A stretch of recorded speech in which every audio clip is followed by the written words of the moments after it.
The tale begins with a group of men in white uniforms working hard to till the soil. A shout echoes through the air demanding someone to bring water. Next they lay down the straw. Several men stand in a line carrying buckets of water, while another man perched on the edge of a small cliff berates them as slaves, barking orders to speed up their efforts. Nearby, a goblin scribbles notes into a log carried by one of the men. Meanwhile, one man cannot escape the agony of the relentless lashes tearing into his shoulders, nor the mixture of blood and sweat saturating his body. He grumbles about the excruciatingly harsh existence of lifelong servitude. In a completely different context, the strongest man alive had claimed the title of champion at the young age of 27 and maintained his position as the world's top fighter for 2 consecutive years. During a decisive fight, the referee declared the match over when the towel was thrown in. The victor, with an unbroken record of 23 wins and 0 losses, had secured his place as the heavyweight champion of the largest MMA league in the world. He even wrapped up his career with an undefeated title defense before retiring. That man is Choi Hyunseok, a celebrated athlete from the Republic of South Korea, and he is the central figure of this story. Not long after his retirement, fate dealt him an unexpected hand in the form of the infamous truck Kun. As you might guess, the truck collided with him, cutting his life short. Hyunseok found himself bitterly lamenting the loss of all the money he had painstakingly saved for his retirement. After all, fighting was the only thing he had ever known in life. Adding to his woes, he was a single man with no romantic experiences to his name. Even half an hour after his death, Hyunseok remained melodramatic, though his perspective slowly began to shift. He started to see the silver lining. No more grueling training sessions, no more championship matches to defend. He even took solace in his lack of family or close friends, realizing there was no one to grieve his passing. While drifting in this ethereal space, an arm appeared out of nowhere. It belonged to a stunning angel who apologized for her tardiness. She referred to Hyunseok as an SSS-class hero and introduced herself as Rachel. Her role? She was a recruiter tasked with finding individuals whose earthly lives had ended. Hyunseok, overwhelmed and confused, blushed at her appearance, particularly at her chest. He flushed even deeper when Rachel grabbed his hand. Hyunseok requested an explanation, and Rachel presented him with 2 choices. The first option was to embrace death and await reincarnation, likely as an unlucky old bachelor. The second was to be resurrected immediately as a hero destined to save a world desperately in need of him. Rachel made the second choice especially alluring, surrounding Hyunseok with visions of beautiful women. Feeling unprepared and overwhelmed, Hyunseok responded that he needed time to think, as the situation was both sudden and lacking in detail. Rachel gently pressed him, asking if he truly intended to pass up such a once-in-a-lifetime opportunity. She painted a vivid picture of the rewards awaiting him: wealth, fame, gorgeous women, and even exclusive privileges. Yet, as Rachel continued her pitch, Hyunseok had already started tuning her out. He pondered his options. Choosing to become a hero meant fighting once more, a path he had just retired from. The alternative, peacefully awaiting reincarnation, seemed far more appealing. Rachel, noticing his lack of enthusiasm, decided to amplify her efforts. She described how, in the other world, the village chief would run to him barefoot, offering food and hospitality from the very start. Hyunseok would be warmly welcomed and would easily complete any quests given to him. Rachel went on to say that the chief might even offer his daughter, renowned as the most beautiful woman in the village, to Hyunseok. However, Hyunseok's stoic expression remained unchanged, much to Rachel's growing concern for her recruitment bonus. Switching tactics, Rachel feigned defeat, suggesting Hyunseok simply accept his fate as a lonely bachelor. This caught his attention. To seal the deal, Rachel introduced a chilling thought: there was no guarantee that his next life would even be as a human. This realization struck a chord in Hyunseok's mind. As Rachel began to leave, he grabbed her leg, announcing his decision to accept her offer. Feigning indifference, Rachel coyly asked him to repeat himself. Hyunseok tightened his grip, shouting that he would indeed take on the role of a hero. Satisfied, Rachel grinned and suggested they begin immediately. Bewildered, Hyunseok asked what she meant. A glowing magic circle appeared beneath him, signaling the start of his journey. Protesting his lack of preparation, Hyunseok realized there was no stopping what had already begun. Rachel insisted that the breathtaking world awaiting Hyunseok was already prepared for his arrival.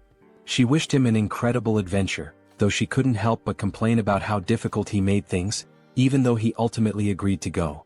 Suddenly Rachel received a call.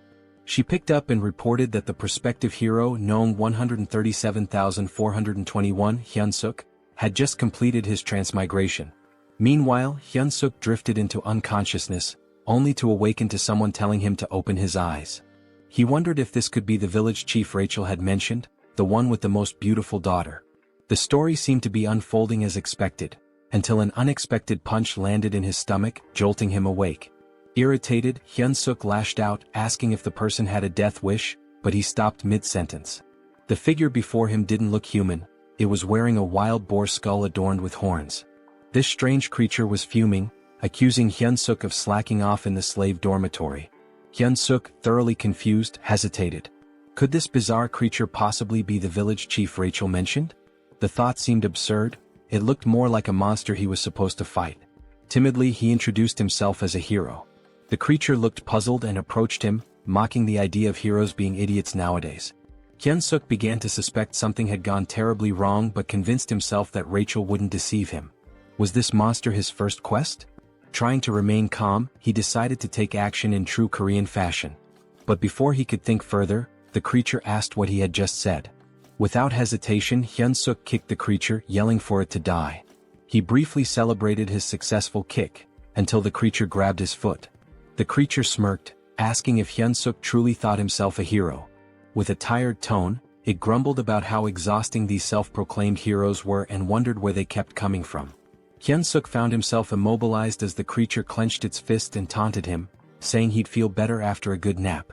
The creature tossed Hyunseok into an underground prison.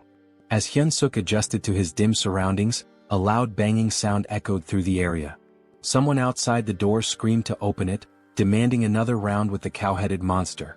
The door creaked open to reveal an irate goblin wielding a sword. The goblin barked at the noisy prisoner, threatening to boil him into soup if he didn't shut up. Terrified, Hyunseok promised to stay quiet. After the goblin left, Hyunseok started complaining to himself about the so-called beautiful other world. He wondered where everything had gone wrong. His biggest concern? Dying a virgin in this life too. Suddenly, a voice called out to him from a small window in the cell. The person on the other side asked if he was a newcomer. Hyunseok, intrigued, asked who they were.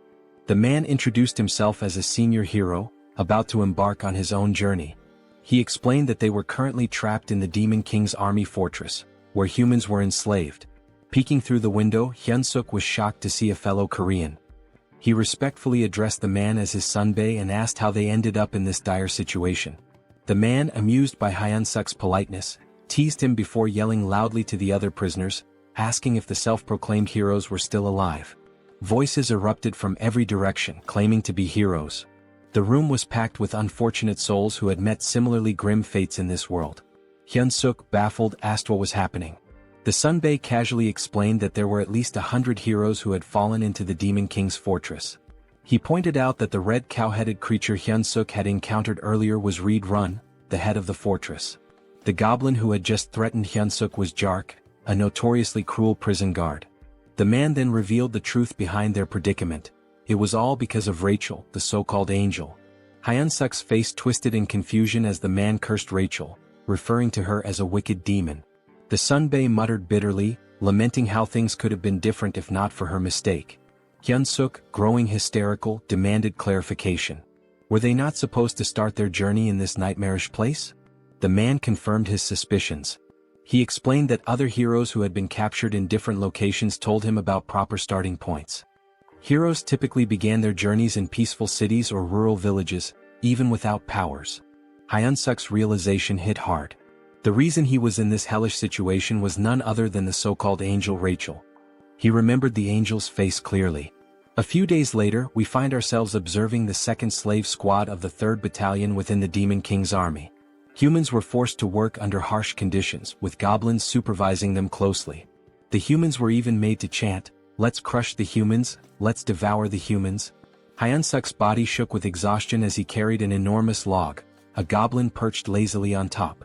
Eventually, a bell rang, signaling the end of the day's labor. The goblin ordered them to return to their cells.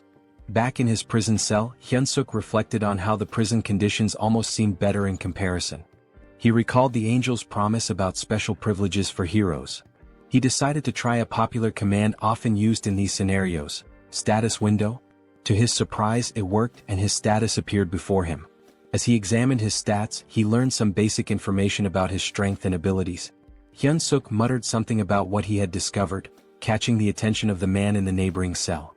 The man, overhearing him, was surprised to learn that Hyunseok already had stamina at level 1. Hyunseok confirmed it and mentioned his strength stat was at 28. The man, recalling Hyunseok's reputation as a former champion, was amazed. He hadn't expected Hyunseok to be so exceptional, especially with stats exceeding 30 at level 1.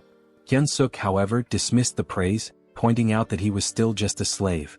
The man remained optimistic, assuring Hyunseok that someone with his potential could definitely escape and become a true hero. Hyunseok, unconvinced, feigned sleep. In reality, he was preoccupied with his low level, doubting it would help him break free. As the night deepened and the man finally fell asleep, Hyunseok quietly got up to check his status window again. He noticed 2 intriguing options: mana that could grant superhuman strength and something called hero points. Hyunseok realized that the other so-called heroes didn't seem to know about hero points, as no one had ever earned any. Suddenly, a familiar light appeared, and the angel re-emerged, flaunting her appearance. With a teasing smile and a playful pout, she greeted him with a cheerful, "Long time no see." She provocatively asked whether she should reveal some important information about hero points. Before she could finish, Hyunseok grabbed the diminutive Rachel in his hands, his expression dark with frustration. He told her bluntly that he didn't care about hero points or anything else she had to say. At that moment, his priority was giving her a piece of his mind. Moments later, Rachel found herself tied up and dangling like bait on a fishing line. Apologetically, she explained that her magic circles had malfunctioned due to an unfortunate accident involving spilled coffee during a snack break. During her explanation, soundproofing magic was activated to ensure privacy. Hyunseok questioned whether she had been punished by being assigned as his manager. Rachel clarified that her role was to be his personal fairy, a guide to assist him until he defeated the Demon King. Hyunseok made it clear that he no longer cared about being a hero. Rachel, puzzled, asked him to elaborate. He explained that he had no intention of defeating the Demon King and would prefer to live a normal life. Rachel admitted that many prospective heroes chose that path, but she emphasized his extraordinary SSS-level potential. Hyunseok argued that his potential didn't obligate him to anything. He confessed that he never felt it was his destiny in the first place. Rachel tried to protest, but Hyunseok interrupted, saying he didn't want to live a life filled with endless battles as he had in his past. Rachel was startled by his words. She had always seen him as a foolish warrior driven only by fighting in women, but now she worried about her own fate. When she received her assignment as a personal fairy, Rachel had vehemently protested. She felt it was unfair for someone of her status to endure such a humiliating role. Nevertheless, she was ordered to stay by Hyunseok's side until he defeated the Demon King, and the decision was final. A personal fairy, she was told, must actively support and share both successes and failures with their assigned warrior. Despite her protest, she was teleported directly to the Demon Fortress. Back in the present, Hyunseok deduced that a personal fairy was obliged to obey their warrior's commands. Using this to his advantage, he instructed Rachel to contribute to his escape plan. Reluctantly, she agreed. A sudden noise from the door made Hyunseok act quickly, grabbing Rachel to conceal her presence. Goblins were waking the prisoners for the next day's labor. Rachel grumbled that she could use her stealth abilities without his interference. Even after roll call was complete, Hyunseok noticed that Jark, the cruel goblin guard, was still lingering by his door. The Jark informed Hyunseok that Raedran had summoned him to his office. Once there, Raedran brought up an unexpected topic. Apparently, Hyunseok had been working diligently these days. Hyunseok was utterly shocked while the Jark casually lounged on his shoulders. He couldn't believe that the foul-smelling goblin had actually complimented him. Raedran admitted that initially he had thought Hyunseok was just another lunatic human, but seeing his recent efforts had changed his perspective. That was why Raedran proposed a new role for him, head slave.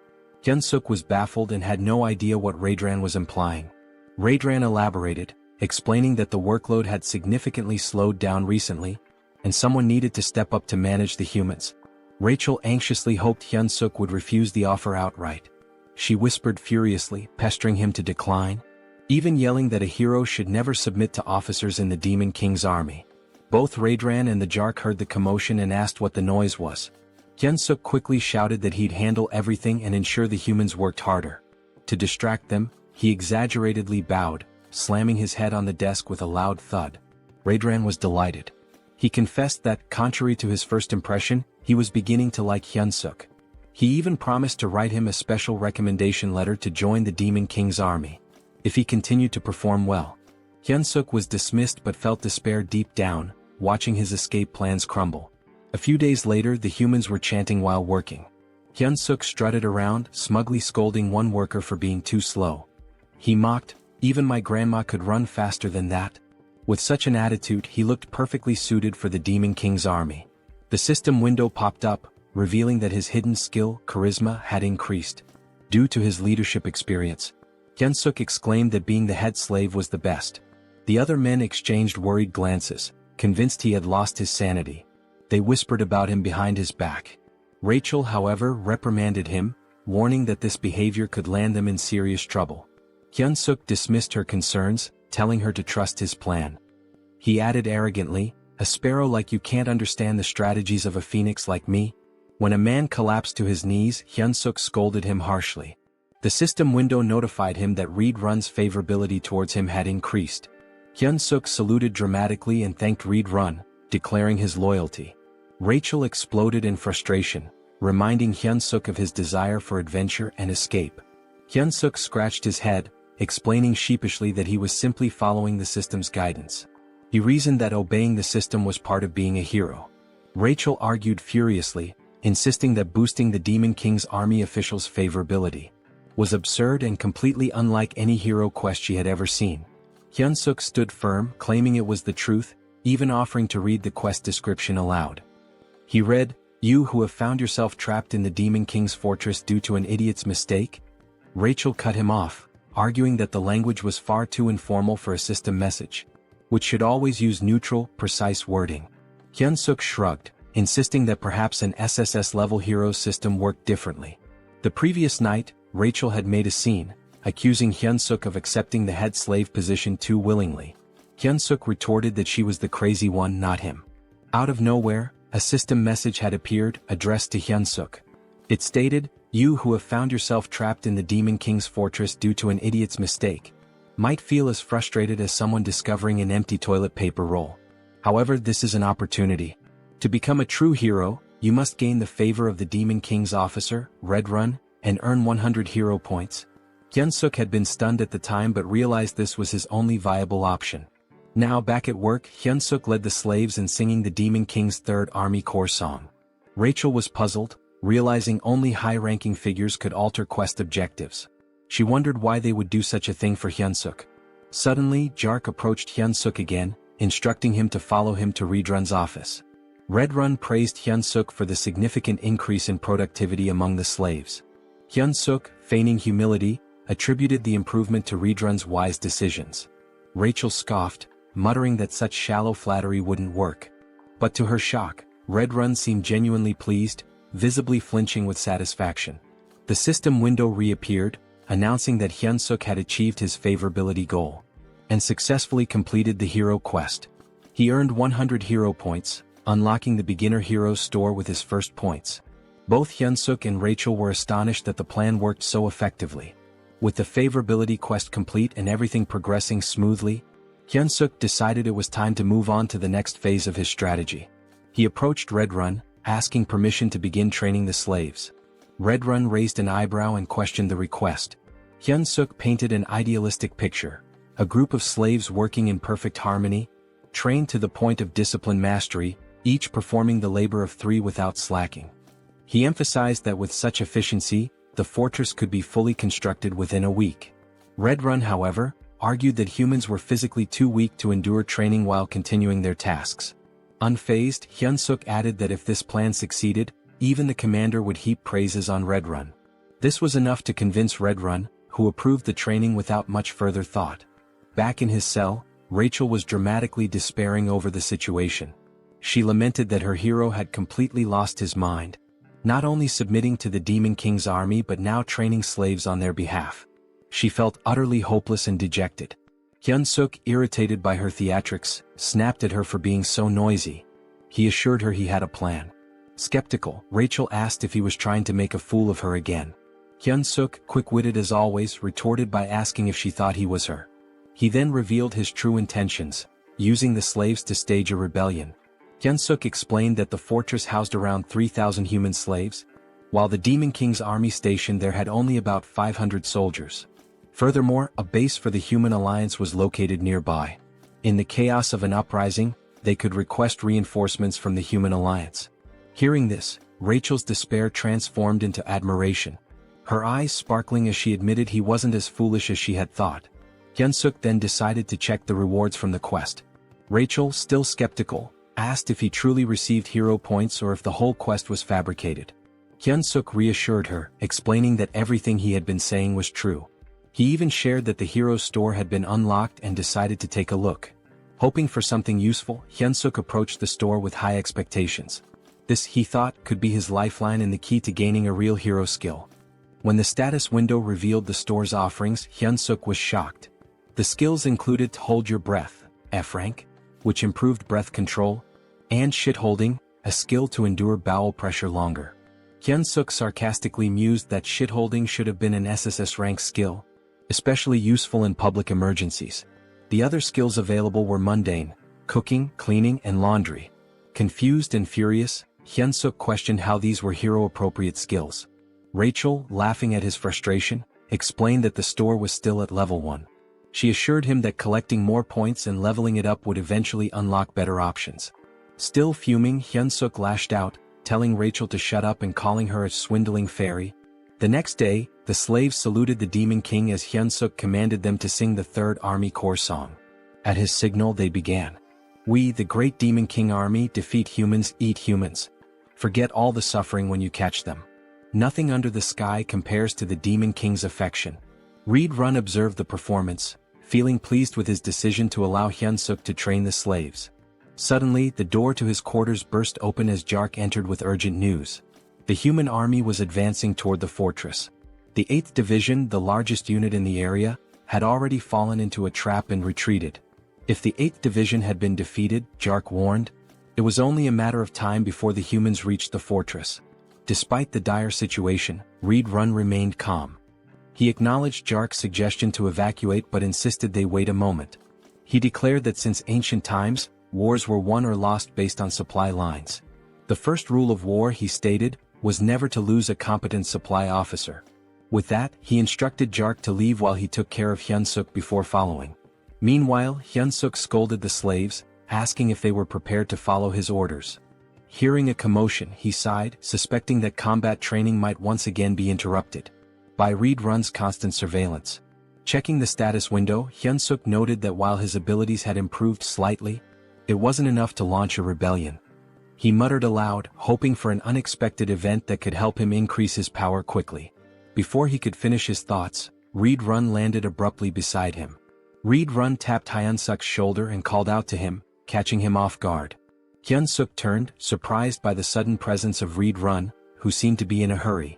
We don't have time, Reed Run said urgently. You must come with me right now. Confused, Hyunseok asked why and where they were going, but Reed Run offered no explanation. Just then, the commander of the human army bellowed an order to attack, declaring that victory was within their grasp. Human soldiers armed with spears charged forward, successfully striking several goblins in their path. Their advance, however, was halted by a terrifying sight, the Red Nightmare Reed Run. The commander shouted for the troops to retreat and let the knights handle the enemy. Despite the order, the humans continued their charge, emboldened by their momentum. As Hyunseok watched the chaos, a thought crept into his mind. Why were human troops here? He began considering the possibility of using the situation to his advantage. Perhaps this was his chance to stab the Demon King's commander in the back end. Return to human society as a hero. One of the humans yelled, "Die, Red Nightmare," and lunged at Reed Run. With unsettling ease, Reed Run grabbed the man by the head and crushed it, leaving Hyunseok frozen in shock. Reed Run then unleashed his combat arts, performing the 7th movement. He slammed the soldier's face into the ground, following it up with an area of effect attack, the explosive destruction wave. The ground shattered, sending human soldiers flying through the air. Turning back to Hyunseok, Reed Run asked, "Are you all right?" Hyunseok saluted reflexively, replying that he was fine and subtly adding that he'd be leaving soon. This moment reminded Hyunseok that he was still in the company of one of the Demon King's most formidable warriors. The battlefield buzzed with activity as the humans claimed the area. They raised 2 flags at the center and began organizing the citizens of Mariot Kingdom and Drasan Empire. A soldier questioned Hyunseok's prison mate, asking if they were warriors. The man replied affirmatively. The warriors were separated from the other captives and led down a different path. A figure appeared to greet them, Olivane Grimier, a middle-aged man with striking red hair and a beard. He was a duke of the Dresden Empire and commander of the Allied forces.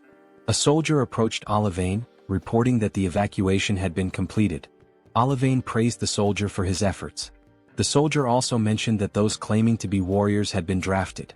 Olivane gave the order to begin. "All soldiers to your positions," he commanded. Moments later he gave a chilling order, "Annihilate all the warriors before us." Meanwhile, a carriage traversed the forest.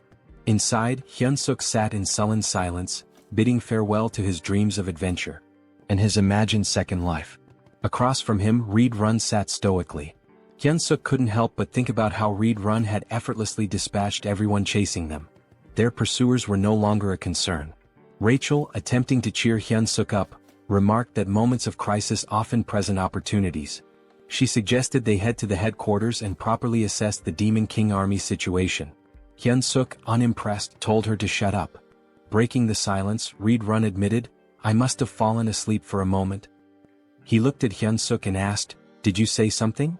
Hyunseok quickly covered, claiming he was just mumbling about how honored he was to accompany someone like Reed Run. Reed Run, seemingly touched, expressed his appreciation. He informed Hyunseok that they were nearing the 3rd Corps headquarters and encouraged him to look forward to it. "Once we arrive," Reed Run added, "I'll officially enlist you in the Demon King's army." Hyunseok turned pale but managed to force out, "It's an honor." Rachel too panicked silently.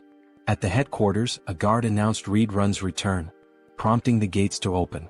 Reed Run gestured for Hyunseok to follow, stating that he would take him directly to the commander. "It's an absolute honor to meet the commander so soon," Reed Run remarked, though his body language hinted otherwise. He warned Hyunseok to be on his best behavior in the commander's presence if he wanted to live. Recalling an old saying about surviving even in a tiger's den by keeping one's wits, Hyunseok steeled himself and vowed not to give up. At the commander's door, Reed Run announced himself and was granted entry. As the door opened, Hyunseok heard a woman's voice, making him wonder if the commander was human. The figure before them was striking, a woman with long ears, claw-like nails, and her eyes obscured. Her jaw and neck bore a different hue, adding to her otherworldly appearance. She lounged in her chair, wearing stilettos, exuding an aura of command. "Welcome back, Reed Run," she said with a smile. She observed that he had gained even more muscle since their last meeting. This woman was Hemis, the commander of the Demon King Army's 3rd Corps. Reed Run responded with a compliment, remarking on how her beauty had become even more radiant. Hyunseok felt his cheeks flush. He couldn't believe that such a stunning woman was a commander. Hemis smiled graciously and thanked Reed Run for his kind words. Meanwhile, Hyunseok was panicking internally, unsure of how to respond. Should he also compliment her beauty? He wrestled with the thought as Reed Run shifted the conversation. Reed Run admitted his shame for failing to defend the fortress. Hemis dismissed his guilt, explaining that the blame lay with the 8th Division commander, not him. She added with a sharp tone, "I should have already made a bag out of his hide." Hyunseok felt his breath hitch. Hemis continued, noting that the 8th Division commander had returned alive, but as a disgrace. The pressure Hyunseok felt in her presence was overwhelming, far surpassing anything he had experienced before. He clenched his fists, doing his best to conceal his trembling. Changing the subject, Hemis turned her attention to the human Reed Run had brought. Reed Run introduced him as Hyunseok, the individual he had reported about earlier. He announced that he had brought Hyunseok to officially enlist him in the Demon King army. Hemis stepped closer, inspecting him. "He's cute," she commented casually. She expressed her anticipation for his performance, especially since he had been chosen by Reed Run. Hyunseok, though flustered, managed to stammer out that he would do his best. Hemis, however, remarked skeptically, "With that body you won't last long in the demon army." She turned to Reed Run, asking if he agreed. Reed Run nodded, adding, "He'll be eaten alive by the others." Reed Run then noted how rare it was for a human to join the demon army and requested permission to train Hyunseok personally. Hemis's response was swift and firm. "Absolutely not," she said. She explained that Reed Run's time shouldn't be wasted on a human. Then something startling happened. Hemis began to transform. Her head morphed into something resembling a flower, but one with teeth and a long tongue. Hyunseok's jaw dropped in disbelief as he watched her shove her arm into her own mouth. Moments later, her face returned to normal, and in her arms she held a black dog-like creature. She informed Hyunseok that he would now be tasked with caring for her pet.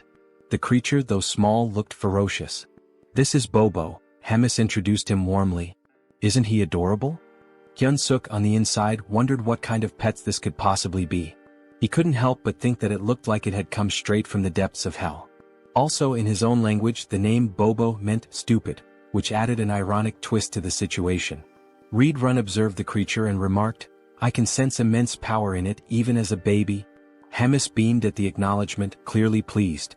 Hyunseok, however, remained skeptical. Noticing his hesitation, Hemis asked pointedly about his reaction, intimidating him further. "Don't you like it?" she pressed. Hyunseok quickly backtracked, insisting, "It's an honor to care for Bobo." Satisfied with his answer, Hemis handed Bobo over to him. She advised him, "Bobo is growing, so don't forget to feed him. He gets unpleasant when hungry." She also warned that assigning new caretakers for Bobo had become a challenge, since he had been eating them all. Rachel's voice rang out loudly, surprising everyone. She had noticed a new hero quest in the system window and couldn't contain her shock. Hyunseok shushed her immediately, fearing she might wake Bobo. The quest details appeared before him. Survive by earning Bobo's affection and secure a better future. The reward was 200 hero points. Hyunseok was stunned. Was he really tasked with winning over a commander's pet? Just then the door opened and a goblin entered, knocking on the frame. Hyunseok greeted it politely, but internally he couldn't help but feel uneasy. Having a goblin as his companion made him feel like he was being treated as a snack. Curious, he asked about previous caretakers. The goblin informed him bluntly that there were none left. They were all dead. The goblin explained that from now on, it would be their job to prepare meals for Bobo. "Is that all?" Hyunseok asked. "Yes," the goblin replied, but just as it was about to bark another order, a shadow loomed over it. It was Bobo, licking the goblin's head ominously. Terrified, the goblin clung to Hyunseok's leg, pleading desperately. The goblin even offered Hyunseok his food to save itself. Hyunseok's patience snapped. "What are you doing?" he shouted. The goblin ignored him, knowing one of them wouldn't survive. Furious, Hyunseok grabbed the goblin and hurled it toward Bobo. "You're the one who's dying," he declared as Bobo prepared to make his move. Hyunseok handed the snack to Bobo, who seemed delighted. Without hesitation, Bobo devoured it. Hyunseok and Rachel watched as Bobo happily enjoyed his treat. Later, Rachel found herself in a panic, running for her life. Bobo was chasing her. Desperate for help, she shouted at Hyunseok, but he casually replied, "You better not run too long. He'll get hungry again." Hyunseok's eyes caught something. A new item was available, an extra-large bone. This particular bone could attract Kennedy-type monsters and charm them. It was priced at 30 hero points. Acting quickly, Hyunseok called Bobo and showed him the bone. He threw it and Bobo's eyes lit up with excitement before dashing to fetch it. Meanwhile, Rachel, exhausted from all her flying around, grumbled, "You should have found that sooner." Hyunseok, smug, replied, "That's why my brain doesn't miss the small stuff." He thought the quest would be smooth sailing from then on, but he was wrong. Bobo suddenly lunged at him, narrowly missing and tearing only the hem of his shirt. That's when it hit him. The bone wasn't enough. Bobo needed fresh meat. Rachel asked if he was seriously considering taking Bobo outside. Hyunseok mulled it over, feeling the pressure as Bobo began baring his fangs. Frantically, Hyunseok blurted out the first calming word that came to his mind. "Walk." Bobo froze and immediately changed his demeanor. The feral energy vanished, replaced by a happy, tail-wagging excitement. Bobo even hugged Hyunseok, who sighed in relief. Now outside, Hyunseok searched for the kitchen, but he was utterly lost. Bobo, full of energy, was pulling him in all directions, making things harder.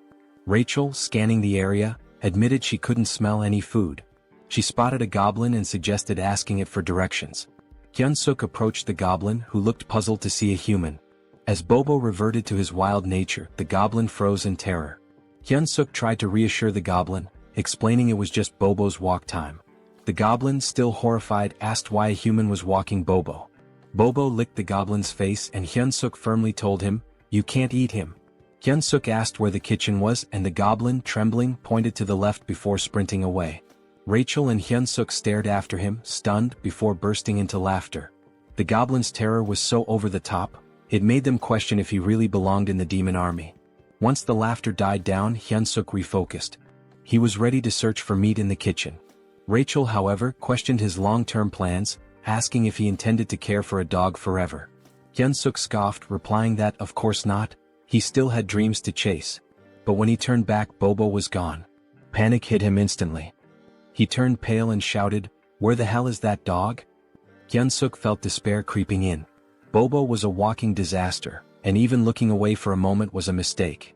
Rachel scanned the surroundings and pointed toward a direction. There they spotted Bobo trotting back toward them. Hyunseok exhaled in relief, scolding, "You scared me half to death."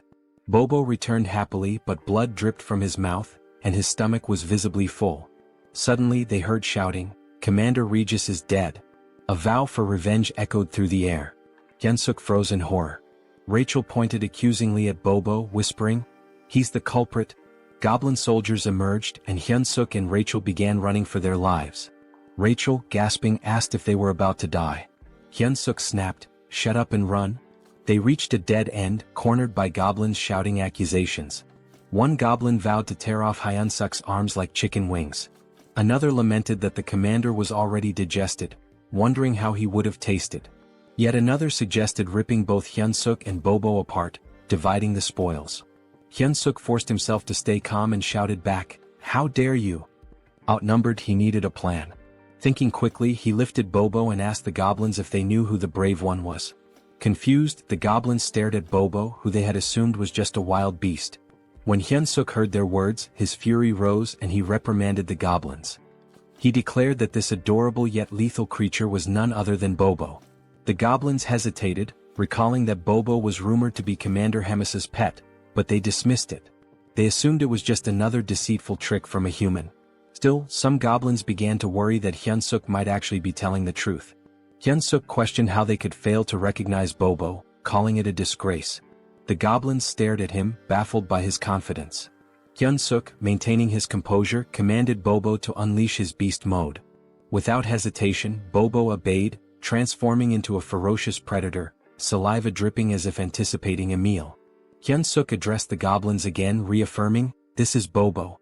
He then ordered, "Bobo, bite him."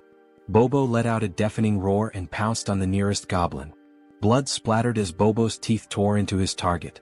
Hyunseok watched the grisly scene unfold, casually remarking, "A dog without a muzzle sure gets messy." When Bobo finished, only the goblin's bones remained. Turning to the others, Hyunseok asked mockingly, "Anyone else doubt who Bobo is?" The goblins frantically apologized, claiming they had no idea it was really Bobo. At that moment, a system notification appeared before Hyunseok. It revealed that his extraordinary charisma had subdued numerous demons, increasing his hidden charisma stat. Hyunseok grinned, pleased with the recognition. Just then, a voice from behind interrupted him. A calm but commanding presence addressed the group, wondering aloud about the commotion. It was Commander Hemis. She surveyed the scene, amused, commenting that the cute newbie was causing quite the stir outside. Hyunseok felt his blood run cold. Standing in her office had been nerve-wracking enough, but now facing her here was even worse. Hemis chuckled, clearly entertained by Hyunseok's audacity in using her name and Bobo to survive. Hyunseok bowed deeply, admitting he had committed a severe offense. Hemis raised an eyebrow, confused, as she had actually intended to compliment him. She admired his resourcefulness and wit, contrasting him with the less clever demons she often dealt with. "You've got guts too," she added with a smirk. Hyunseok stammered out a hesitant thank you, unsure if her words were genuine praise or a veiled threat. Hemis elaborated, sharing how the demon army relied heavily on brute strength, often creating unnecessary chaos. When Hyunseok inquired what kind of trouble she meant, she cryptically replied, "You'll find out soon enough." She shifted the conversation, once again suggesting he consider becoming an executive in the demon army. Hyunseok was stunned, feeling entirely unqualified, but Hemis dismissed his self-doubt.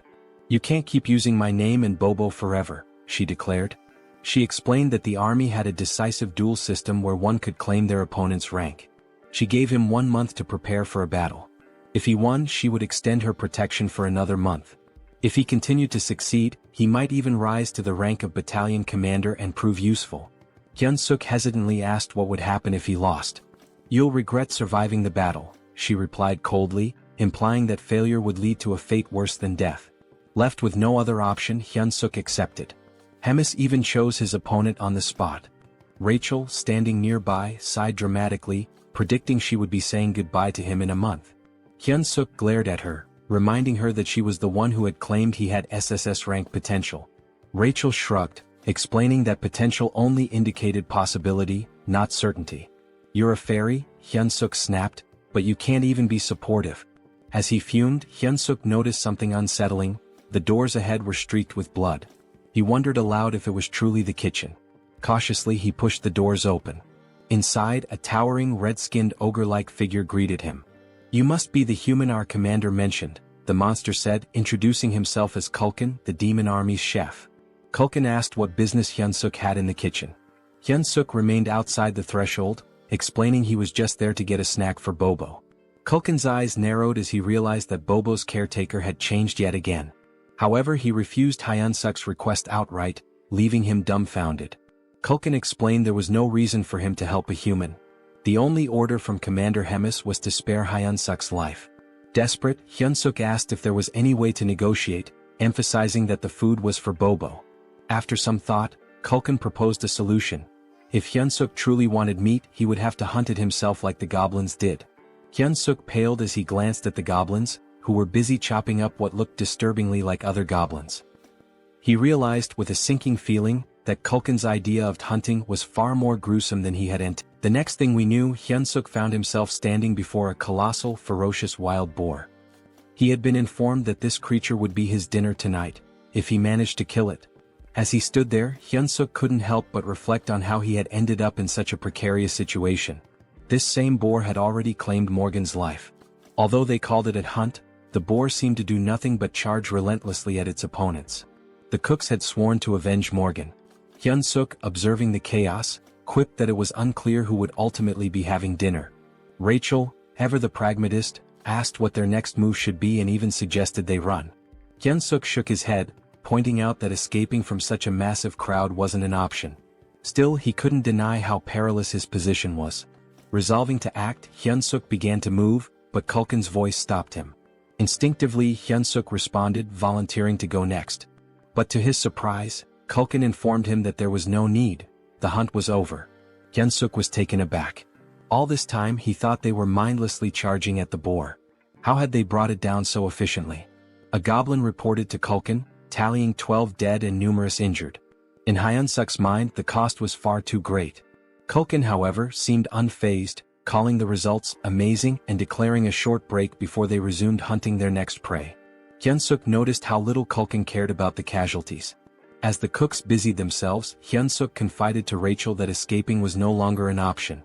Rachel asked if he intended to join the monster hunts with the others. Hyunseok replied with a firm no, explaining he had no reason to. He mulled over his predicament and concluded that the only way to increase his stats was to level up, which meant he needed experience points. Rachel agreed with his logic but asked where he planned to find such experience in their current situation. Shamelessly, Hyunseok inquired if he would still earn experience points if he only landed the killing blow. Rachel confirmed that he would, though she called his plan disgraceful. Her confirmation fueled Hyunseok's determination. He thanked her and told her they should get moving. Hyunseok knew his options were limited. He had to grow stronger within a month, especially if Commander Hemis's threats were genuine. Approaching Kulkin, Hyunseok expressed his desire to participate in the next hunt as a member of the brave demon army. Kulkin stared at him, making Hyunseok nervous. Had he overstepped? But Kulkin grinned, declaring that he liked Hyunseok's audacity. Hyunseok, relieved, offered his thanks while slipping in a few compliments to appease Kulkin further. Much to his surprise, Kulkin assigned Hyunseok the role of leading the next hunt. Kulkin explained that for their group, the leader's position was the most honorable, reserved for exceptional cases. Hyunseok, feigning humility, protested that he couldn't possibly stand before the noble demons, adding that the other cooks might object to him taking charge. Kulkin, unbothered, simply gave him a thumbs up. Their exchange was interrupted by an urgent call for Kulkin. "What's wrong?" the chef asked. A cook reported a monster invasion, describing the sound of the monster's cry as a signal that an urn had arrived. Hyunseok, confused, asked if they were in danger. Culkin dismissed the concern, though he added that urn meat wasn't particularly good. Drawing a knife from his back, Culkin rallied everyone to arm themselves, announcing that they would hunt the urn and add its meat to the dinner menu. Hyunseok saw this as an opportunity. All he had to do was stay close and land the final blow. Rachel handed him something. A system notification appeared, showing a slight boost to his health and strength for 3 minutes. Rachel confidently brushed off his gratitude, but instead of thanking her, Hyunseok bonked her on the head, grumbling about why she hadn't used it on him earlier. Motivated, Hyunseok sprinted to position himself for the last hit. As he ran, he forced himself to focus on his goals. He pictured a noble blonde lady, no less than 5 children with bunny-like features and a peaceful retirement. He wasn't planning to die again as a defeated, loveless loser. With renewed determination, Hyunseok leapt into the fray, punching the urn with all his might. The monster fell, and with its death came a flood of system notifications. Hyunseok was stunned to see his level increase by 4 from a single killing blow. At this rate, he realized he could hit level 20 within a single day. Elated, Hyunseok felt empowered. Finally, he could grow stronger. Moments later, a trembling cook approached the dead urn, raising a butcher's knife. Before the cook could act, Hyunseok casually elbowed him, claiming his arm had slipped. He laughed maniacally, his grin wide and menacing. It was almost as if he had lost his mind when he declared that every last hit in the world was now his to claim. Time passed and more monsters were slain. Rachel, visibly drained, asked if they were finished now. Hyunseok smirked and praised his buff-bot companion for her assistance. All the monsters had been dealt with, and it seemed like the cooks had wrapped up their butchering. But upon closer inspection, he realized the cooks were already gorging themselves on the fresh meat. One of them even shouted for a larger serving, leaving Hyunseok utterly baffled. Culkin caught sight of him staring and called out, asking what had captured his attention. Hyunseok questioned whether it was acceptable for the cooks to indulge in the army's food like this. Culkin responded nonchalantly, explaining that it was one of the cook's privileges, especially since monster meat spoils quickly. He added that for common soldiers, having fresh meat was a rare and special opportunity. The chef even admitted that enjoying good food was the main thing keeping him going. A flood of questions raced through Hyunseok's mind, like what kind of privilege this was or how they managed without a labor union. Despite his skepticism, the chef offered him a portion of the meat, saying he had earned it as a warrior. Hyunseok hesitated, staring at the meat and contemplating how much the cooks had risked for it. Eventually he took a bite. The flavor wasn't bad, there was a strong smell that oddly enhanced the taste, but overall the meat was bland and chewy. Hyunseok couldn't help but think that, back in South Korea, this kind of meat wouldn't sell for long. The realization struck him.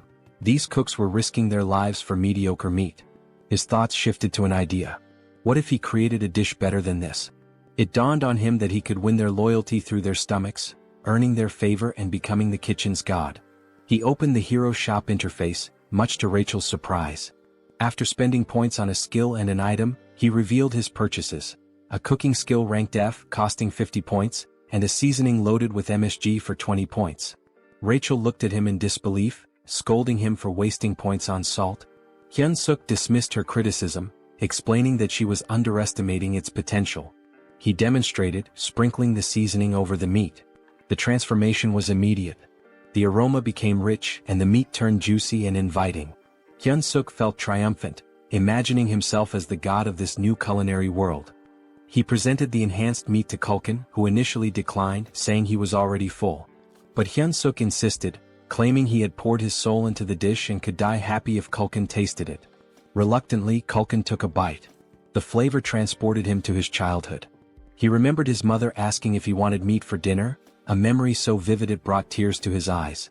Afterward, Hyunseok left with a bag of meat, a gift from the chef, who reminded him that it would stay fresh for only 2 days. When Hyunseok returned, Bobo charged at him, startling him.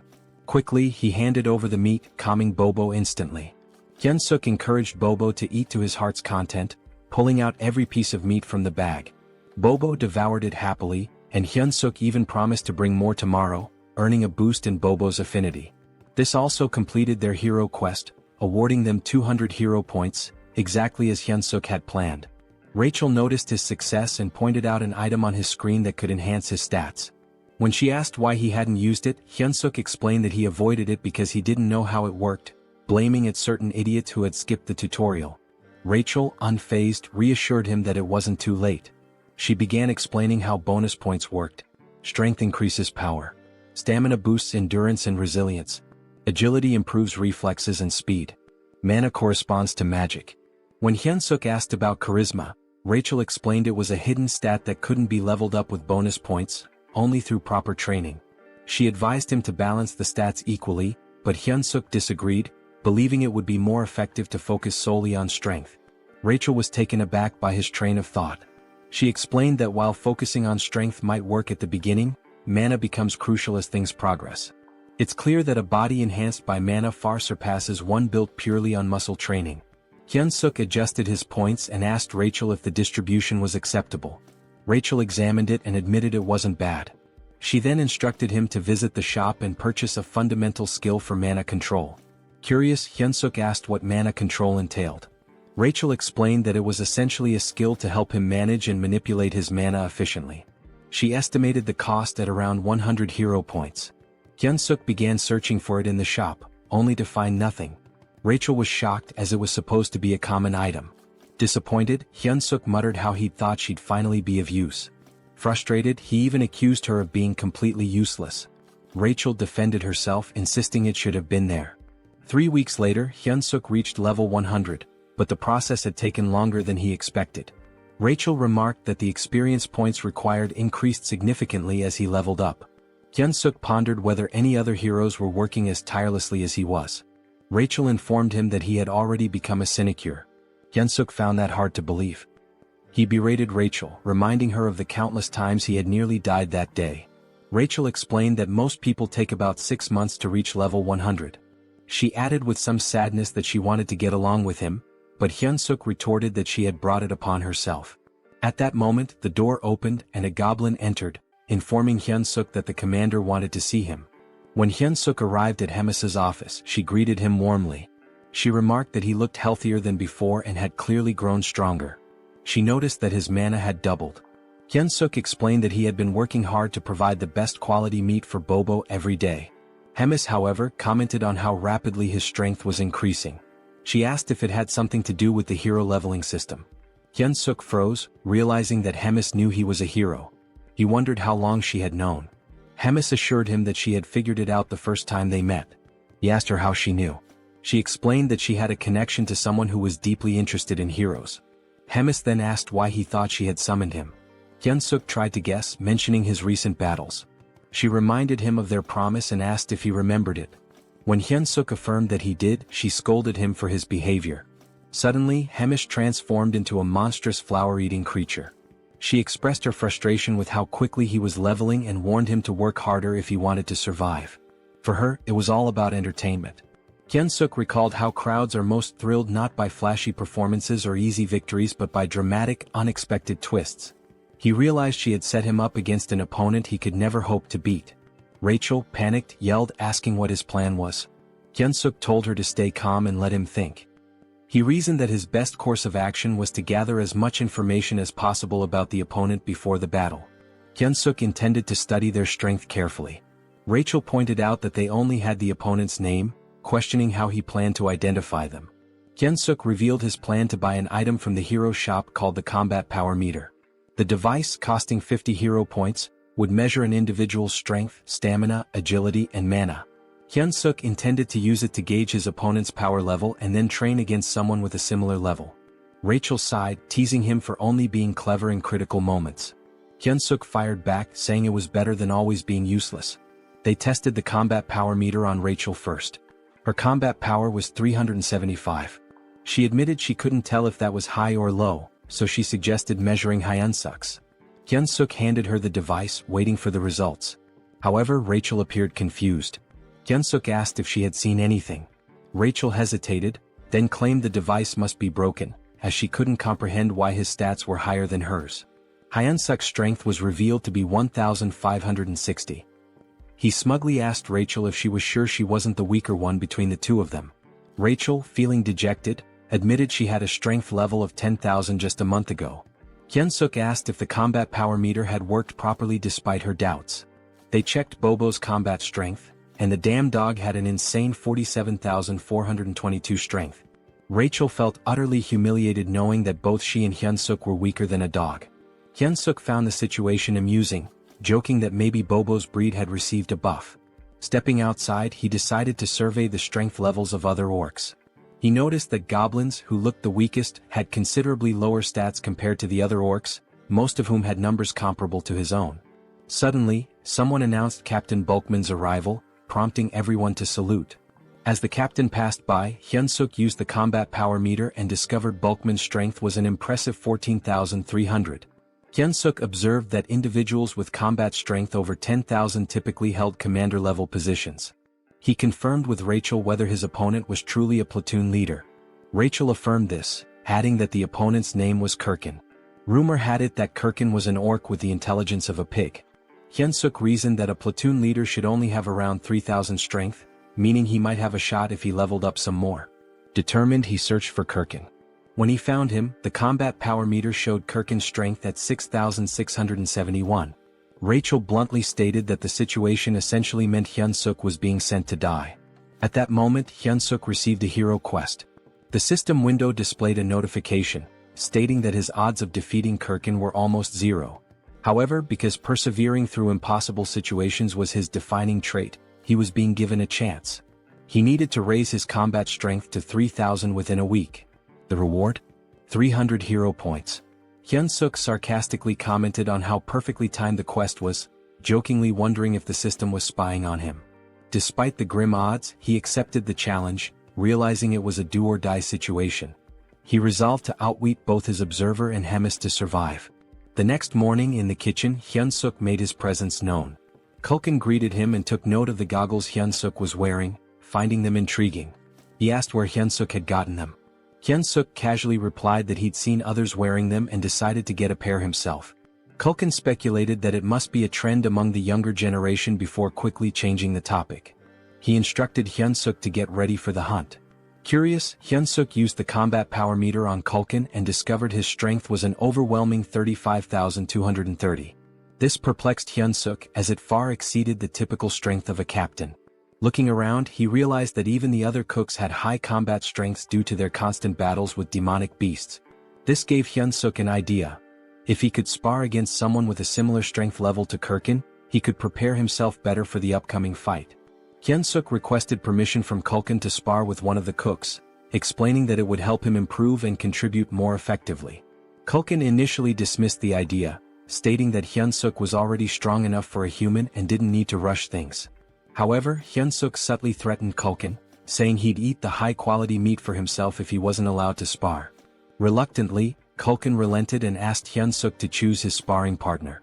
Later, as the cooks prepared for the hunt, they were surprised to learn that Hyunseok was planning to fight Golbachev, a cook with a combat strength of 2,620. Some wondered if this would be Hyunseok's last day alive. The goblins, however, voiced their discontent, as they didn't want to lose Hyunseok, who provided them with delicious meat. Hearing the commotion, Kulkin silenced the goblins and warned Golbachev not to kill Hyunseok during the sparring session. He instructed him to go easy and not overdo it. Golbachev, looking rather dim-witted, agreed. However, Kulkin clearly doubted his sincerity. The spar began. Hyunseok, brimming with determination, charged at Golbachev. Golbachev reminded himself of Kulkin's warning not to kill Hyunseok. When he swung a punch, Hyunseok skillfully dodged, observing that Golbachev's movements were largely instinctual. Capitalizing on this, Hyunseok launched a counterattack. The fight felt oddly familiar to him, reminiscent of battles he had consistently won in the past. In the blink of an eye, the match concluded, with Hyunseok declared the victor. The goblins were in disbelief. Golbachev had been taken down so quickly that some hadn't even registered what had happened. Hyunseok, equally shocked, realized he had defeated Golbachev with a single kick.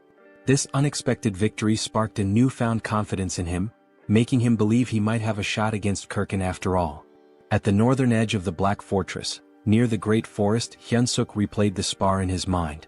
The fact that he had knocked out an orc with double his strength using just one kick reinforced his belief that combat strength was merely a number and not an absolute measure.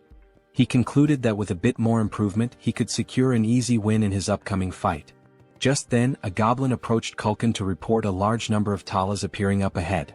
Kulkin, visibly annoyed, asked if they were within Tala's territory. Hyunseok, curious, asked what the problem was. He questioned if it was because Tala's meat tasted bad. Culkin clarified that their meat wasn't too unpleasant.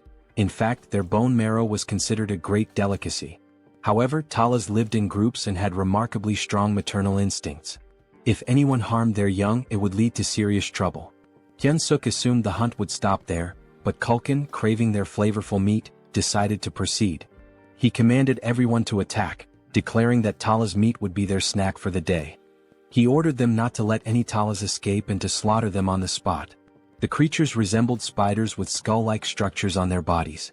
Hyunseok slyly shoved a goblin, feigning an accident, and seized the opportunity to land final blows to rack up XP. After some time, the group had amassed a collection of slain Talas. Hyunseok delivered the finishing blow to the last one, leveling up as a result. Rachel praised him for being a pro at stealing final hits. Accepting the compliment, Hyunseok explained that this was precisely why he enjoyed working in the kitchen. Suddenly, an overwhelming pressure enveloped the area, catching Hyunseok off guard. As he turned, someone screamed. The Talas queen had arrived. Her fury was palpable as she saw the pile of dead Talas. With a growl, she expressed her rage. Curious about her strength, Hyunseok used his goggles to assess her stats, only to find her power was immeasurable. The horrifying reality was clear.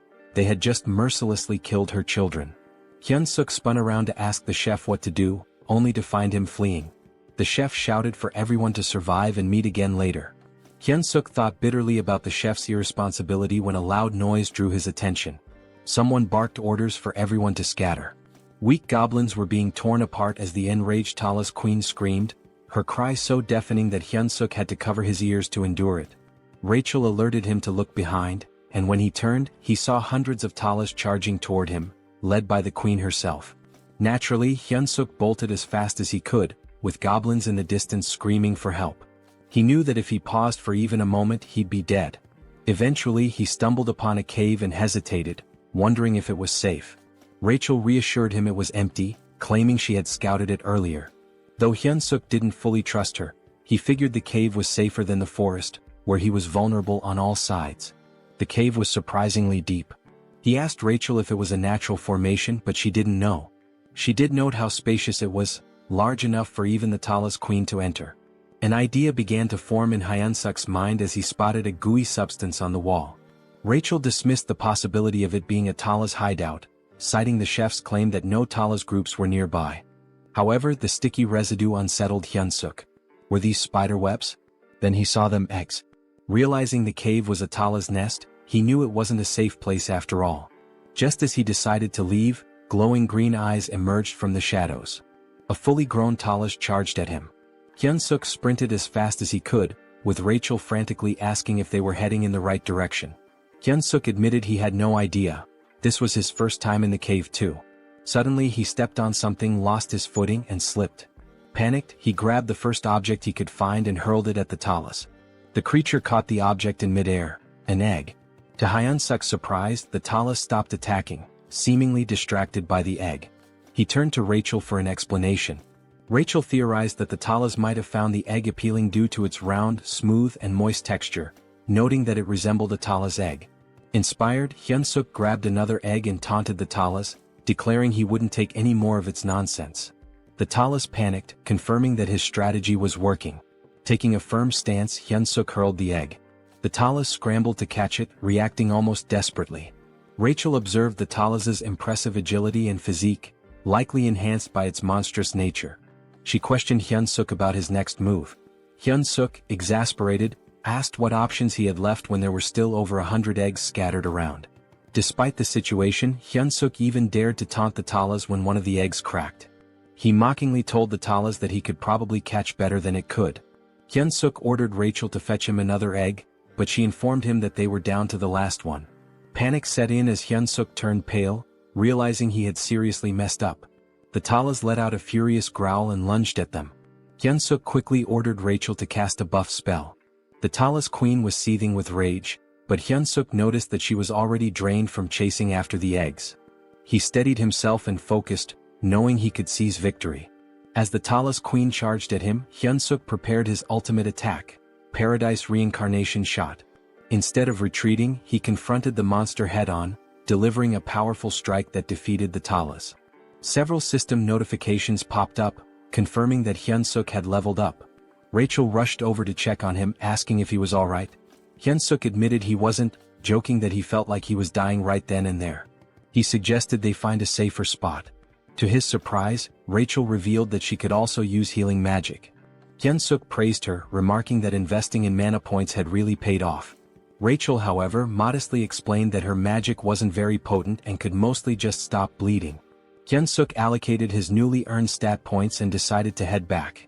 At level 108, his stats now stood at Strength 56 plus 2, Agility 53 plus 2, Stamina 55 plus 2, Mana 53 plus 2 and Charisma 27. He felt a sense of accomplishment with his now balanced stats, even though he wasn't sure how to utilize them all just yet. He considered it an investment for future endeavors. Suddenly a familiar voice echoed in the cave. It was Kulkin, delighted to see Hyunseok alive. Hyunseok asked why Kulkin was there. Kulkin explained that he'd found the cave while fleeing and thought they were lucky to have made it out alive. But Kulkin froze when he realized it was the Tala's nest. He spotted the scattered items on the ground. Hyunseok revealed that they were Tala's eggs, explaining that this was where the Talas laid them. Kulkin's eyes lit up upon hearing this. He excitedly mentioned that Tala's eggs were an extremely rare delicacy, reserved for high-ranking officials. Hyunseok, irritated, yelled at Kulkin to focus since they needed to escape. Kulkin remarked that the Tala's queen was likely already in the cave and admitted that defeating her would require someone of division commander rank or higher. He resigned himself to the idea that the egg would be his final meal. Suddenly voices echoed from the entrance. The surviving goblins had arrived, along with the head chef. Kulkin acknowledged those who barely made it and offered them a taste of the precious egg. Hyunseok silently vowed not to let this be his last meal, especially since he hadn't yet enjoyed his wife's 5-dish spread. Determined, he refused to die in such a pitiful place. Meanwhile, in Hemis's office, someone greeted the commander, commenting on his usual stiff demeanor. She inquired if he had completed his assigned mission. Readrun reported that he had successfully captured the Holy Empire's next saintess as instructed.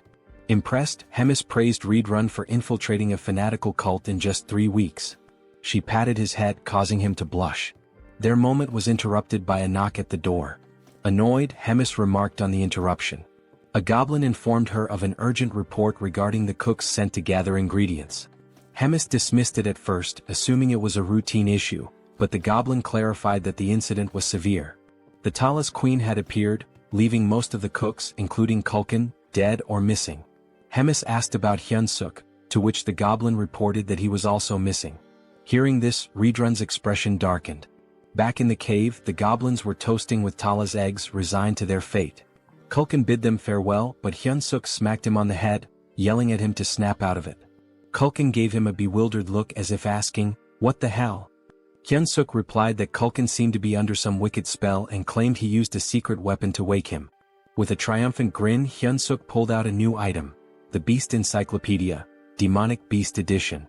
The encyclopedia contained detailed information on nearly all demonic beasts and required 50 hero points to acquire. He searched for information about the Talos, a spider-like demonic beast that lives in colonies and is known for its exceptionally strong legs. To defeat a Talos, one must aim for its weaker spots such as the torso and head. The bodily fluids of the Talos are extremely flammable, and its eggs contain a substance as volatile as a bomb. The caves constructed with the Talos saliva are also highly susceptible to fire, so using flame magic inside them is a dangerous gamble. Hyunseok turned to Kulkin, asking if he could wield fire magic.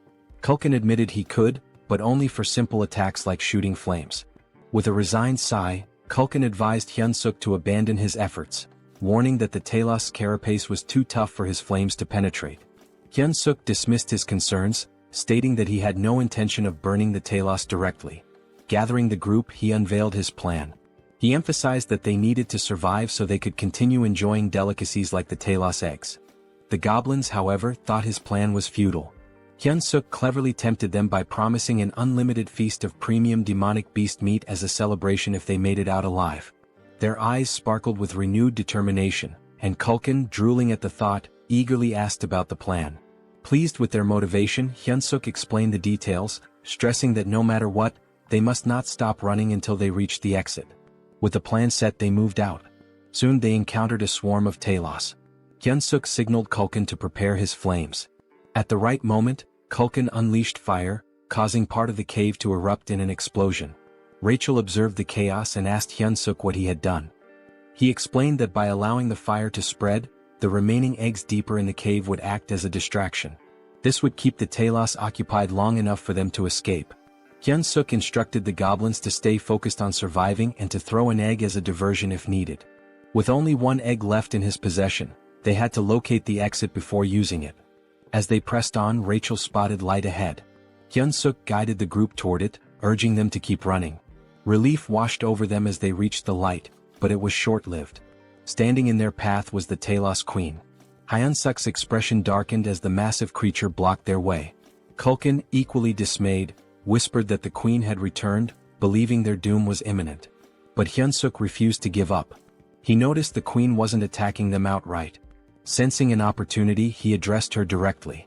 He instructed Culkin to ignite something, then held up the last egg, threatening to detonate it.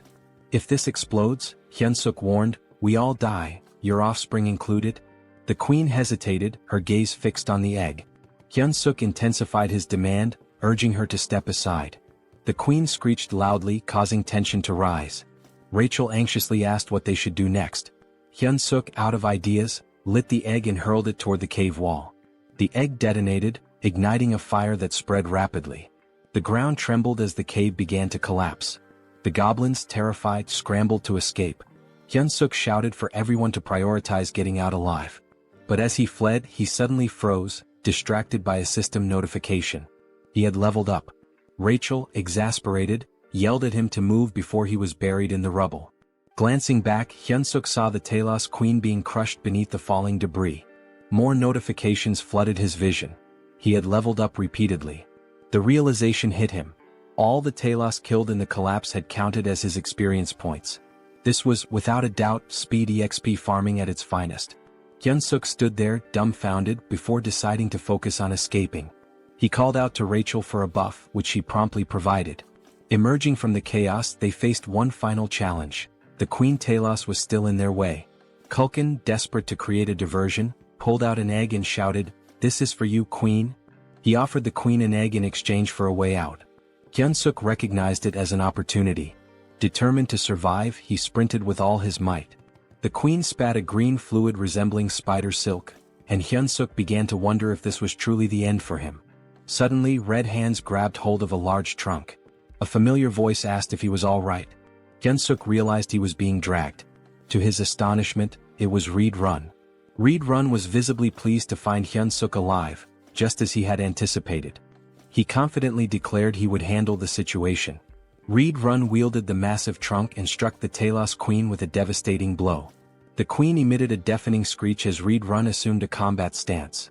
Hyunsuk couldn't hold back his admiration and exclaimed how incredible Reed Run was. He couldn't believe what he was witnessing. Later, at the Demon King's Black Castle, they discovered grim news. Out of the 105 goblin packs in the Demon King's army, only 6 had survived. 99 were either dead or missing, including Culkin. In Bobo's room, the enormous beast whimpered and clung to Hyunsuk, straddling him like a child.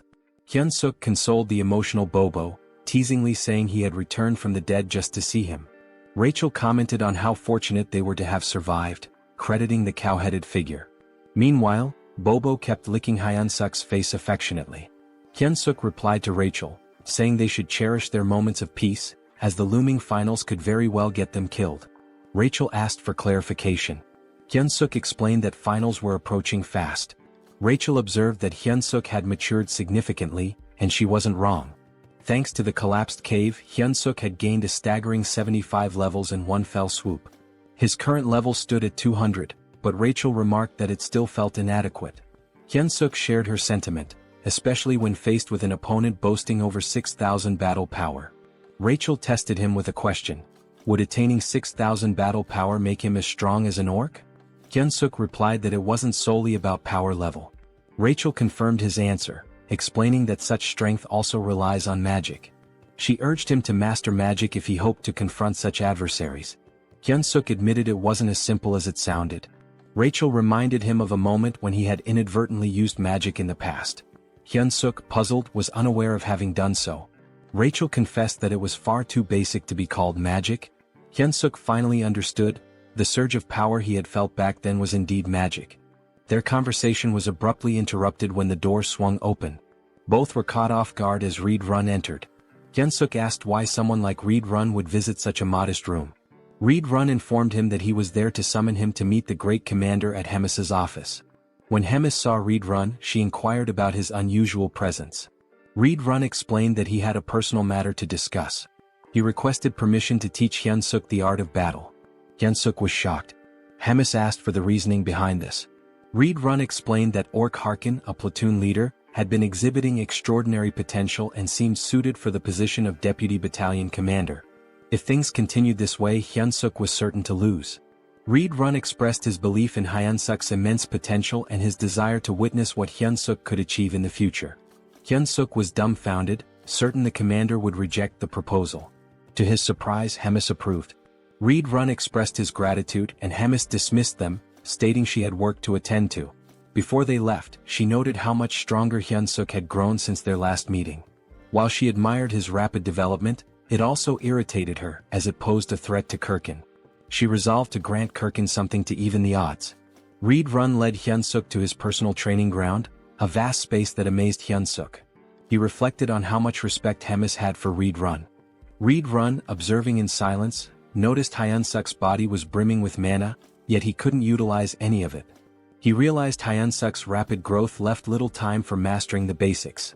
With the battle only 4 days away, there wasn't enough time.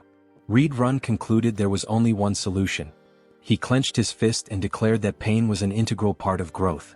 Advising Hyunseok to stay alert, he delivered a punch directly to his face.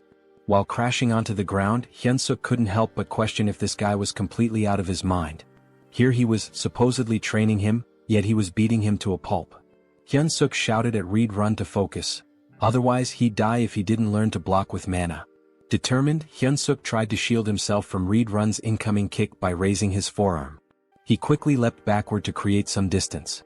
Gathering his strength, Hyunseok launched a counterkick. Reed Run found it peculiar.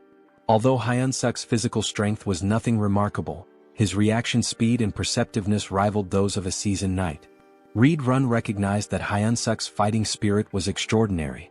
It became clear to Reed Run that it wasn't by sheer luck that he couldn't dodge Hyunseok's kick. Hyunseok's combat instincts were refined to an astonishing degree. Deciding to trust Hyunseok's innate sense of battle, Reed Run planned his next move. He reminded Hyunseok of the wager with the commander, emphasizing that without mastering mana, he had no chance of defeating Kirkin. With a cold resolve, he added that it was better to die here than suffer defeat in front of everyone. Then with a powerful punch, Reed Run hurled Hyunseok into the air. Hyunseok realized in that moment that Reed Run wasn't bluffing. Another hit like that might actually kill him. His mind wandered to his unfulfilled dream of getting married and having adorable children. But Reed Run wasn't giving him time to reminisce. He was already pursuing Hyunseok mid-air, leaving Hyunseok with only two choices: die or block the attack. Praying to God, Hyunseok clenched his fist and prepared to retaliate. The next moment, the ground trembled from the impact of someone crashing into it. That someone was Hyunseok. The force of his landing shattered a significant portion of the terrain. Rachel, standing nearby, was visibly alarmed. Reed Run approached Hyunseok's motionless body, observing him carefully. He declared that Hyunseok had just managed to control his own mana for the first time and asked if he had noticed. Raising his hand weakly, Hyunseok gave a thumbs up, joking that God had answered his prayers. His ridiculous expression made Reed Run chuckle. Reed Run reassured him, saying he'd win if he continued progressing like this. He grabbed Hyunseok's arm and instructed him to stay still so he could heal him. But as soon as Reed Run began, Hyunseok let out a groan of pain, clutching his neck. Reed Run had forgotten an important detail. Dark mana was akin to poison for humans. Realizing his mistake, Reed Run apologized profusely, scooping Hyunseok into his arms and urging him to stay alive. In this world, certain powers inherently counter each other. Dark mana counters regular mana. Mana counters divine power, and divine power counters dark mana. Mana was the domain of humans. Dark mana belonged to demons, while divine power was reserved for the devout followers of God. The Church of Tussis, the most influential religious institution, had waged wars to bring all other faiths under its control. Now, as the divine empire of Gatron, They anointed a chosen individual capable of hearing God's voice and revered her as the saintess. Somewhere within the Demon King's stronghold, rumors swirled about the captured saintess locked in her room. The next saintess of the Divine Empire, Abelson Marriott, was now a prisoner of the demon army. There were murmurs of doubt among the demons. She hadn't prayed in days, casting suspicion on her claim as the saintess. Still, they trusted Reed Run's judgment in capturing her. Abelson, on the other hand, saw no reason to pray. She believed her current circumstances were preferable to her time in the church. Suddenly, the door burst open and Reed Run barged in, carrying Hyunseok in his arms. Abelson immediately chastised him for his rudeness. Ignoring her, Reed Run demanded that she heal the human. Hyunseok's head throbbed, and he began to wonder what Reed Run had done to him. It was almost comical. His last thought was regretting that the last hand he held belonged to a man instead of Rachel. When he opened his eyes, he was greeted by the sight of a silver-haired beauty. His immediate thought was that he had died again and ended up in some random place. Hyunseok began lamenting loudly, claiming he would never forgive the angel for this. He dramatically declared he'd rather become an archmage by the age of 30 than go through this again. Praying fervently, he cursed Rachel, accusing her of being a demon disguised as an angel, and demanded eternal torment for her. Finally, he muttered one last wish. If the angel insisted on making him a hero again, she should marry him first. Abelson, unimpressed, called him pathetic. Hyunseok's eyes widened in shock. Reed Run, relieved that Hyunseok was conscious, couldn't help but grab his shirt in excitement. Still dazed, Hyunseok was utterly confused. Reed Run pulled him into a tight hug, but Hyunseok immediately protested, accusing him of trying to kill him again. It was at this moment Hyunseok realized he wasn't dead. Turning around, he glanced at Abelson, piecing together the embarrassing things he had just said in front of her. Reed Run, meanwhile, asked the saintess if Hyunseok was fully healed. The saintess responded that Hyunseok was not yet fully recovered, and it should be evident to Reed Run as well that the dark mana still lingered in his body. She admitted she didn't know what might happen to him. Reed Run asked if her divine power couldn't erase the dark mana. Abelson warned that any misstep could result in Hyunseok's death. She suggested waiting, as the dark mana might dissipate over time. Apologizing sincerely, Reed Run promised to make amends by helping Hyunseok grow stronger through training. Despite being nearly suffocated by the hug, Hyunseok managed to remark that Reed Run didn't need to go to such lengths for someone as lowly as him. Reed Run dragged him away, but Hyunseok protested, asking him to wait. Meanwhile, Abelson grew curious about Hyunseok, wondering why a human was being trained by a demon. A few hours later, Hyunseok finally made it back to his room. Bobo, as usual, was there playfully chewing on Hyunseok's head. Hyunseok thanked Bobo. He recalled hearing that Bobo had destroyed his home and eaten the soldier who tried to feed him. Once again, Hyunseok thanked him, acknowledging that if it weren't for Bobo's separation anxiety, he'd still be stuck in training. Hyunseok began venting to Bobo about everything that had happened that day. It was enough to make him cry. And to top it all off, the dark mana was still coursing through him. Looking up, he asked Rachel if he was going to die. Bobo simply kept licking Hyunseok. Hyunseok called for Rachel again, but she didn't respond. Rachel was crying, devastated that her hero had been ruined and corrupted. She told him that he wasn't the same hero anymore. Hyunseok was taken aback. Shouldn't he be the one crying after everything he had just been through? Eventually, Rachel calmed down and confessed that all of the misfortunes were her fault. The dark mana in Hyunseok's body, his near-death experience, it was all on her. With biting sarcasm, she added that it was because she was a demon wearing an angel's face, a deranged maniac destined to suffer eternal torment in hell. Hyunseok froze, recognizing those were the very words he'd said to the saintess upon waking up. Realizing his mistake, he scrambled to console Rachel, even going as far as to claim there was no buff item in the world as amazing as her. Rachel, however, was unmoved and told him to shut up, saying he didn't mean any of it. Now all Hyunseok could do was wait, racking his brain for a way to make amends. 3 days later, Hyunseok felt like he was going crazy. Collapsed on the ground, he cried from the grueling training Reed Run had put him through. Abelson, who was present to heal him, tended to his injuries as usual. Hyunseok praised her beauty as he always did. Abelson, disgusted by his behavior, couldn't believe this so-called hero. Yet she healed him anyway. Hyunseok shyly scratched his head and asked Abelson for a favor before his battle the next day. He wanted her to pray for his survival and if possible to come watch him fight. The request caught Abelson off guard. The day of the battle finally arrived. a match that would decide Hyunseok's fate. The crowd buzzed with speculation. Why would anyone challenge the commander, let alone a mere human? Of course, Hemis and Reed Run were in attendance. Hemis, enjoying the atmosphere, asked Reed Run who he thought would win. Reed Run confidently replied that Hyunseok would emerge victorious. He had worked tirelessly and his talent was extraordinary. Intrigued, Hemis leaned closer and proposed a bet. If Hyunseok won, Reed Run could continue training him. Reed Run found the wager unusual and asked what would happen if Hyunseok lost. With a sly grin, Hemis revealed the catch. Reed Run would have to kill Hyunseok with his own hands. It was the responsibility he would bear for his bold words. An uneasy feeling settled over Reed Run, but he had no choice but to agree. As she looked at Hyunseok, Hemis remarked how exhilarating it had been since she felt this much excitement. The announcer began introducing the fighters. Hyunseok stood ready, his mind clear and his body in peak condition. He wasn't nervous. When his name was announced, he stepped forward with confidence. Hyunseok reflected on how much he'd grown. His stats had improved significantly, he'd gained a new skill and trait. The intense training had paid off. Reed Run's unique combat style, composed of 10 distinct forms, was now a part of Hyunseok's arsenal. Though his proficiency with it was only at 8%, he believed it would suffice. Our boy was determined to win this fight and hoped that, after the battle, he could go on a date with the silver-haired saintess. But his thoughts were quickly interrupted when Rachel shouted, demanding to know what he was thinking.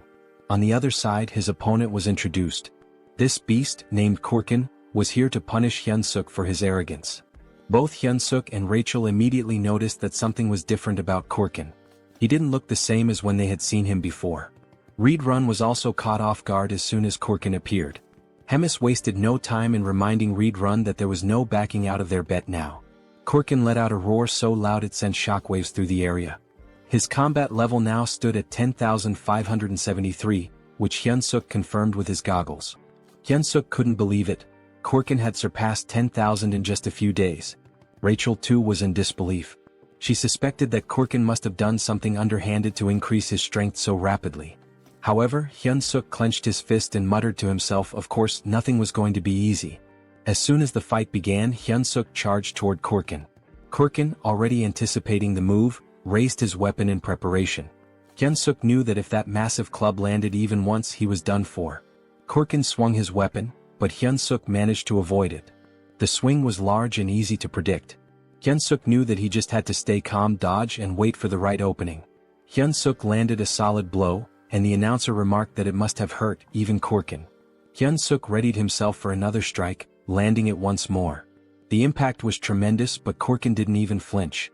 Hyunseok immediately realized he had messed up when he saw something blurry coming toward him.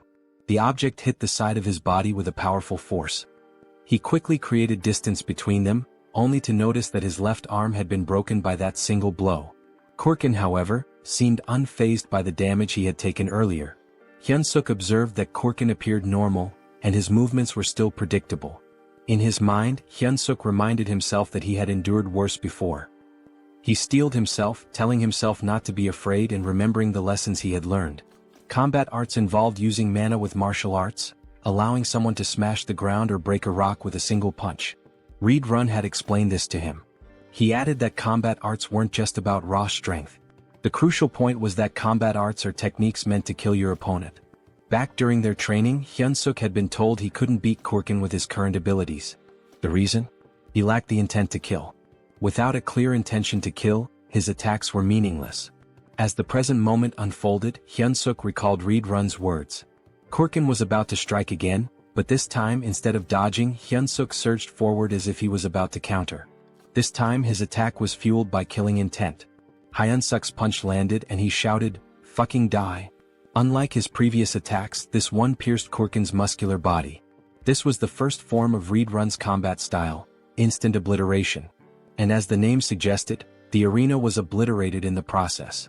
As the dust clouded the arena, Abelson wondered who had won. When the dust finally settled, Korkin's body was revealed, a massive hole torn through his chest. "Welcome to the Donut Club, ugly ass," Hyunseok thought to himself as he raised his fist in victory.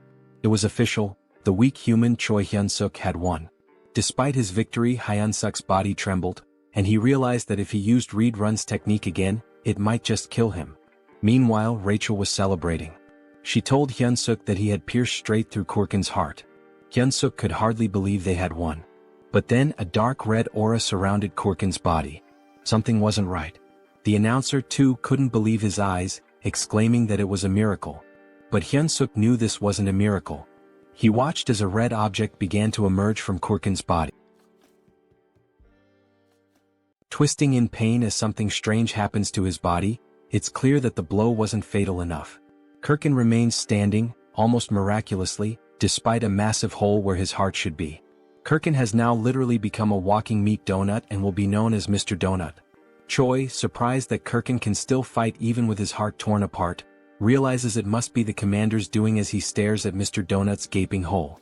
Meanwhile, the commander watches the fight with a smile, enjoying how events are unfolding. Beside her, Reedrun wonders what she was thinking by sharing her dark mana with Mr. Donut. She also cast a curse that turned him into an undead when he reached a fatal state.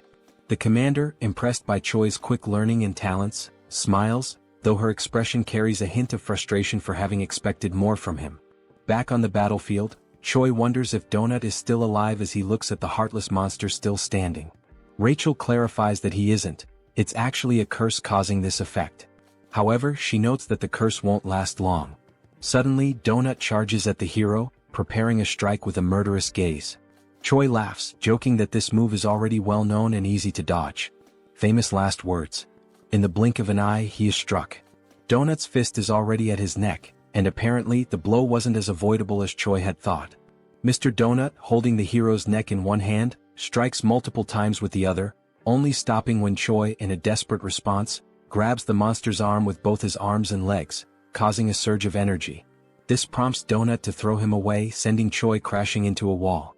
As Choi reflects on the gentle meeting between his body and the wall, he recalls the near-death sensation he experienced, comparing then to now. It seems like all the bones in his body are broken. With no time to dwell on his misery, he notices someone willing him to stand and continue. Choi then realizes Abelson's presence, gesturing encouragement, telling him he can win. The hero hesitates to believe her, but the doubt doesn't last long. He rises, realizing the fight isn't over until it's truly over. His newfound courage stems from one thing: the fear of embarrassing himself in front of a girl. That's how we do to overcome death. Even with all his bones seemingly broken, he channels mana that acts as an armor for his body. A blue aura covers him. Choi then decides to counterattack. As he moves toward Mr. Donut, the system updates displaying 2 consecutive changes. His mana control advances from F to E and then from E to D. Charging a powerful energy-infused attack, the hero shouts an invitation to Abelson for a date. Screaming while smashing a goblin's thinking box seems like the perfect time to ask a girl for a hangout. The attack drives Donut's head into the ground, but it isn't enough to neutralize him, but it was almost. Realizing his attack was highly effective, Choi continues his assault, repeatedly striking Donut's meat coconut. The audience watches in stunned silence, unable to process what's happening in the arena. Meanwhile, in the room where Reedrun and the commander are watching, she asks Reedrun if was he the one who taught the hero all those moves. Reedrun denies it. He also added, emphasizing that he's never seen anything like this in his life. Turning the attention back on the battlefield, now nearing its conclusion, Choi's thoughts are focused on his possible date. Things like 1 night, 2 days, dinner and hotel, clearly more important things to think in a situation like this. However, he knows he must remain cautious while collapses in exhaustion. As a result, the commander tells Reedrun to be careful. Choi is a monster. She reflects that having a hero serve the demon army will be fun, even though Choi's face reminds her of someone she isn't fond of. Sometime later, the hero wakes up startled in his cabin, bandaged, and in the company of Dog and Rachel standing nearby. Before he can ask where he is, Rachel informs him he's obviously in his cabin. Choi, concerned about the outcome of the fight and his experience, is quickly reassured that he won and that Abelson tended to his injuries. Eager to check the system, he looks at his stats. Hero candidate Choi, now level 212, has seen significant increases not only in his level but also in stamina, mana, charisma, and unlocked mana control skill. As he reviews his stats, Rachel mentions she could have healed him too. Choi ignores the comment, focusing solely on the absurd number of levels he gained. Noticing the mana control skill, Rachel reacts with exaggerated surprise. She defends her reaction, explaining that she's right, it's extremely rare for anyone to achieve mana control. As she tries to elaborate on how amazing this feat is, she's interrupted by Choi, who notices a strangely folded piece of paper. The scene shifts to Abelson's prison. She's gazing at the stars and muttering to herself that it was unnecessary. In her thoughts, the hero is strange. He discovered mana and learned about combat in just 3 days, which isn't normal. This hero certainly has unknown potential. Unfortunately, his personality is inversely proportional to his abilities. Abelson wonders if her prayers were answered or if Choi is simply pure talent. In the end, it doesn't matter. To her, he's the hope she needs. She then knocks on a door, seeking a favor, and Reedrun at the other side answers, offering his help. When Reedrun asks what she needs, she says she wants to take a walk.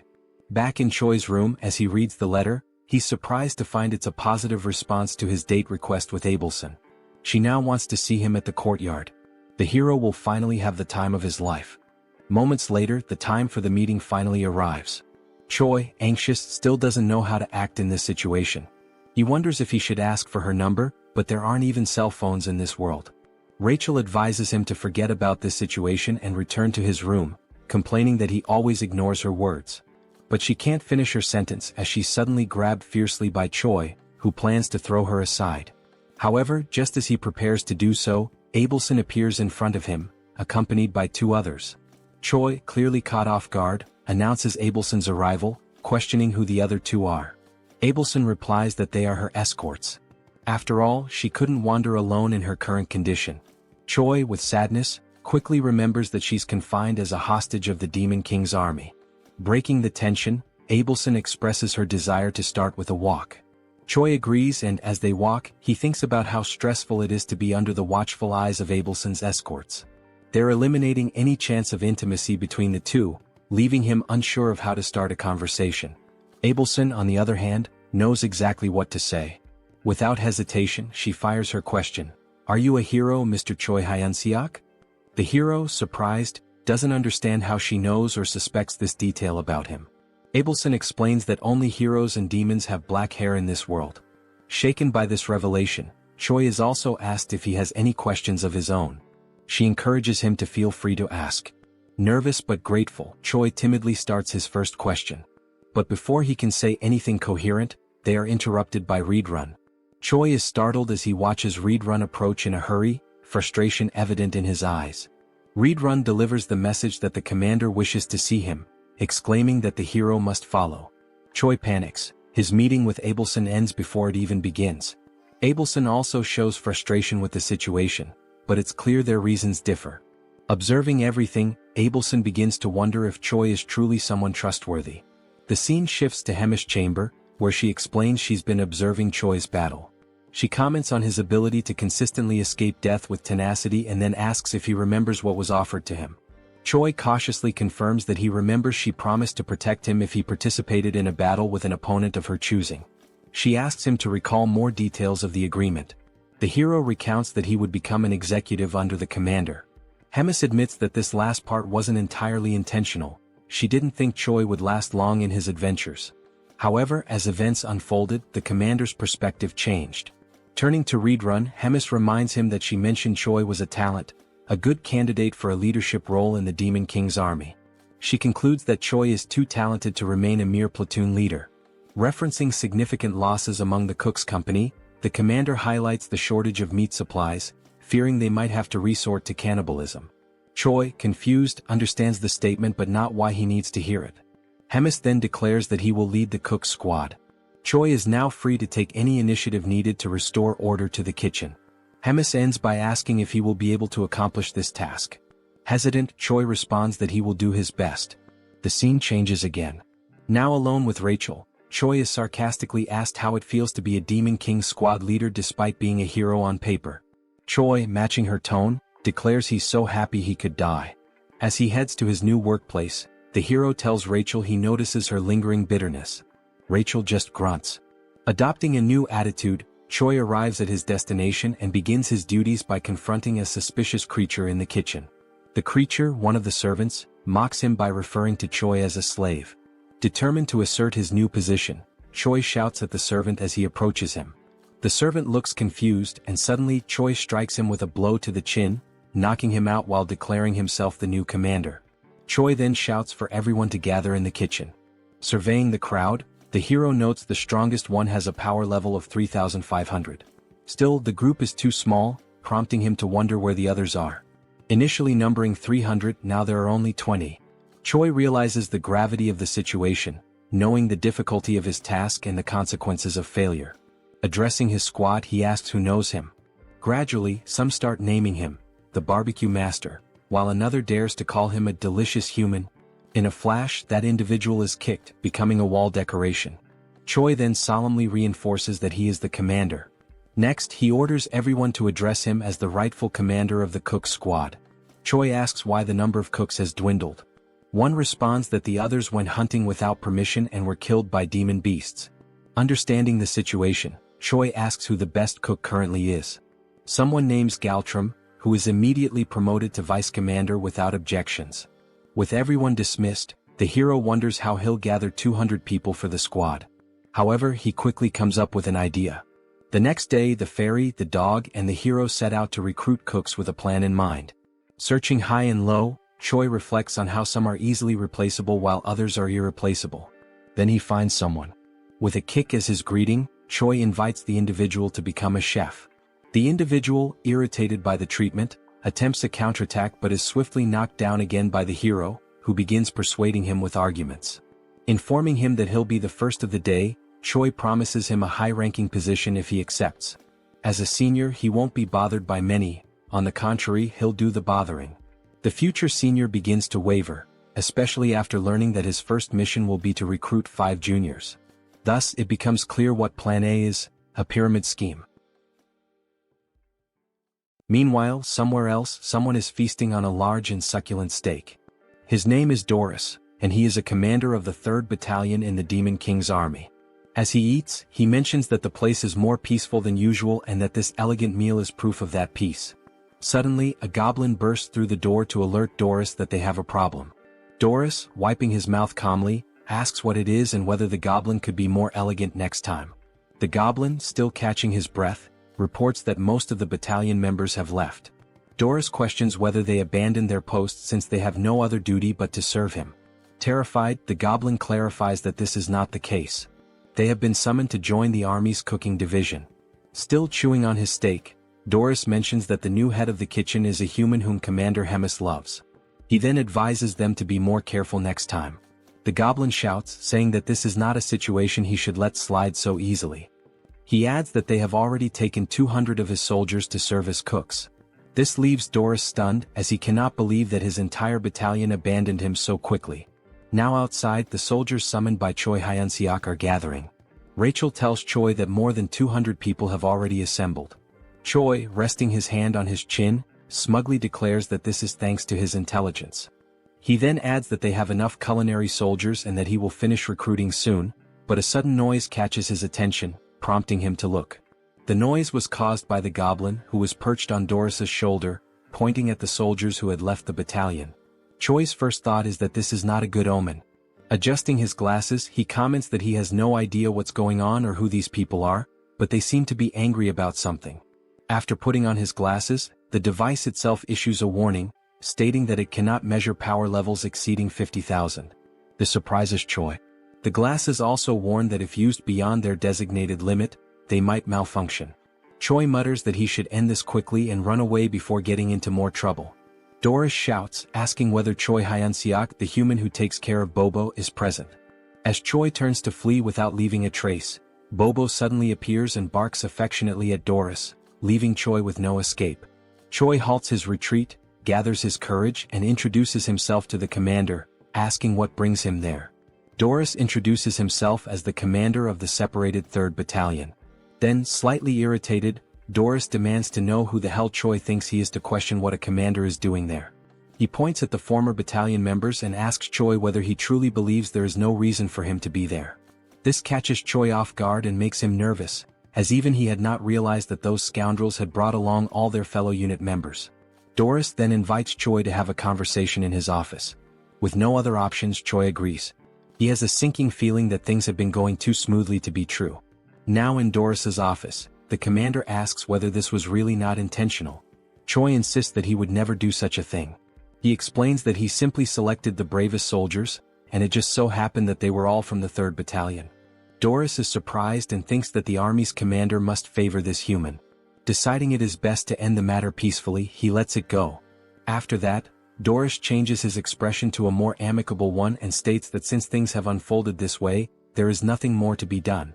Choi should simply take the soldiers he selected and use them as he pleases. Hearing this excites Hyunseok, who asks if it is really true, thinking that he has a good feeling about this. However, just after this moment of euphoria, Doris mentions that there is a condition. Choi immediately starts feeling uneasy again. As a true gentleman, Doris explains that since Choi has already taken 200 of his soldiers, there is one specific soldier he should also take. Choi becomes alert, thinking that even after taking so many soldiers, Doris still wants him to take one more. That must mean this soldier is a useless failure who will only cause trouble. Annoyed, Doris asks whether Choi is refusing and whether there is a problem, even after taking all of his 3rd Battalion soldiers. Feeling the pressure and his legs beginning to weaken, Choi insists that it is not what Doris thinks. He says he is simply overwhelmed with happiness and does not know how to properly express his gratitude. As the door opens, Doris declares that he has made his decision and will now introduce Choi to his new soldier. Then a massive hand appears, and Doris announces that the name of the new soldier is Yuzaru, adding that he is a lovable hybrid born from an ogre and an orc. Yuzaru introduces himself, speaking in the 3rd person. Yuzaru has arrived, Commander. Since Choi was still using his glasses, he realizes that Yuzaru's combat power also cannot be measured. While Choi remains paralyzed at the thought of having someone so strong as a soldier, Doris comments that Yuzaru's flaw is that he is incredibly stupid, but he is strong. He then tells Choi to make good use of him. As Yuzaru tries to enter the room, he bumps his head on the doorframe and loudly states it, making Choi wonder just how stupid he really is. Back at the recruitment site, Choi announces that he will reintroduce himself to all members. He states that his name is Choi Hyunseok, the tamer of Bobo and the new head chef of the army. One of the soldiers comments that this is the first time he has seen Bobo. Choi, holding a bone, remarks that Bobo is a good boy. Bobo's eyes light up, and he even drools at the sight of the bone. Then, turning to the members, Choi declares that from now on, he will be organizing the unit. He puts up a list for everyone to see and explains that it is a new list, prepared by him, in which everyone must check their names and organize themselves accordingly. Rachel, surprised that he actually prepared a list, asks what criteria he used. Choi tells her that he believes everyone has the same level of intelligence, so he organized them based on combat power. He further explains that he assigned the weaker soldiers with more kitchen experience to kitchen duties. Then he asks Rachel if that was not a genius idea. After a while, one of the soldiers calls for him, stating that everything is ready and everyone has been organized. Delighted, Choi says he will check. With everyone divided into 2 large groups, Choi announces that the squad on the right is the culinary unit, while the one on the left is the combat unit. Using his experience, he acknowledges that some people might be unhappy with their assigned roles and invites anyone dissatisfied to step forward. A soldier raises his green hand, confirming that there is a problem. The goblin with a parted hairstyle, one of the weakest in the battalion, is the one who raised his hand. He states that he also wants to hunt and eat fresh meat right away. Choi gives a strained smile, admitting that this is a headache. He then calls for the goblin to come closer. The goblin cautiously approaches, contemplating what might happen. Once he is close enough, Choi suddenly kicks the poor goblin in the balls, making him scream in pain, his eyes bulging. Then Choi announces that this was his entrance exam. The poor goblin, now realizing that he will never be able to have children again, is left in agony. Without remorse, Choi declares that since he failed to withstand the kick, he has failed the test. Only then does the hero system finally appear, displaying a notification that thanks to his excellent leadership and command skills, Choi successfully organized and stabilized the unit. The system grants him the hidden skill of charisma level up, as well as an upgrade to his leadership skill level. Looking at the squad members, Choi asks if there are any other candidates with complaints. After a moment of silence, Choi clenches his fist, preparing to give a speech. Then he shouts for everyone to hear that everything is confirmed. He gives the order for the combat unit to grab their weapons because it is time to hunt. Now, in the great forest north of the Black Fortress, Choi gathers with all the members of the combat unit. Choi remarks to Rachel that, especially today, the forest seems calmer, with no sign of a single beast around. She replies that it might be due to the presence of Bobo and Yuzaru. Since they are so strong, they could be scaring the monsters away. Agreeing with her, Choi acknowledges that it is a plausible theory. Then we see Bobo and Yuzaru looking cuter than ever before. Choi grumbles, saying that those two are his best soldiers, and he simply cannot leave them behind. Rachel then suggests that they use bait to lure the monsters. Choi questions her idea, saying that if they had extra meat to use as bait, he wouldn't need to go hunting in the first place. Rachel smiles and tells him that he misunderstood. She is not talking about sophisticated bait. Pointing at all the squad members, she explains that they will serve as biological bait to attract all the demonic beasts. Choi loses his sparkle, then looks up and asks God what he did in his past life to deserve this. Then he crosses his arms and, with conviction, Choi orders the numbers 14, 3, 1, 43, and 7 from the list to step forward. Rachel, not understanding the significance of those numbers, asks him about it. He responds by saying that those were the numbers he bet on in the lottery back on Earth, lamenting that he could have been the winner. Still tearful, Choi gives the command that the operation will begin now. He then orders Yuzaru to grab member number 14, which excites the giant. After being held by Yuzaru, the poor member number 14 asks if he has lost his mind. Calling him an intercontinental ballistic goblin, Yuzaru effortlessly tosses the goblin far away. Choi, with his hand on his chin like a thinker, comments that it's a great idea, as continuing to throw weak soldiers like bait will eventually attract the attention of the monsters. He then turns to a fox soldier and orders him to light a small fire so the ones thrown as bait will have a way to return. But Rachel questions whether throwing soldiers like that wouldn't just kill them from the impact of the fall. Choi retorts, saying that he is sure 1 in every 6 will come back alive. He tells Yuzaru to keep throwing the others from the list. The rest of the battalion is in shock and whispers among themselves that the human head chef has lost his mind and that they want a long life. One of the goblin soldiers, terrified by the situation, decides to turn around and run away at that moment. As he turns to flee, he sees Bobo with his eyes sparkling with cuteness. The frightened goblin says that this is not what Bobo is thinking and that he will serve the Demon King's army for the rest of his life. But it seems Bobo doesn't believe him, as Choi mentions that the ones he threw earlier are late and should have returned by now. Meanwhile, in the background, the poor goblin is crying for help. At the same time, one of the goblins who had been thrown is running back, desperate and calling for help while being chased by several monsters. Choi smiles, saying it was about time for him to return and let the soldiers handle things now, but only if he needs to land the final blow on the monster to count for XP. But before he can finish his thought, Yuzaru takes off running ahead. He is simply too strong to leave the last hit for anyone else. As Yuzaru takes down the monsters one by one, he shouts that he loves fighting, leaving nothing for Choi. Frozen and speechless, Rachel looks at Choi and asks what last hit he's talking about, since there's no monster left alive. After everything, while Yuzaru celebrates his success with Bobo, Choi is left crying because he didn't get any XP, and worse, he can't even use the monsters as food since they were all torn apart. Rachel, shocked, points out that both Yuzaru and Bobo only need 1 hit to defeat the monsters. Still in disbelief, Choi says he needs to go back tomorrow but without those two. Rachel asks if he is sure about that, since there's only 1 more day before the main commander's duties return to normal. Back at the battalion, Choi orders a retreat, telling everyone to gather tomorrow at the same place, earlier than usual. Back in the kitchen, Rachel asks why he went there right after returning, and Choi responds that he needs to see if the mashed meat works in any way.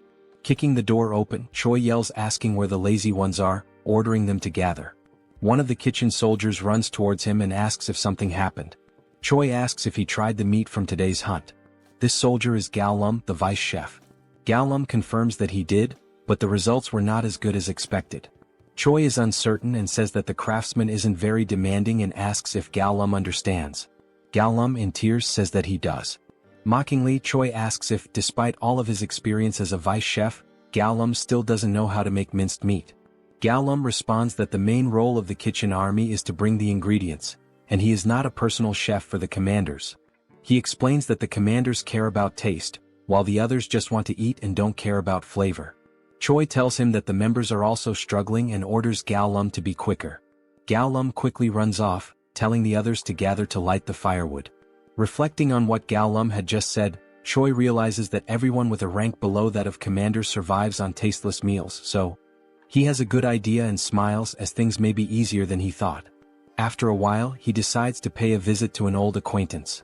He knocks on Abelson's door and introduces himself as Hyunseok. She hears him and tells the hero to come in. Feeling awkward and blushing, he says that it's nothing special, he just wanted to see her. Rachel then says that now she understands the real reason he went to the kitchen.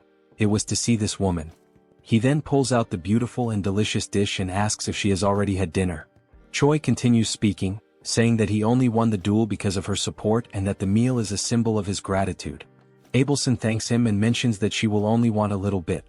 The woman then cuts a small cube of the meat and brings the fork to her mouth, thinking that the smell is very good. She takes a bite and after chewing for a moment she's left without reaction. Then, like in Shokyuji no Soma, she says that it's delicious, much better than what she had eaten at the castle. An incredibly tasty flavor. After a few minutes, Choi, pleased, says that it looks like she liked the food since she finished the entire plate. Still shy, he takes the plate and says that now that she's eaten he can leave. Just as he's about to leave, she calls him by his name. Then Abelson asks what Choi's plans are when he leaves this place in the future. Choi, like a good man moved by emotion, quickly responds that it's marriage with her. Hearing this, Abelson's eyes widen. Realizing his intentions and that he didn't understand the meaning of the question, she says that now he can leave. But before he goes, he tells her that there's something else he wants to do besides marry her. This catches her attention. However, before finishing, he asks her what her plans are and what she wants to do when she leaves there. With a lifeless look, she says that she doesn't know yet because if she ever leaves there, she doesn't want to do anything. Now, in Gartran, the divine empire of the capital of Gratium, where the theocracy is governed by the Pope of the Church of Ducis. A man kneels and refers to another as Your Holiness, then he provides the information that they have discovered the location of Abelson Marriott, the next saint. He then adds that, supposedly, Abelson is imprisoned in the Black Fortress where the glutton resides. The man sitting on the throne asks how the next saint ended up in such a place. Tapping his fingers anxiously on the throne, he asks if there has been no word from the Demon King about this. The man replies that there hasn't been, as no one knows what they want since they're not demanding anything. Rising from the throne, the Pope says that in the history of wars between humans and demons, there have been only a few times when humans managed to breach the Black Fortress. Even so, on those occasions when they succeeded, the glutton Hemis was absent. So, attacking directly now would be very reckless. Opening the curtain to the window, he says that he will send a secret rescue team. Then, Pope Orvan IV gives the order for the man to summon their hero. Back in the hunting grounds, Choi organizes the kitchen battalion soldiers into 2 blocks, literally. However, something keeps nagging at him. He can't stop thinking about what the hell Abelson meant when she said that she didn't want to do anything else. Walking to a suitable spot, he stops and says that this should be enough. While rummaging through his backpack, he calls the platoon commander forward and tells him to step up. He takes something from his backpack and tells the platoon commander to eat. What he pulled out were 2 steaks of meat, and while the soldiers look on in disbelief, they think it's some new type of bribe or some kind of leftovers. Choi asks if they're not going to eat, and the soldiers apologize and quickly begin eating. After tasting the meal, the soldiers who ate it shine their eyes and enter a state of ecstasy due to the delicious flavor of the meat. The 3 platoon leaders kneel and say that from now on they will be loyal to Choi, begging for another piece of the meat. However, he pulls out more pieces of meat and says that the chance to taste it is over, meaning that from now on, Choi shouts at them to run, because only the platoon that captures the most living demon beasts will be allowed to eat with him. The 3 platoon leaders run desperately, urging their soldiers to do the same.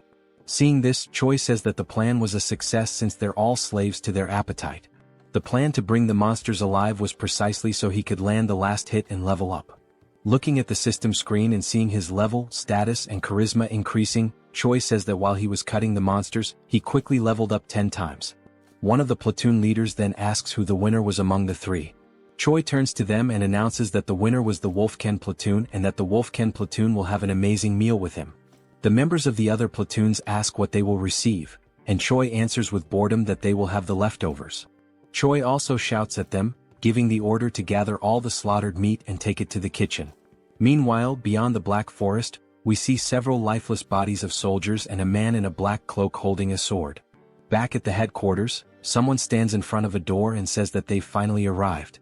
Inside, Abelson says that she shouldn't have said that to Choi. After all, she can't keep hiding this forever. The door opens and it's the man in the black hood calling Abelson by her full name. He then removes his hood and we see that it's not Choi but a blonde man with green eyes. He says that he's there to rescue her. Recognizing him, Abelson calls him Sir Guffin and asks if the Pope sent him. He replies that he thinks so but isn't sure. Leaning against a table, she apologizes and says that she can't go back now, politely asking him to leave. Surprising her, he says that he'd love to retreat as well, but a mission is a mission and must be completed. With a serious expression, she says that as he should know, the glutton Hemis lives in that fortress, and if he tries to take her, he knows what the worst outcome could be. He approaches her, smiling, and asks how she plans to do that, and Abelson says that she will use her holy power to summon Hemis there. The man then grabs Abelson by the neck and says that he's not there for games, because he's not a prince but a soldier. With a cold expression, he orders her to close her eyes, and when she wakes up, she'll already be in the capital. With his grip tightening around her neck and her almost fainting, Abelson realizes that he may use holy power and wonders how that's possible. As her eyes slowly close, she thinks that she can't go back there again. Then a sleep spell is launched toward the blonde man. It's Choi telling him to take his hands off Abelson. The punch hits his face, but it seems to have little effect. With a small trickle of blood on his face, the blonde man says that it was a punch infused with magical energy and asks what Choi is. He adds that Choi's movements are very impressive for the magic he possesses. Irritated, Choi throws another punch and asks what the hell the blonde is talking about, ordering him to get away from Abelson immediately.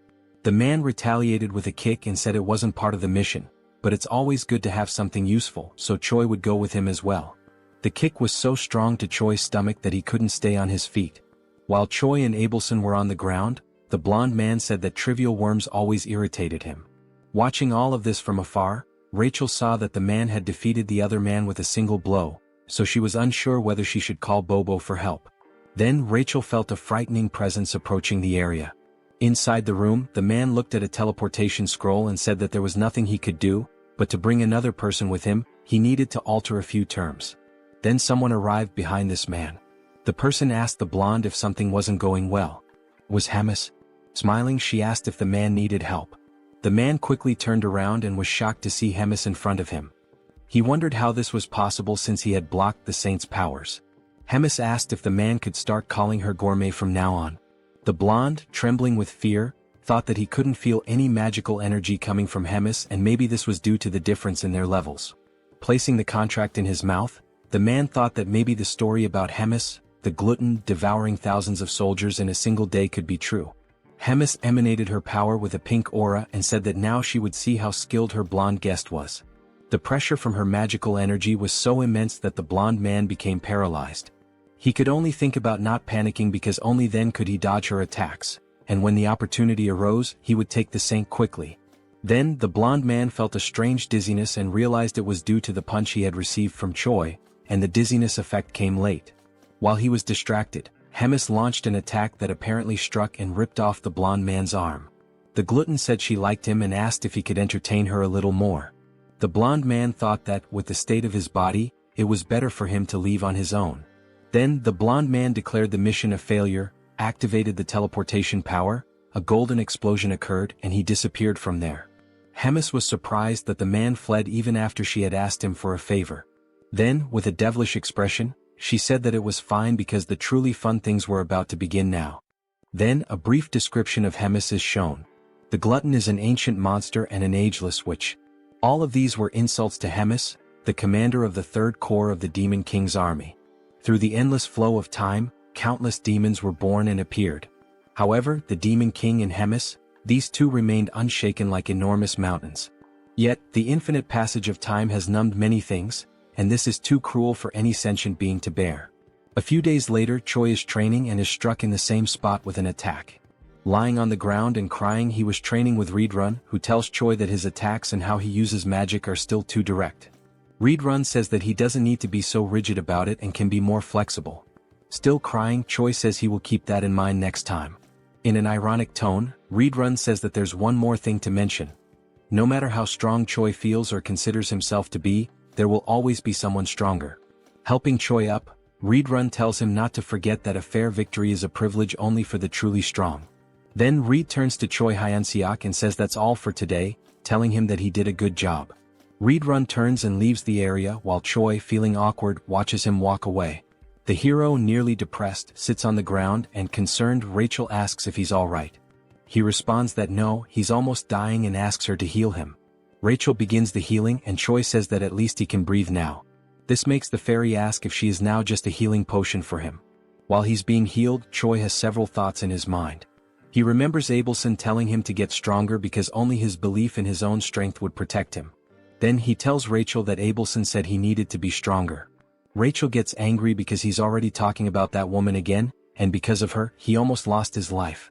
She doesn't know if she's a saint or a witch. Choi tells her that she could suffer divine punishment for saying such things. While still using the healing, Rachel remembers that the assassin used sacred power, so she questions why, if she is really a saint, he attacked her. Choi, thinking, says that she's right because the next saint should be a valuable existence, and that's not what happened. Choi becomes frustrated thinking about it and says that, in any case, he's done thinking about it. Then Rachel asks why he's so fond of her. Choi ignores her and says she's just jealous. Rachel yells that he's a woman-crazed moth and asks if he really wants to die. Shortly afterward, there was Choi, head down and sad, while Rachel and Bobo looked at him. Choi says that it's over for him and asks to be reborn as a rich family's cat in his next life, leaving their eyes confused by the situation. Rachel asks if Bobo is concerned and if he would accept someone like that as his master. Bobo still doesn't understand, so Rachel says she will tell him what happened. 30 minutes ago in Hemis's office. Hemis calls Choi Hyunseok and tells him that she has a big dilemma. She quickly says she's been bored for a long time, which surprises both Rachel and Choi with this sudden revelation. Sitting on her throne, Hemis says that because of this she should see something fun, and Choi just agrees. Hemis then says that he will have 1 month to train and defeat the battalion commander, which leaves him incredulous and nervous, asking if she really said that. With her aura emanating from her claws, she asks if something is wrong or if he can't do it. She asks if he wants her help, like she did with Mr. Donut in their fight against him. Remembering what she did, he bows, hitting his head on the table, and says that he doesn't need it and will handle it himself. Rachel then finishes recalling the events and Choi cries in the background. The fairy tells Bobo to say goodbye as he won't be seeing him for a long time. And now, I believe Bobo understands the situation. Rachel then turns to the hero and tells him that it's about time he accepts the fact that he's a hero, asking if he intends to defeat the battalion commander with only 9,000 power. Choi says he's already crying because of it and asks if Rachel wants him to die right now. While he laments, Rachel remembers that indeed Choi became strong quickly, but it's not enough because the battalion commander is on another level. Hyunseok remembers that the average battalion commander has a combat power of over 40,000 and he laments because there's no way to reach that number in such a short time. He looks at Bobo and thinks it would be wonderful if Bobo could replace him and fight in his place, as Bobo could fight on equal terms or even win against the battalion commander. While Bobo consoles him, Rachel says that the fight should be a duel and Choi confirms that. Only then does Choi have an idea, remembering what Hemis actually said. He then asks Rachel what Hemis had said, and Rachel replies that he has 1 month to defeat the battalion commander. He gets excited again because he realizes that at no point did Hemis mention a duel or a main fight. Rachel is left speechless, her eyes wide open. Choi then comes up with a plan because, no matter how he does it, he just needs to do it. The idea is to use anything to defeat the battalion commander, whether alone or not. Rachel asks if he's sure he should interpret it as he wishes. Biting his fingers nervously, Choi says that the only way is to lure the battalion commander out and set up an ambush with Bobo. Upon hearing this, Rachel asks what he is, as she doesn't know whether to consider him very intelligent or just a coward. Then Rachel asks how Choi will lure the commander out. She wonders if someone as careless as the hero has any way to persuade the commander. Holding a spice and smiling, Choi says yes, because he met the commander recently and knows that he enjoys savoring elegant meals. So Choi begins preparing the best recipe for grilled ribs. He selects the best ribs and goes through the entire process to make them incredible, soaking them in water with honey to remove the blood. Once the blood is removed, they should be left in a pot to cook quickly. While it's boiling, Choi chops the mushrooms and green onions, adds gushing fish, and stirs to combine the flavors. Then he adds everything into the pot with the meat and lets it boil. After at least half an hour of boiling, we see Bobo dragging Choi through the fortress corridors so fast that his body seems to separate from his soul. Upon arriving at the location, Choi can't bear it and collapses, questioning how it's possible for him to lose in terms of endurance if he's just a human. Quickly, Rachel stops the hero and tells him that it's burning, which leaves Choi terrified. Then we see the plate of ribs and stew complete and it looks delicious. Carefully, Choi places it on a plate, and with a smile he sprinkles finely chopped green onions on top, saying that the best stew, the key to unlocking the heart of Commander Doris, is ready. The table was full of delicious food, and Doris leaned back in satisfaction, a rare moment of peace washing over him. He took a deep breath, savoring the ambience, and reflected on how infrequent such refined, tranquil moments were in his position. The decision to pass Yuzaru on to Choi had been a stroke of genius, easing a burden he hadn't realized was so taxing. As he pondered this, a subordinate entered, bowing with measured respect. The air in the room shifted slightly as the servant cleared his throat before delivering a message. The cooking squadron had arrived to see him. Doris, though already sated, felt curiosity stir within him and gestured for the servant to continue. Without hesitation, Doris dismissed any possibility of returning Yuzaru, assuming that was the purpose of their visit. The subordinate hesitated before clarifying that Choi had come for a different reason. He wished to present a dish as a token of appreciation. Hearing this, Doris's eyes lit up. Whispers of Choi's extraordinary culinary skills had reached him, rumors painting him as a near-mythical figure in the kitchen. Now he would experience it firsthand. Straightening his posture, he gave his approval. A knock echoed through the room, and the doors swung open to reveal Choi making an exaggerated entrance, tray in hand, a mischievous glint in his eye, and a rose held between his teeth. Doris blinked, momentarily caught off guard before swiftly composing himself. Choi set the tray before him with a theatrical bow, expressing his gratitude for the opportunity that had led to his new title in the kitchen. Doris, unimpressed by words, expected the food to speak for itself. With a humble nod, Choi lifted the cover from the dish, revealing a steaming serving of urine ribs. A rich, tantalizing aroma filled the room, causing Doris to salivate despite himself. The presentation was impeccable, almost divine. Drawing in the fragrance, Doris found himself overwhelmed. Across from him, Choi watched knowingly, confident that one bite would send him into a world of indulgence. The moment Doris tasted it, disbelief overtook him. His widened eyes and forward-leaning posture betrayed his astonishment. The dish transcended human capability, reaching a level of perfection he had never imagined. Encouraged by the reaction, Choi suggested introducing more dishes in the future. Doris, without hesitation, accepted, willing to eat anything he prepared. As Choi exited, Rachel, standing by the door, struggled to contain her reaction. Doris, still enraptured by his meal, casually remarked on Choi's favored status. Barely making it outside, Choi gripped the doorknob, trembling. He and Rachel exchanged a glance before both succumbed to violent nausea. Rachel wiped her mouth, staring at Choi in disbelief. He acknowledged his actions, fully aware of the consequences. When pressed on his intentions, he made it clear. He would continue feeding Doris until the day came when he was nothing more than a pig fattened for slaughter. Meanwhile, inside the dining hall, Doris remained blissfully unaware, savoring each bite. A week passed. Doris sat before another grand meal, yet his appetite had noticeably waned. With a sigh, he idly prodded his food, burdened by looming concerns. An upcoming duel for the battalion commander position weighed on his mind. His growing influence had drawn unwanted attention, and failure meant forfeiting his title. Yet he accepted the stakes with a sense of dignity. Choi, realizing that a week of careful planning had failed to consider external threats, forced a smile and assured Doris of his impending victory after he invited him to watch the duel. The next day at the Grand Training Grounds, Rachel attempted to lift Choi's spirits with sarcasm. Choi, unimpressed, remained convinced that Doris stood no chance after everything he had been fed. Roiger, the Demon King's 3rd Army Corps Regiment commander, initiated the duel. The challenger, a humanoid figure with a horned skull, stepped forward. Opposite him, Doris ascended the stairs, panting from the effort. Yet, upon spotting Choi, a smirk surfaced on his lips. Roiger signaled the start. Doris barely reacted at first, his enthusiasm lacking, until the moment arrived. In a single motion, he seized his opponent's weapon. A shockwave erupted, forcing the audience to recoil from the impact. As the dust settled, the challenger lay motionless. Roiger, stunned, acknowledged Doris's overwhelming dominance and ended the match. Spectators dispersed, leaving Choi to contemplate his next move. That night, at Bobo's house, Choi analyzed the monster distribution map he had drawn. Rachel, peering over his shoulder, questioned his intentions. The plan was simple: pit monsters against each other, letting one enemy take out another. Rachel, after grasping the concept, understood the brilliance behind it. 3 days later, deep in the forest, Rachel groaned from exhaustion after memorizing endless monster entries. Choi had offered to divide the work, but she had refused, now regretting it.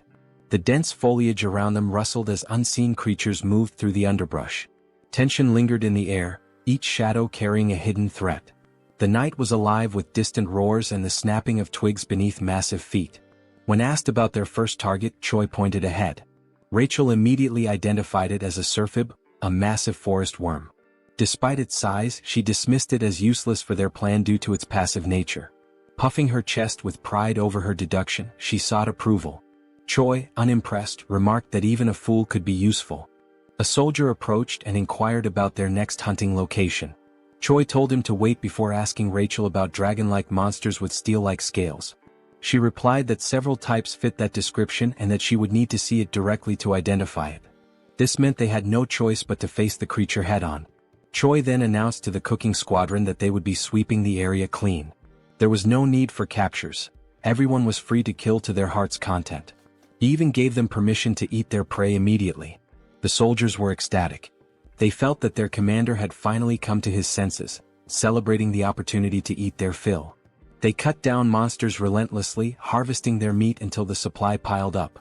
Choi observed the results of their efforts but noted that the true owner of the territory had yet to reveal itself. He began to worry that their efforts had been in vain. Deciding to halt the operation, he ordered everyone to put away their weapons.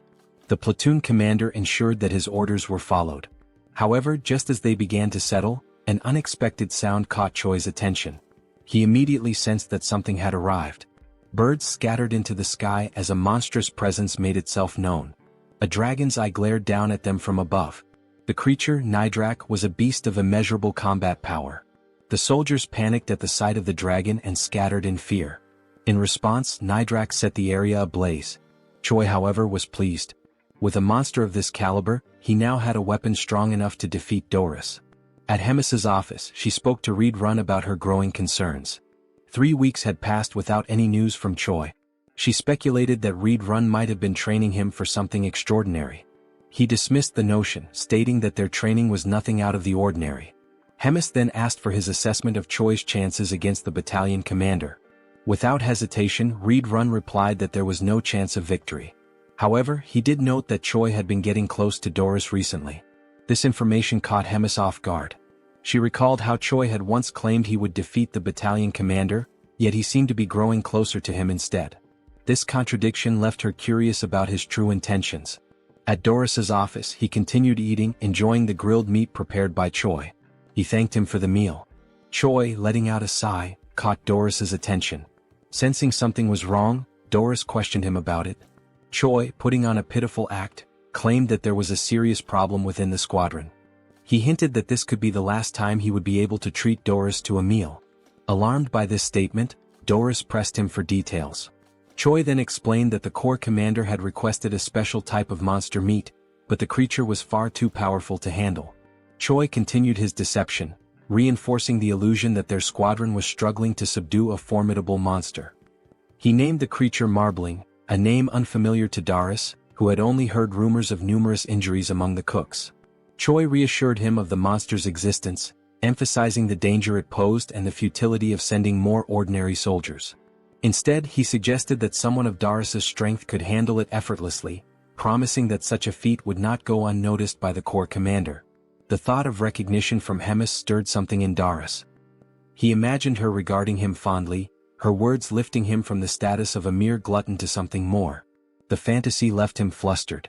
Choi, capitalizing on this reaction, assured him that he would relay his accomplishments personally, strengthening the illusion of camaraderie. Though Doris feigned reluctance, he ultimately agreed to help, seeing Choi as a friend. Choi expressed gratitude, but beneath his polite demeanor, his expression twisted into a sinister grin. The following day, the operation was set in motion. At the designated location, Choi gathered his forces, ensuring every step was carefully planned. Rachel confirmed whether he had memorized the terrain, to which he responded with absolute confidence, likening himself to a living navigation system. He then whispered to Bobo, subtly affirming that their true target was Doris. Yuzaru, lacking complexity in thought, simply prepared to execute his given task without question. With everything in place, the mission commenced. Deep within the great forest, the soldiers were oblivious to their true purpose. Their only knowledge was that they were being sent to hunt a dangerous monster. Doris, irritated by the harshness of the wilderness, questioned the distance to their target. Choi assured him they were approaching Marbling's territory, all the while maintaining extreme caution. He understood that Doris was more formidable than he appeared, but he had faith that Nidrak would emerge victorious. Suddenly the atmosphere shifted. Birds scattered in distress, signaling an imminent threat. Choi warned Darius that something was approaching. Darius, now alert, prepared himself. From the shadows, Nidrak emerged, its presence overwhelming. Confused, Darius questioned whether this was the marbling he had been told about, finding its appearance somewhat familiar. Choi dismissed his doubts, remarking that many monsters looked alike. Accepting this, Darius viewed it as nothing more than another beast to slay. With unwavering confidence, Darius commanded his battalion to attack, trusting that Choi would ensure his victory reached the corps commander's ears. His soldiers surged forward, engaging the dragon with reckless abandon. Darius himself lunged into battle, unleashing his formidable techniques. Despite Nidrak's immense power, Darius's sheer brutality kept him pressing forward. Choi observed with growing concern, realizing that Darius was more resourceful than anticipated. Instead of facing Nidrak directly, he used his soldiers as fodder, sacrificing them to create openings for his own attacks. Choi had intended for the battle to overwhelm Darius, but the demon's methodical approach threatened to undo his plan. Before Darius could land a decisive blow, a panicked soldier interrupted, reporting the arrival of another creature. Choi's expression darkened. He had miscalculated, this territory belonged to Nidrak alone. The presence of an additional monster disrupted his scheme. Retreat was immediately ordered, but before they could escape, a massive worm-like creature emerged. It was a Surfib, an entity Choi had initially dismissed due to its supposed non-aggressive nature. However, perceiving the ongoing battle as a territorial dispute, the Surfib prepared to fight. Darius quickly called for a full withdrawal, but Rachel realized that allowing him to escape would jeopardize everything. Choi knew he had no other choice.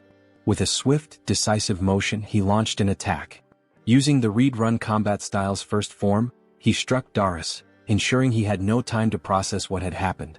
His voice rang out, demanding that the retreat be cancelled. He called upon the demons to stand their ground, invoking their pride and courage. The chaos intensified as the battlefield descended into further disarray. Amidst it all, Darius registered the pain and the deafening roar of battle around him.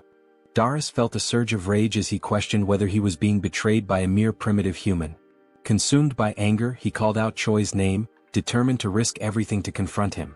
Activating his skill, Full Bloom, he unleashed a devastating attack.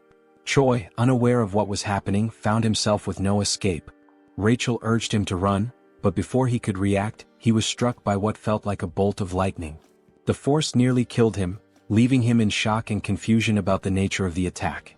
Through the chaos, Choi spotted Darius standing firm on the battlefield, declaring his intent to tear him apart while he was still alive. Realizing the imminent danger, Choi quickly assessed the situation, wondering about the whereabouts of Bobo and Yuzaru. Meanwhile, Rachel scanned the battlefield and noticed that Surfib's attack had caught everyone in its range. Choi felt as though he had been left alone to face Darius, who was seething with rage. Despite Darius' overwhelming fury, Choi saw him coughing up blood, recognizing that his opponent was pushing himself beyond his limits. Deciding to stall for time, Choi sprinted as fast as he could, instructing Rachel to call out the monster clusters from the map she had shown earlier. She complied, reading them aloud as she saw them. If Choi continued straight, he would reach the Warhound habitat. Darius, undeterred by the surroundings, pursued him relentlessly, showing no concern for the monsters in his path. Choi knew that while most creatures would avoid the strong, a habitat with younglings would provoke an aggressive response. Darius dismissed Choi's tactics as feeble tricks, determined to ensure his demise. Channeling his strength, he unleashed a level 3 technique, Falling Flowers. His power surged, fueled by his deep belief that promotion was the greatest weapon of a demon. With confidence in his overwhelming strength, he prepared to end Choi once and for all. However, something felt off. His body wavered, and he suddenly coughed up a significant amount of blood. Choi, having stopped to observe, listened as Rachel pointed out that Darius' demonic energy was depleting rapidly. Darius realized too late that he had reached his limit. Expending excessive energy while hunting demonic beasts had left him drained. Acknowledging the situation, he turned away, unwillingly accepting that he could not continue. Choi called out to him, questioning his retreat. Darius, though displeased, admitted there was no choice but to recover first. He vowed to return and exact vengeance, declaring that he would never forget this humiliation. Before he could leave, Choi refused to let him escape so easily. Calling out to him, he taunted the demon, stating that he had entered on his own terms but would not be allowed to leave so freely. Doris dismissed his challenge, ridiculing Choi for thinking he could be defeated by mere fists. But Choi was prepared. Activating Ride Run Combat Art 7th movement, he unleashed the explosive destruction wave. To his surprise, Doris endured the attack, proving his resilience. The demon smirked, accusing Choi of underestimating him. Before the battle could continue, an unexpected presence arrived. A voice cut through the battlefield, observing the fight with amusement. Hemis had appeared, questioning the commotion unfolding before her castle. A sudden explosion sent Choi flying into a tree, leaving him disoriented and in pain. As he cradled his head, trying to grasp the situation, Doris turned to the Corps commander, pleading for her intervention. He insisted that he had not yet lost and argued that this was not the final battle. Hemis, unimpressed, silenced him immediately. She mocked his incompetence, incredulous that a human had managed to beat him so severely. Given their ongoing war with humans, she found the thought of someone like Doris holding the rank of battalion commander utterly disgraceful. The mere idea made her shudder. She resolved to eliminate him on the spot. Choi, seizing the moment, rushed forward and boldly declared to the Corps commander that he had successfully defeated the battalion commander. Without hesitation, he kicked Doris, sending his blood splattering onto Hemis' face. Acknowledging their previous bet, she considered the outcome and extended an invitation to Choi, indicating that they had much to discuss. As they spoke, Hemis learned that even a Serphib had joined the chaos at the end. Choi admitted he had not anticipated that development either. Curious about his thought process, Hemis casually suggested that perhaps cutting open his head would provide some answers. Hemis acknowledged that Choi had manipulated the situation against her, finding his methods cunning and distasteful. Despite her disapproval, she admitted his success but warned him that such an opportunity would not come again.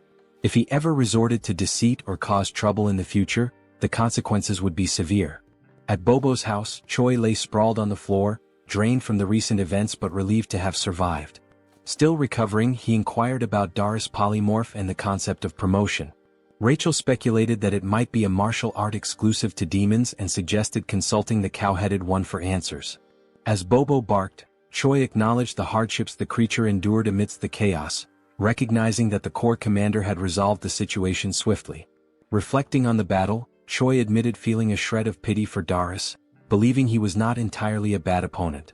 However, Rachel pointed out that he had delivered the final blow intentionally to secure all the experience points. In response, Choi offered a hollow apology, but beneath the hand covering his face, a wicked grin revealed his true thoughts. Curious about his progress, Choi checked his level and discovered that he had advanced significantly. However, his status window displayed question marks, which puzzled him. Assuming it was an error, he voiced his concerns, but Rachel dismissed the idea, insisting that the hero system could not possibly malfunction. She believed he was joking, but Choi remained serious before deciding to drop the subject. To mark his achievement of reaching level 48, Rachel suggested measuring his combat power. After glancing at the readings, she revealed that his combat strength had now reached 13,936. Choi took pride in the drastic increase, recalling how not long ago, he had struggled even against a simple goblin. As a surprise, Rachel produced a beer, offering a moment of celebration.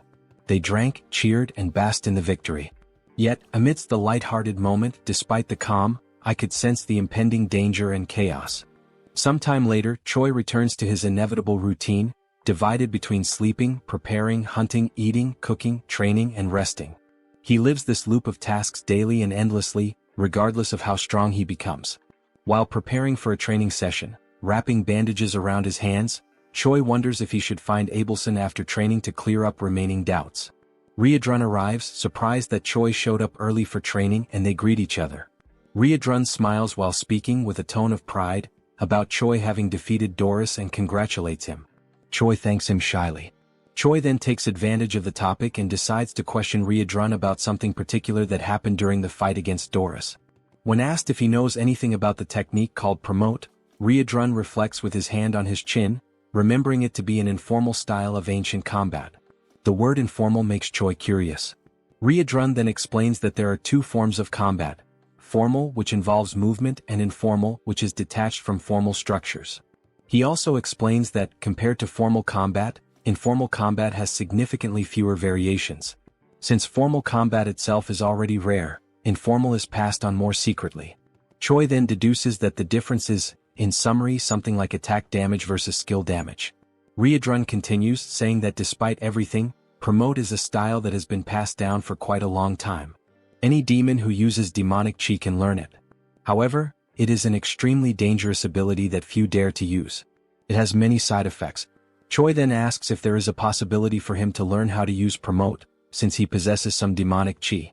Riadrun jokes about the amount of chi that Choi claims to have, emphasizing that besides being little, it is not natural to him, nor is it real demonic chi. Choi, in fact, seems to have ignored the warning that it is extremely dangerous. Choi uses the given argument that his chi is little to claim that the consequences may be mild and, in the worst case, Abelson could help. Riadrun, facing Choi's insistence, resists the idea of training such an ability. Choi, in contrast, is frustrated with the delay in giving a final answer. Desperate for approval, Choi throws himself to his knees, grabbing Riadrun by the leg. In an attempt to gain acceptance, Choi argues fiercely that without promote, he will die. He argues that all the fights are meaningless, where his life is reduced to being a tiny ant with an expiration date for the commander. Finally, he swears not to insist if a single attempt goes wrong. Riadrun, convinced, understands all the points that Choi made and agrees to the training. Riadrun confesses to being uncertain, but he made a promise, from which he cannot back out, to Choi's relief. Riadrun then announces the beginning of training and demands that Choi pay close attention. The scene changes not to the underground prison of the Empire of Gartran. There, a shackled prisoner receives a visit from a man in white robes. The man in white greets the prisoner, whose name is Geffen. Geffen replies that he was wondering who was coming, surprised that it is the Pope. Geffen then asks what the Pope wants, since he had said he had no more business with him. The Pope responds that he brings an opportunity to make peace. Geffen then asks what he needs to do. The Pope, with a malicious look, responds that the mission is to eliminate Abelson. Geffen is surprised by the mission, asking why not a rescue and why the orders suddenly changed. He also asks what the church will gain if the goddess dies. The Pope responds with irony that it is not something Geffen needs to know. Geffen shows concern as there is a glutton there. The Pope reassures Geffen. He replies that he will place 4 warriors with him and that the glutton will be out for a while. The Pope then finishes with a threat, telling Geffen to succeed, stating that failures will not be tolerated. Back at the training field, Choi agonizes as a red energy emanates from his body and foam comes out of his mouth. Abelson is beside him, worried, asking Choi to try to control himself. Riadrun just watches without reacting. Meanwhile, Abelson scolds them for practicing demonic combat techniques, saying it's a madness considering that Choi is human. Riadrun argues that at every moment Choi claimed to be fine, and after so much time training there shouldn't be much demonic QI left.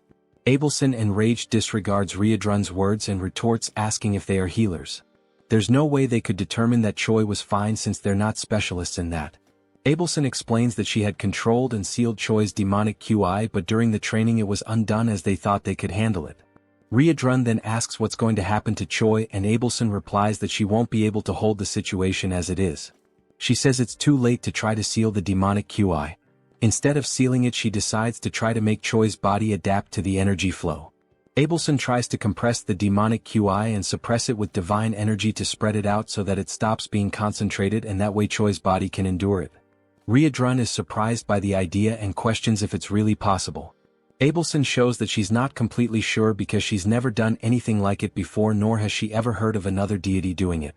There's even a chance that the demonic QI will rebel against the divine power and get even more out of control. Nevertheless, she decides to insist on the idea even if it results in the worst. In the end, time is passing and there's no other choice but to try. Sometime later, Choi wakes up in his room startled. He tries to get up, wondering what must have happened, as if a lot of time had suddenly passed. Suddenly he is hit by Rachel and Bobo, who throw themselves on Choi, happy that he finally woke up. Rachel doesn't hide her joy as she fervently repeats that Choi finally woke up after 3 days. Choi is shocked by how long he slept, which leads Rachel to ask if he doesn't remember anything. Choi replies that he remembers trying to learn promote and tries to check if anything changed in his system window. Upon checking, Choi notices that something has changed. He finds a new status called demonic QI accompanied by question marks in the system window. While calmly checking it, he is interrupted by someone's arrival. Riadrun and the commander enter the room, and the commander jokes, saying she knew Choi would wake up. Choi tries to get up to greet the commander, staggering. However, the commander says he doesn't need to strain himself in his current state as he can barely get on his knees. The commander then points out that she heard from Riadrun that Choi was practicing the use of demonic QI. Choi gets nervous when questioned why he didn't tell them about it. The commander approaches Choi, evaluating his condition, knowing that the goddess was the one who healed him, stating that it was worth having been revered as a saint. After all, she did a good job. Choi gets confused by the mention of the saint. The commander turns to Choi, conjuring dark energy from her mouth, saying that the demonic QI training isn't over yet. This time, she herself will give a special help. After all, as Choi himself said, he is a little ant that belongs to her.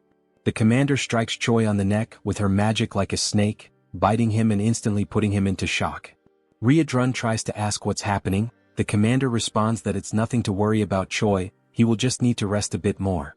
Choi watches them leaving for a meeting with the Demon King in his last conscious seconds. Days later, at Bobo's house, the saint finishes another day of healing Choi's body. Abelson has been treating Choi since the day of the incident during training. After she finishes, Choi thanks her for always helping, and internally, he's grateful for the chance to see her every day. Abelson mentions there's no need for thanks, since it was Choi's willpower that helped stabilize the crisis. She also murmurs that thanks aren't necessary because he is her hope. Choi doesn't understand Abelson's murmur and asks her to repeat it. She ignores the request and says goodbye, saying she's done everything she had to for the day. Choi is left confused, thinking about other times the saint said things he couldn't understand, and how many strange things are happening in this world, leaving many questions. The only thing left for Choi is to wait for things to unfold. Later that night, Choi and Riadrun are together, with the hero receiving lessons on the theory of demonic chi manipulation. Riadrun, however, warns Choi not to overdo it. Choi says he's fine, as it's already been 3 days since he woke up and he'll be okay as long as he doesn't use that type of magic again. Riadrun then recalls that it's been exactly 3 days since the commander left. As Choi continues talking, Riadrun gets lost in his thoughts. He reflects that even though the meeting is an annual and recurring event, this particular year feels like there's something strange involved. Choi notices Riadrun is distracted and calls his attention, prompting an apology from him. Choi mentions that Riadrun has been very busy in recent days. He offers to help if necessary, as Riadrun has been handling command duties alone. Riadrun replies that everything is fine and the commander will return soon. Even if she was summoned earlier this time, it won't change much of the routine. He ends by telling Choi to focus on himself, and Choi accepts it as an order. Riadrun observes that Choi is getting stronger over time. He also notes that now that he has demonic chi, his strength should develop even more. Choi will only need to remain stable in his current state to achieve tremendous results. As he watches Choi, Riadrun senses an unusual movement. He quickly realizes its divine power and becomes alert. Standing up, he surprises Choi with his sudden change in behavior. He then explains that he sensed the presence of someone with divine power in the castle who isn't the saint. Before Choi can process it, Riadrun confirms it's an intruder. Riadrun then orders Choi to stay quiet while he goes to investigate the situation. The scene shifts to the castle's hallways, where 4 men in black cloaks are gathered. They discuss how entering the castle was relatively easy. One of the men comments that this ease came from the commander being away. Geffen, instead of responding, demands silence. He knows and warns that even without the commander, there's still an opponent they must be wary of. When Geffen mentions the name Red Nightmare, Riadrun appears in front of the group, demanding to know how they knew about Commander Hemis's absence. Realizing they're facing the one they feared, one of the men panics, confirming it is Red Nightmare, while Geffen tells the group not to lose composure as they assume battle positions. Geffen then assigns 2 of the men to go after Abelson, while the other stays with him to fight Riadrun. Realizing their goal is the saint, Riadrun becomes concerned because the room where she is confined is not far from their current location. Clenching his fists, he becomes frustrated, knowing that dealing with all 4 would be easy, but handling 2 while the other 2 escape is much more complicated. Suddenly, a voice echoes down the corridor. Choi appears, asking if everything is alright, anxious because Riadrun had left the room with such a serious expression. Riadrun scolds Choi, saying he was very clear when he ordered him to stay in the room. But internally he is grateful that Choi showed up. He then asks Choi to pay attention to a new command. Explaining that the intruders are after Abelson, Choi must reach her before they do and escape with her. Riadrun throws his necklace to Choi, who is confused about what to do with the accessory. Geffen charges at Riadrun before he could finish the instructions, and even so, while defending himself, Riadrun explains that the necklace will serve to convince high-ranking officers of the situation. Choi promptly follows his path at full speed. Geffen, irritated, orders his companion to go after Choi and stop him.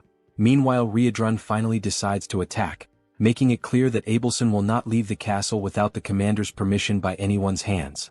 Riedrun activates his combat-style 7th movement, attacking Geffen with powerful strikes. He also launches a blow called Explosive Destruction Wave, his eyes glowing red with determination. Meanwhile, Choi runs as fast as he can to reach Abelson's room. As he runs, a mission window appears. The mission this time describes that evil men are trying to kill Abelson and Choi must protect her, and who knows, maybe after that a romance might arise with a reward of 1,000 points. Knowing that the humans are actually trying to kill the saint makes Choi anxious. Another detail in the message that confuses him is the large amount of points awarded if he manages to complete the mission. Upon arriving at Abelson's room, Choi urgently announces that they need to get out of there immediately because humans are attacking.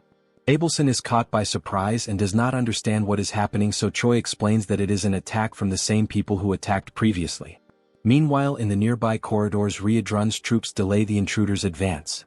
The comrades warn Choi not to waste time and to flee with the saint. Choi immediately grabs the saint by the hand and in a swift motion places her on his shoulder. With no time to apologize for the lack of courtesy, he runs carrying Abelson. The scene shifts to a room where a meeting is being led by the 3rd Commander Roiger. He comments on Doris's defeat by a low-level human with a tone of disappointment. The memory of the commander asking him to take care of correcting everything while she's away takes over, and Roiger wonders why he was chosen for such a task. Focusing on the meeting, he decides to end it as there's nothing more to be discussed and asks everyone to follow the orders. Suddenly, a goblin interrupts with an urgent report. He explains that Choi has arrived carrying Riedrun's necklace, and Roiger tries to understand the situation. The goblin then explains that other humans are attacking the castle trying to find Abelson. Roiger receives the message and becomes irritated with such inconvenience. Moments later, Roiger encounters Choi accompanied by Abelson in a corridor, who intends to explain the situation in more detail. Choi then begins to tell that Riedrun detected divine power within the castle, and promptly went after the intruders who turned out to be humans seeking to put an end to Abelson. Roiger does not believe that humans would attempt on the saint's life, and asks Choi to calm down, thinking it must be some mistake. In a brief moment, Roiger senses something strange approaching, and before he can react, with only enough time to tell everyone there to protect themselves, a devastating attack hits the corridor windows, signaling the arrival of another enemy. Now, with no more doubt about the human's objective, Roiger is stunned by the reality he is witnessing. Roiger, seeing that the enemies are approaching the saint, casts a restriction spell to try to stop them. However, the distance is too great, being insufficient to stop both attackers. Choi decides to act, preparing to use the 7th movement of Riedrun's combat art. Before one of the enemies could reach Abelson, Choi hits him from behind with a powerful punch, knocking him out instantly.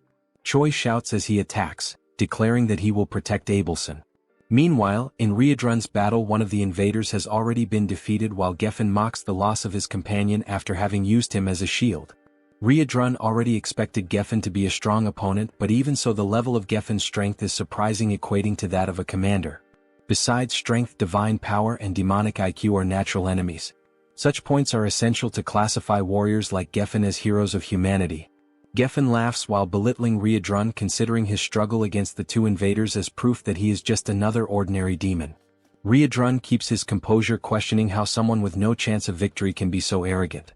Geffen asks who could possibly stop him now that the commander is not present and Red Nightmare is not all it was believed to be.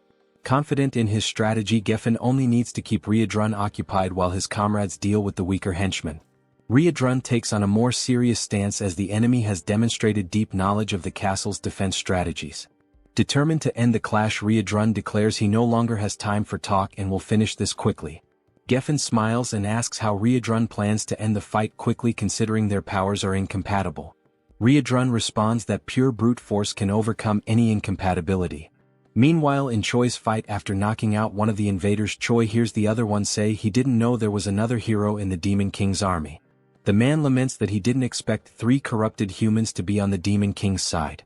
Choi ignores the enemy's concern and warns that the invasion plan has already failed and that all castle allies are on their way. Choi also declares that no matter how strong this enemy may be, there's no way to fight an entire army and the best strategy is to surrender. The man scoffs at the hero's statement, asking if he's sure the invasion has actually failed. Nearby, Roiger wonders when the hero learned Riedrun's combat arts, but also feels grateful that it allowed them to capture one of the invaders.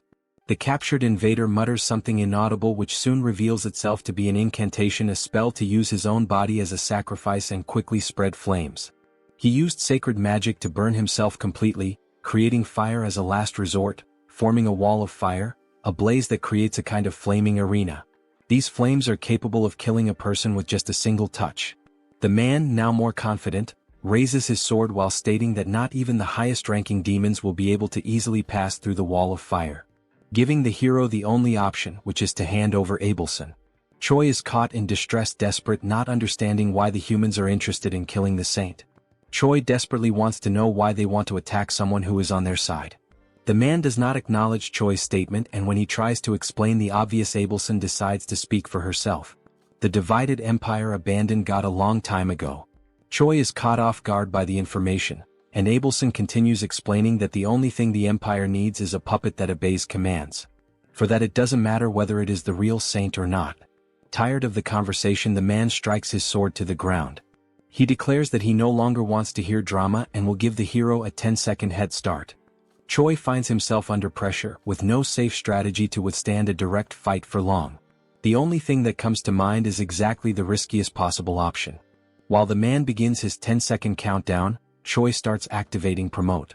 Upon activating the first level of the magic, Choi immediately causes concern in Abelson, because she realizes what he plans to do. The saint tries to warn him that his body won't withstand it and tries to make him stop, but time is running out. Nothing will be able to convince Choi because he already believes that everyone is going to die, so the only thing left is to fight with everything he has. Pushing the technique to its limit, reaching full stage 2, Choi still hasn't given up on evolving Promote. He recalls Riedrun's instructions, who explained that Promote has 3 stages named Bloom, Full Bloom, and Falling Flowers. Each step taken increases the risk to the user, highlighting that Choi should never think of going that far. Although he must master the previous level before moving on to the next, reaching the 3rd level is too risky. But Choi saw no choice in the face of certain death. So he decides that if he manages to do it, this will be the only time. After 7 seconds, Choi finally reaches the peak. His heart feels like it's about to explode while his body screams for him to stop this madness. Rachel, desperate, cannot believe that even with the situation so dire, using Promote is the only solution. Choi, however, is completely focused, ignoring any contradiction. He has only one step left to take, which is to act. Because Promote has already reached level 3. With his body completely transformed, crimson eyes and dark aura, Choi asks Rachel to use her buff abilities. Time is up. The man is surprised to see a human using Promote, recognizing that Choi is not just anyone. Choi ignores the dialogue and announces the start of his offensive. He then dashes forward at high speed toward the man, who decides to defend against Choi's blows. He recognizes the level 3 of the ability, opting to defend because, being human, Choi will soon run out of stamina to keep attacking. Choi once again ignores the man's words, throwing even more punches against the sword. The enemy is confident that his victory will come simply by waiting, but Choi suddenly repels the sword with his fists, leaving the enemy disarmed and open to attacks. Before the invader could even react, Choi lands a precise, powerful punch right in the enemy's chest. The blow was enough to destabilize the man, who complains about the tricks Choi used. He watches as Choi prepares, astonished at a human who allowed himself to be corrupted by demon arts.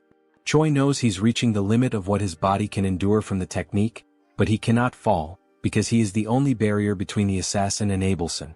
Remembering that Promote, if pushed to the limit, can bring irreversible consequences, Choi finds a reason to go even further.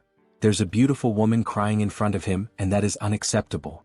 Dying for her to stop crying is undoubtedly a good deal. Now, with his body doomed to perish, Choi's only option is to move forward, surpassing all limits. There is no turning back. Choi decides to give his all to protect Abelson. The saint, witnessing Choi's unshakable will in his pursuit to neutralize the threat, reflects on the danger of using holy power on Choi, who is taken over by demonic chi. That would cause Choi's body to explode immediately. All that remains is for Abelson to pray for him. Choi, determined, advances toward the enemy, activating his combat arts.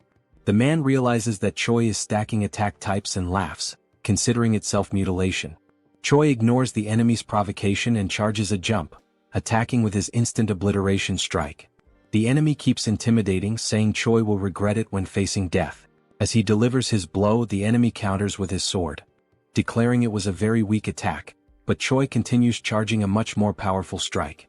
Not just one more blow but a combo of attacks. This time there was no room for the invader to utter a single word. The overwhelming power of Choi's simultaneous strikes left him stunned. All that was left was to wait for the barrage of attacks to annihilate him. The violence of the strikes was so great that it destroyed part of the castle's structure, sending a massive beam of red energy into the sky. The enemy finally perished. Choi briefly observed the damage he had done to the invader before finally freeing himself from the promote. Rachel immediately noticed that Choi had succumbed, while Abelson panicked and rushed to try and help. Before Choi collapsed unconscious, the saint held him, keeping him seated while checking the hero's shocking physical condition. Abelson noticed that Choi could barely breathe. She tried to talk to the hero to give him strength, but suddenly, a scream startled the saint. The defeated enemy stood up again, furious, declaring that Choi would become a threat to the empire. The enemy managed to gather strength just to end Choi's life. But a massive hand grabbed his head, foiling his plans. Riadrun arrived on the scene, apologizing for the delay, and finally putting an end to the invader. The saint watched while caring for Choi as Riadrun wiped ketchup from the enemy's head. Riadrun quickly noticed that Choi had used, again breaking the promise, the arts they had trained. He then asked if the saint could take care of Choi, and she promptly replied that she would once again do her very best. Worried about how far the hero went to save her, Abelson prayed that he would not perish. The scene shifts to the waiting room in the Demon King's castle. It's the 5th day of the commander's meeting. There, Hemis is complaining about the food and is promptly confronted by a woman who tells her to stop whining and eat what was given, calling Hemis a big mouth. The woman is Park Hyuna, the 4th commander of the Demon King's army. Hemis mocks Hyuna's affront, calling her disrespectful and pointing out that if it weren't for the non-aggression pact between commanders, Hyuna would have died many times already at Hemis's hands. Such a statement made the 4th commander very irritated. Before a bigger argument could break out, a humanoid hamster enters the room yelling. He brings information to Hemis, saying there's something urgent coming from the Black Fortress. Hemis asks what's going on, and the hamster replies that the Gartran Empire attacked the fortress. The attack was carried out by 4 knights, one of them at hero level. The assault resulted in many casualties and injuries. Hemis hears the details and then turns her gaze to Hyuna, smiling and sarcastically pointing out the change in the regular meeting schedule, coinciding precisely with the attack on the fortress. That attitude left Hyuna in an awkward position.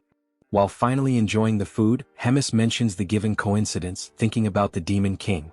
Meanwhile, in Choi's room he wakes up again after using promote, this time surprised that he managed to recover. Rachel quickly approaches, grabbing Choi by the hair, irritated by the hero's recklessness that almost got him killed. Choi begs for mercy, saying he's still a patient. Choi jokes that, considering the pain he felt from Rachel's blow, he's definitely alive, even though he thought he had been defeated. Rachel then explains that he was indeed defeated because, even after using all the combined techniques and hitting the enemy directly, the villain still managed to remain standing in the end, while Choi was unconscious. But before the enemy could strike back, Riadrun arrived and ended the game. The cowhead guy saved everyone with just one blow. Choi listens to the explanation in awe. Rachel continues narrating the events, explaining that after the battle, Riadrun and Abelson took care of Choi, giving him the necessary treatment to recover. Finally, she and Bobo also took part in the care. No less important, both Riadrun and Abelson described it as a miracle that Choi came out alive and asked him not to repeat that recklessness, so he wouldn't make others worry again. Choi then points his finger at Rachel, who immediately gets irritated, thinking Choi is about to argue with her. However, he just gently touches her face and apologizes for making her worry, thanking her for all the care. Rachel lets her guard down and the two are fine again. A few hours later, Riadrun and Commander Hemis go visit Choi. While the commander plays with Bobo, Riadrun repeatedly says that Choi was only able to use the technique the way he did because of the demonic chi Hemis put in him. Riadrun also asks if Choi thinks he has 9 lives to keep acting recklessly, reminding him once again that he's only alive because of Hemis, and Choi states that he's already gotten the message. Hemis, while playing with Bobo, gets annoyed by the conversation. Choi asks how the meeting went, and Hemis says she doesn't care about what happened there because what matters more is taking care of the headquarters. That's why she simply abandoned the meeting and returned to the fortress. Choi is shocked by Hemis's attitude, since it was a meeting with the Demon King. Hemis smiles as she notes that the Demon King might have gotten a little upset. Meanwhile, Choi and Riadrun get chills thinking about what that could lead to. Hemis has more interesting matters at the fortress. Choi's performance after she put her own demonic chi in him behaved as if it were his own. While Riedrun and Choi fear the wrath of the Demon King, Hemis is delighted by how interesting Choi is. The scene then focuses on the moment when Hemis meets the Demon King. In the memory, she emphasizes that even during all the battles from the first to the last fought by the Demon King, she remained by his side, following his purpose. Hemis believed that all of the king's actions were with the intention of protecting. The Demon King Tigrad tries to move things along, asking what she means after all. Hemis then gets straight to the point and explains that if the Demon King's plans go against her, they will have a problem. Tigrad responds that Hemis's attitude is insolent and that what she's saying basically means she will no longer obey him. Additionally, Tigrad asks if the fact that Hemis has lived for a long time made her bored, as he sees it as a way for her to kill time. Hemis replies that she already knew that would be Tigrad's reaction and that she doesn't plan to fight him, which is why she will leave. But before going, Hemis looks at Tigrad once more and asks who is really getting bored as time goes by, and tells him to think carefully as this is her final warning as a longtime companion. And after that farewell, Hemis goes to meet Choi, and the scene returns to the moment when Hemis and Riedrun leave. Choi shows respect as the duo walks, and Hemis turns to Riedrun, congratulating him, which makes Riedrun curious about the reason for the congratulations. Hemis explains that he managed to handle a hero-class human on his own and asks if it wouldn't be time for him to evolve into a higher hierarchical position. Riedrun thanks her for the compliments but replies that he doesn't think it's the right time for that. Hemis asks why not, and Riedrun promptly responds that he's still interested in training and following Choi's growth, and with that he also wants to learn more from Hemis's own teachings. That will be good for his personal growth. Hemis briefly smiles, and after a moment she decides to go straight to the point, confirming whether the castle turned into 3 chunks due to the human invasion. Riedrun confirms that yes, and he has no excuse for it. Hemis then says she thinks everyone has gotten lazy, as she didn't even arrive at the front lines. So she gets the idea to start a tournament to select a commander for the Third Army. The scene then cuts back to Choi, who is viewing his shop through the system. He notes that even after upgrading the hero shop to the intermediate level, he still has 950 points left, and it would be a waste to let them sit unused. He wonders if there's anything interesting he could buy. Rachel questions if, since he finished another quest and gained another 1,000 points, that was to be expected. Choi focuses on browsing the shop, excited that after evolving the shop level, there are way more things to explore, seeing all kinds of items and even cosmetics. When asked by Rachel if he's actually going to buy something, Choi reflects that even though there are countless options, all of them are very basic and don't even offer bonus stats, considering their high cost. Rachel agrees, pointing out that all those items could be destroyed like paper by Hydro. Taking another look at the shop, Choi notices that some accessories have different options, but they're hard to understand. So he decides to first upgrade his combat power gauge. Before proceeding, Choi notices something and asks what this item called Wrath and Magic Creation is. Rachel then explains that it's not an item, it's more related to something like a unique skill from the creation system, where Choi can, for example, turn his kick into a skill and then level it up. Even though they're the same kicks, they'll probably hit harder. Choi reflects on Rachel's words. After proceeding, deducting 500 hero points, the system begins the creation process, analyzing the hero's mana and physical movements for a period, with the duration of the analysis being manageable by Choi himself. The countless pieces of information leave Choi confused, and as soon as he understands how the system records movements, he becomes amazed by the skill. With that, he stands up and prepares to record his new skill. While the system records the movements, Choi chooses to start with his kick, performing the motion for the recording. Once it's finished, the system will generate the alteration, optimizing his physical balance and mana control. Choi simply watches as the system operates, and suddenly, a warning message catches him by surprise, while he thinks that his life is finally becoming a real Isekai story. The system's warning message comes with a failure during the creation process and a suggestion for Choi to perform the movement correctly. Choi then gets irritated, asking what the hell is going on, since he did exactly what the system asked him to do, not knowing why the hell it's not working. Rachel speculates that the system might not be recognizing Choi because he's a bug user, since he possesses demonic chi, clarifying that the hero's security system is the most secure in that world. Therefore, it's not Choi's fault that he wasn't able to use the skill the way he did. Choi, even more annoyed, grabs Rachel with his hands and shakes her violently up and down, leaving her desperate. While he explains that he's already pissed and her explanation made it worse, something catches his attention.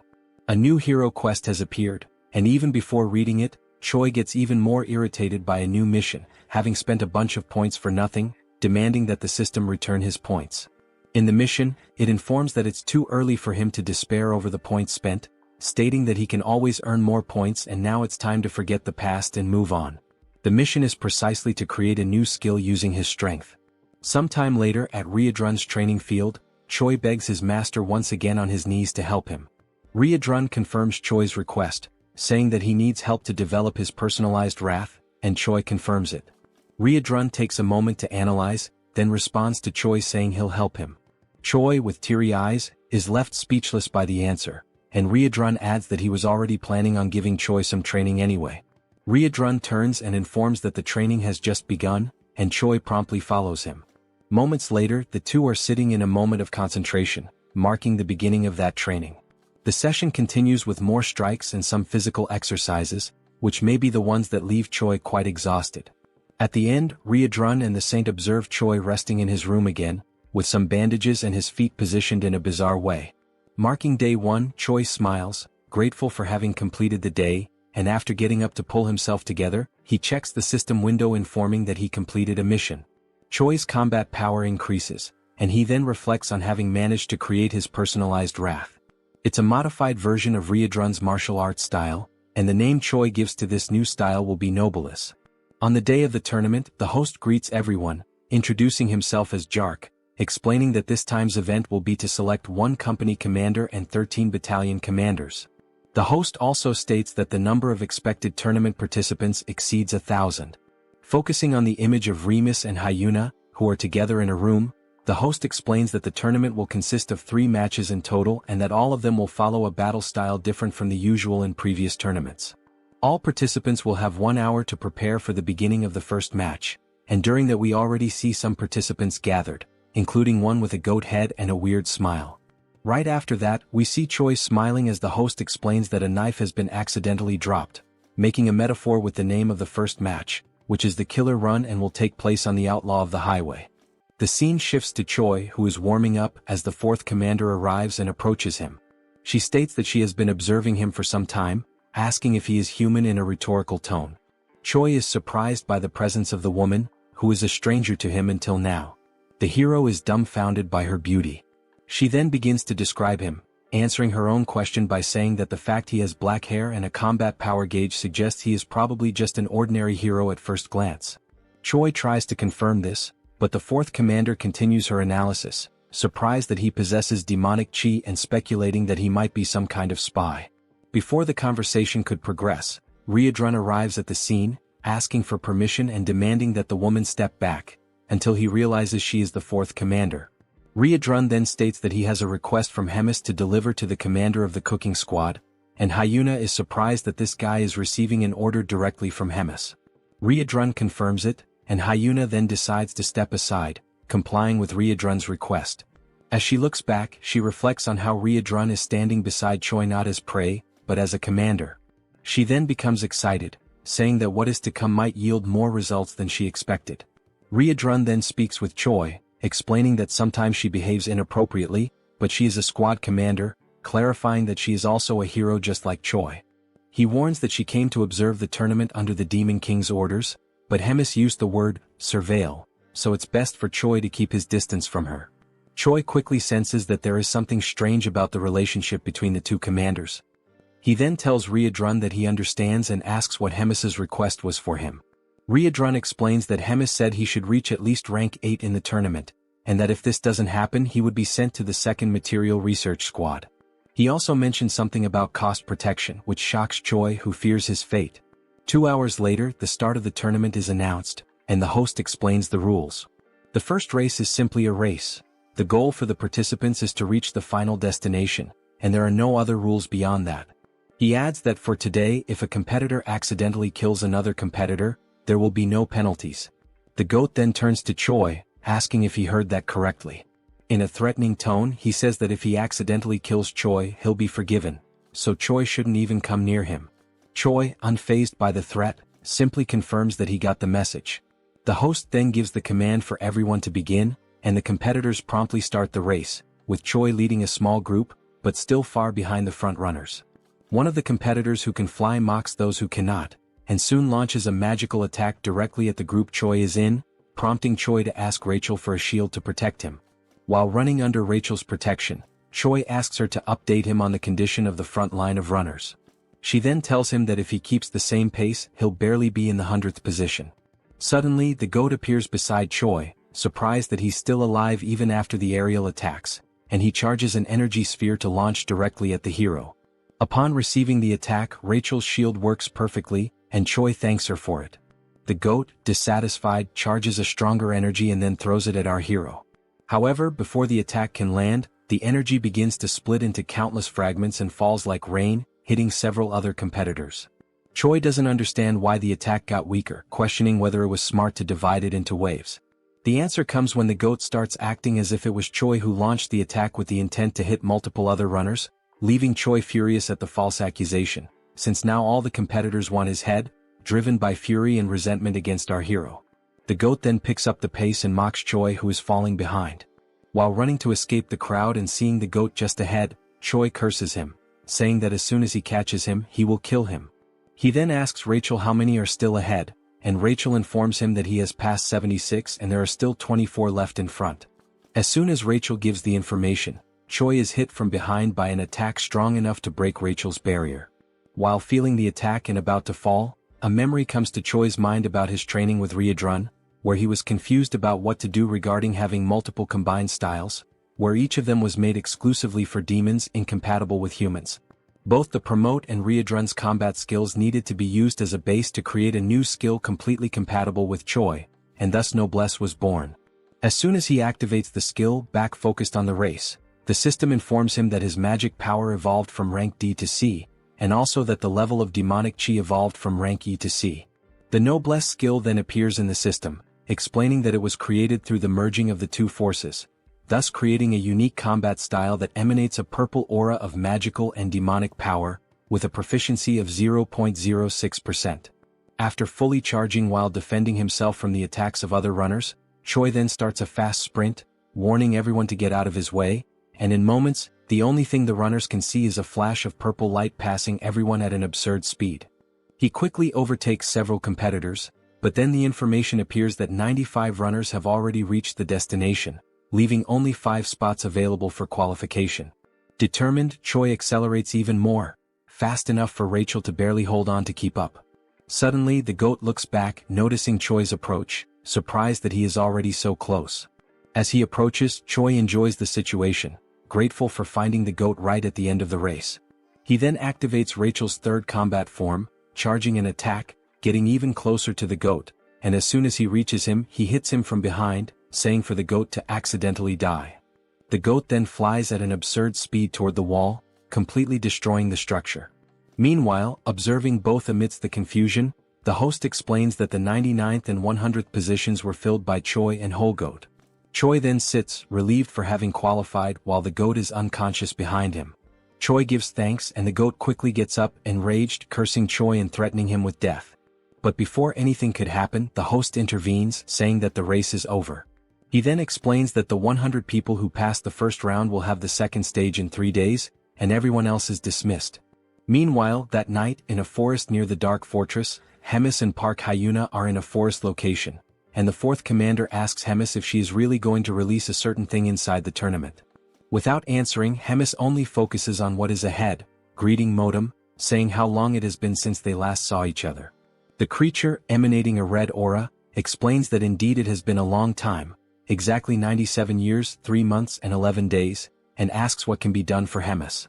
The creature is Modem, Hemis's familiar, with a strength of 198,532. Hemis then explains that what Modem needs to do is capture all the participants' flags. Modem confirms he understands, and then Hemis asks him not to be reckless with the task, because if there is a decent participant, Modem needs to go easy on him. Hyuna, hearing this, says that the big mouth is getting too soft. Hemis questions why she is being seen as soft by the fourth commander, and then asks if she knows why demons are losing to humans. Before receiving any kind of answer, Hemis justifies the question by answering it herself, saying that demons are fighting too fairly. They try to solve everything through brute force, and if they lose in strength they do not retreat, and in the end they end up dying. And this is accepted very simply. But unlike demons, if humans are at a disadvantage, They avoid the fight and manage to return later with schemes to unbalance the battlefield. And that is why the Demon King's army keeps losing to weak humans, ending the explanation with a finger pointed at Hyuna's face, who is perplexed by the situation. To break the tension of the moment, Hemis adds that the fourth commander needs to study a bit more, leaving Hyuna irritated by the provocation. Next, the rules for the next phase of the tournament are explained, detailing that groups of 4 people will be formed randomly and each group starts with 2 flags. After 48 hours, the teams with the most flags will be classified for the next round, with a limit of 10 spots. Those teams that do not have any flags will be disqualified, regardless of their position. Hearing the explanations and after the groups are formed, the GOAT is happy with the composition of his team because they are using Choi as bait to attract other participants and collect their flags. Choi is also somewhat content with the strategy, saying that it is brilliant, but deep down he is wondering what kind of bad luck made him end up on the same team as the GOAT. But in the background, with no expressions, are the other team members, one being a hawk and the other looking like Arbok. The 4 of them make up Team 9. The GOAT, still excited with the results, declares that they just need to wait because with the number of flags they currently have, they are practically already classified. But Choi watches him, reflecting on how annoying the GOAT is. It is then shown that Choi's team is in 4th position with 4 flags, but that was not the current position just moments ago.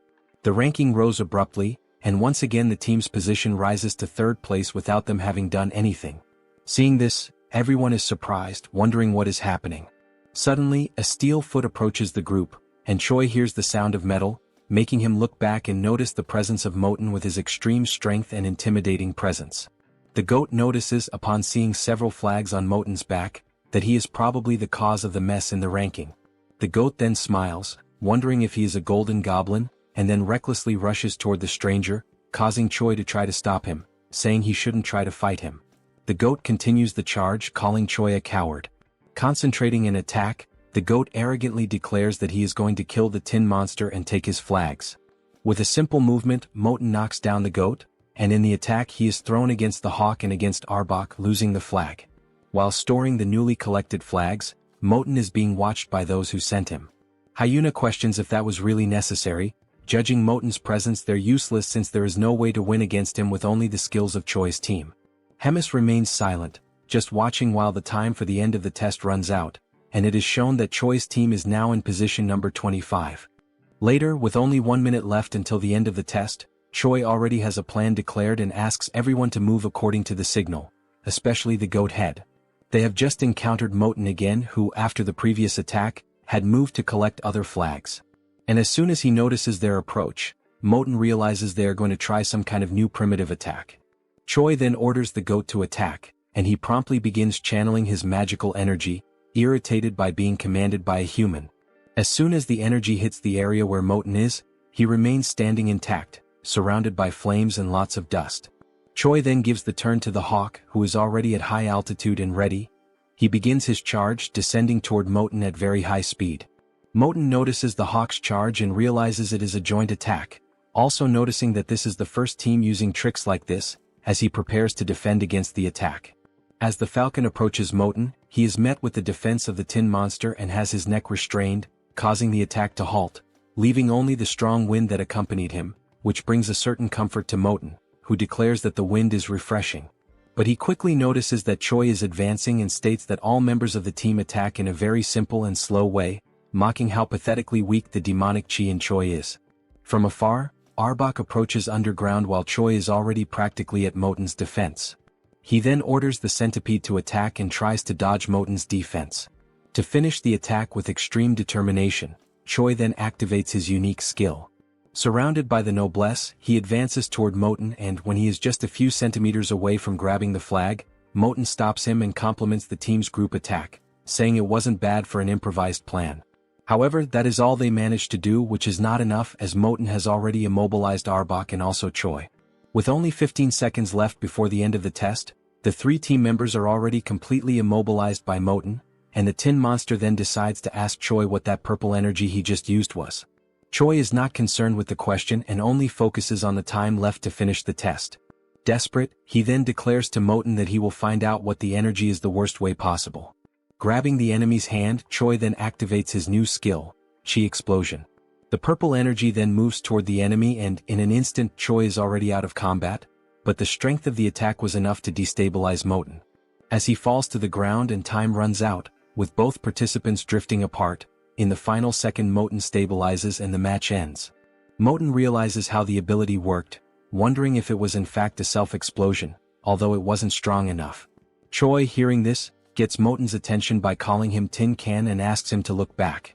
On Moten's back is the goat holding a flag, causing confusion in his mind.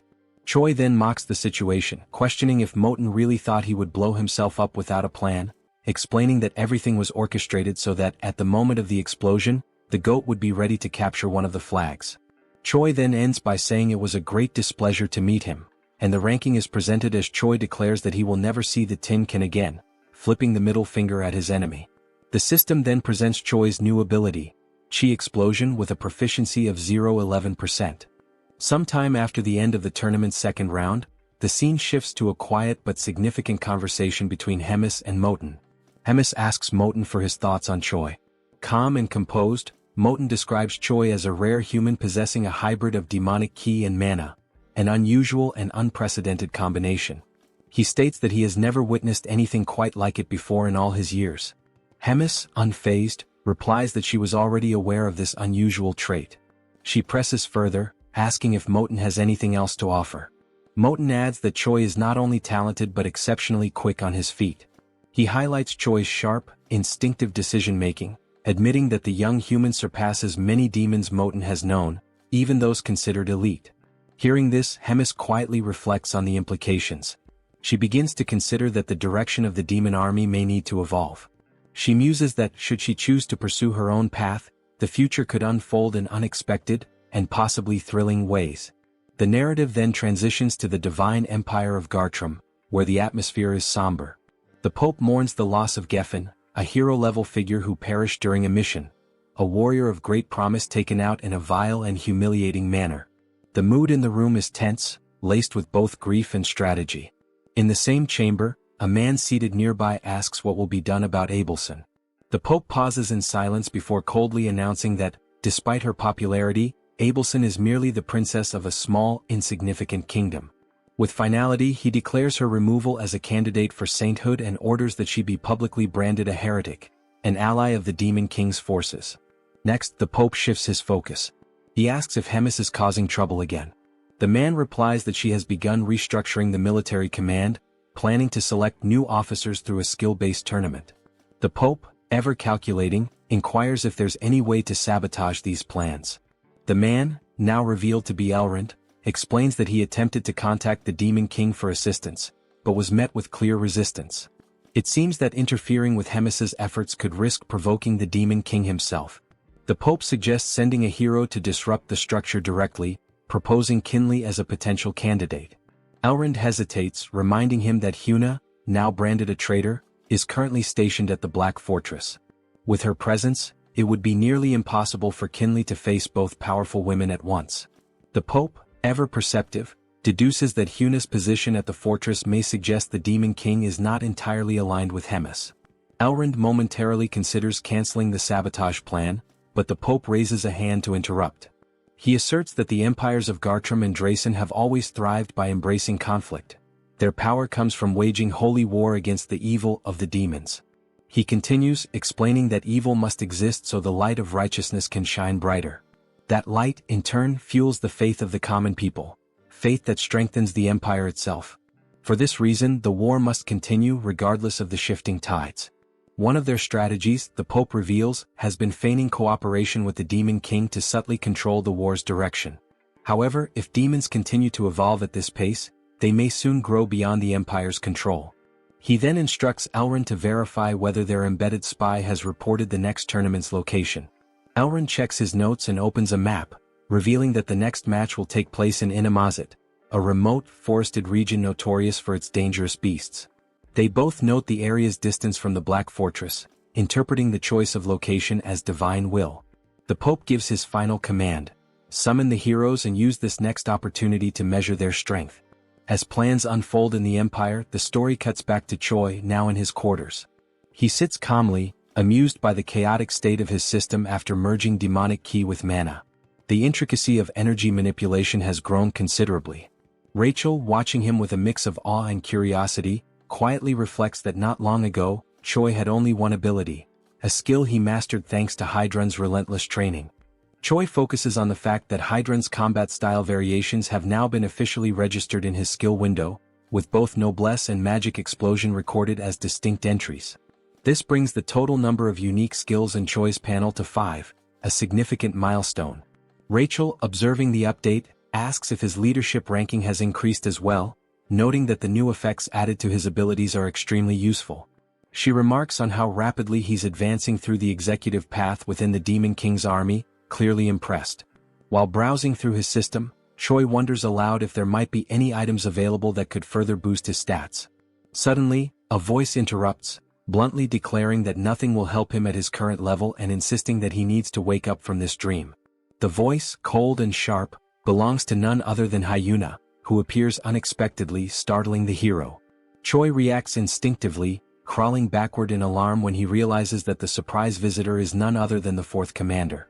Annoyed by his panicked scrambling, Hyuna tells him to shut up and demands that he state how many hero points he earned. Choi quickly answers that he accumulated 1,300 points. She follows up by asking about his shop's rank, and he replies that it's currently at the intermediate level. Hyuna scoffs at his progress, calling it utterly pathetic, even going so far as to label it garbage. Seeing a rare opportunity to learn, Choi timidly asks what Hyuna bought when she was at the same level, practically begging for a veteran's advice. Amused, Hyuna laughs, clearly aware that he's trying to squeeze information from someone far more experienced. She agrees to give him a tip, but only under the condition that he answer every single question she asks. Choi eagerly accepts the deal without hesitation. Hyuna then advises him that, since he already has an aura, the next step is to upgrade his shop level and purchase a dimensional pocket, a valuable inventory-like item that offers excellent utility for its cost. Choi ponders the usefulness of such an item and wonders if it will show up in the next round of shop offerings. Hyuna confirms with a nod but immediately shifts gears, announcing it's now her turn to ask questions. Her first, is Choi really a hero? He responds vaguely that, somehow yes he is. Her second, why on earth is he serving in the demon army? Again he answers that he somehow ended up there. Her third question, how can he use both demonic ki and mana simultaneously? Choi gives the same kind of answer, it just happened.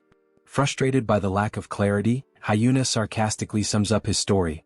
He's somehow a hero who somehow ended up in the demon army, and somehow can use both demonic ki and mana. Choi simply nods in full agreement.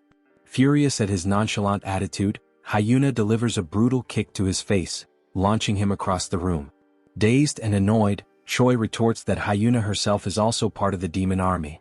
The scene then shifts to some time later, with Choi lying face down and submissive, pinned under Hyuna's legs as she casually rests on top of him. When she calls out, he responds instantly. Hyuna asks if he wants to transfer to the Fourth Army and become her direct subordinate, offering to train him personally. Choi, still in pain, politely declines, thanking her nonetheless.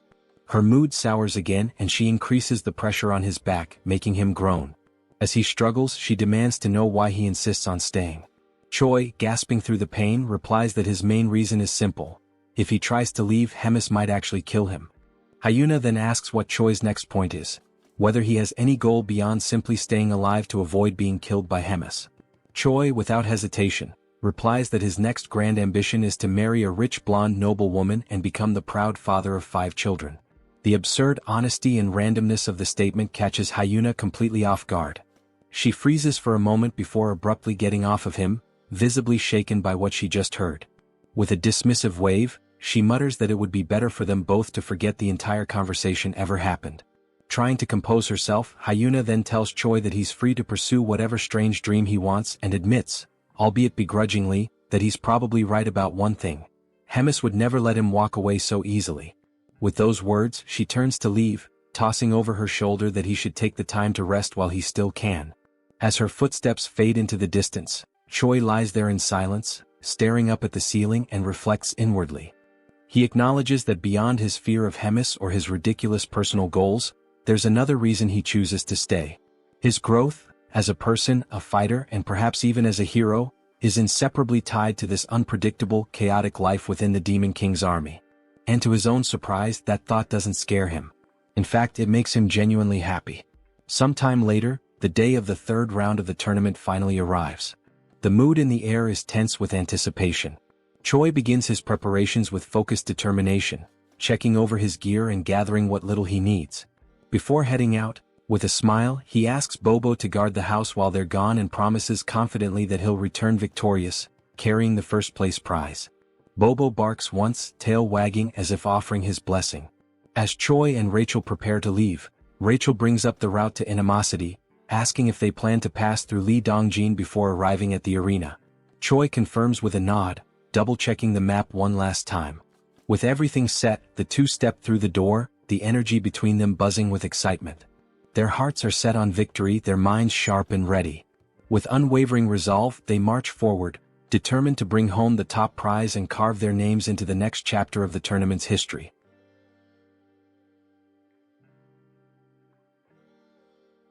The scene moves forward to the beginning of the third day of the tournament, where Choi is hunting monsters.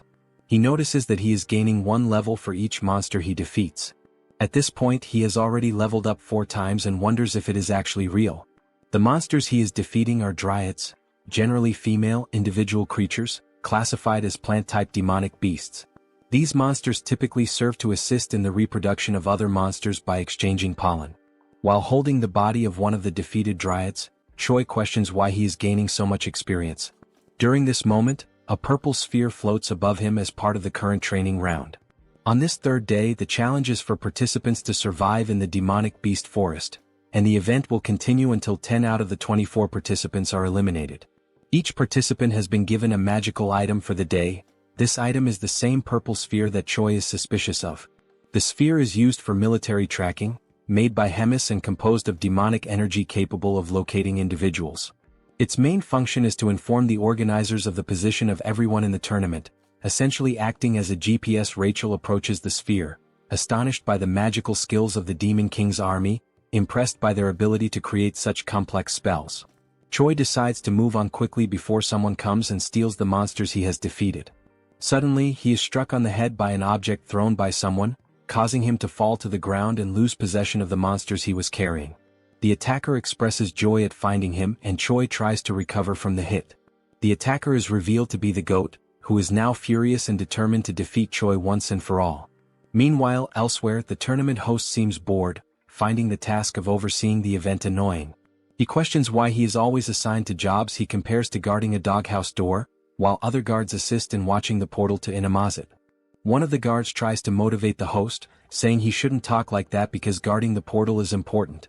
It is the only one connected to the main gate, and if it breaks, something bad could happen. The host agrees but insists that it is unlikely anyone would show up in such a remote location. Far away, a presence appears, and the portal guardian quickly senses strange creatures. He channels his energy to scan them and identifies a group of humans, guessing they might be monster hunters.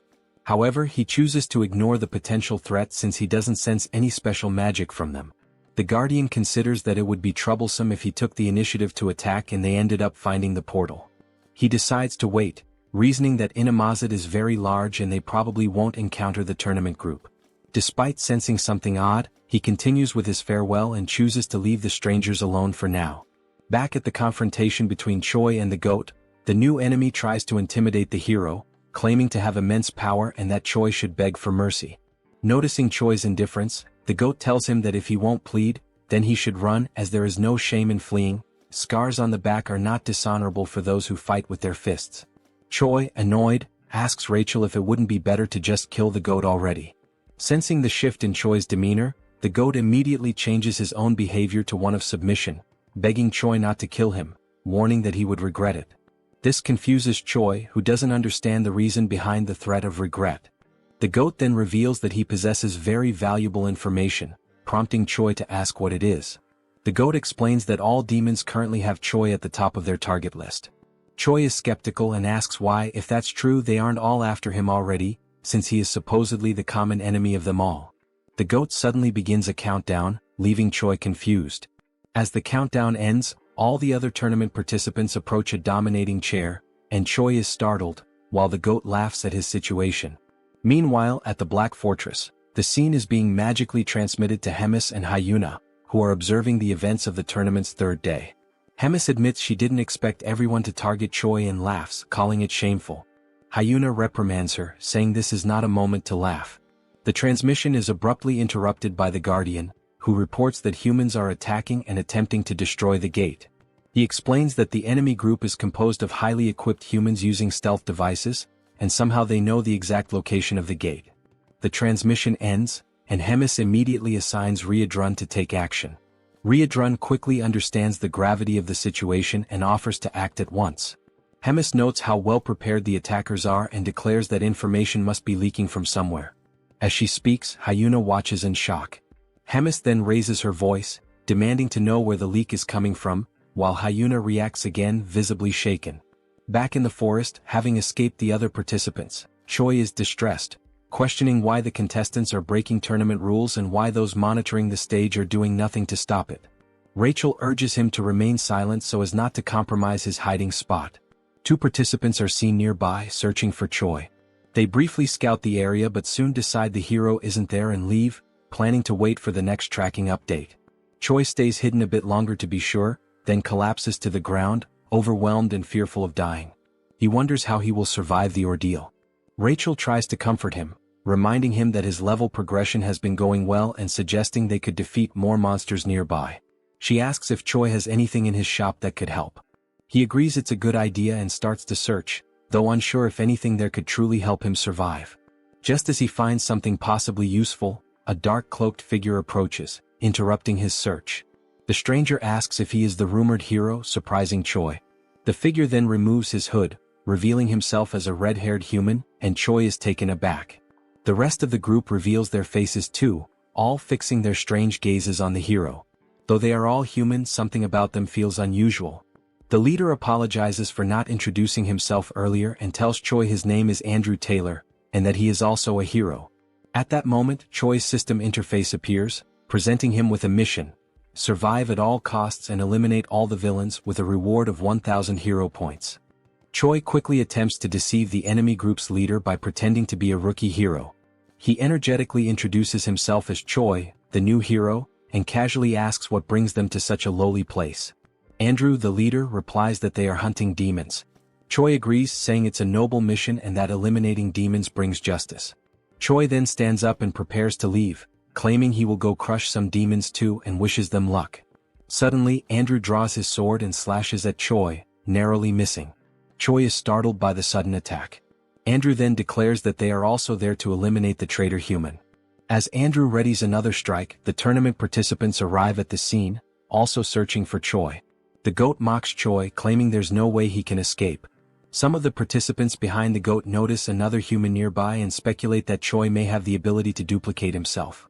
Andrew becomes confused by the statement, while Choi quickly analyzes the situation and begins to unfold an emergency plan. He boldly calls on everyone to recite the chant of the Demon King's army's third command. Everyone is surprised and doesn't quite understand what Choi is doing. Andrew is also confused by his actions. Choi then loudly begins a speech, declaring they are the mighty army of the Demon King. As he speaks, a blue aura begins to radiate from him. As he continues, the goat and the other competitors are unsure of the next step and ask if they should devour the humans ahead. Choi confirms and urges everyone to eliminate the enemies of their father, the Demon King, as true warriors.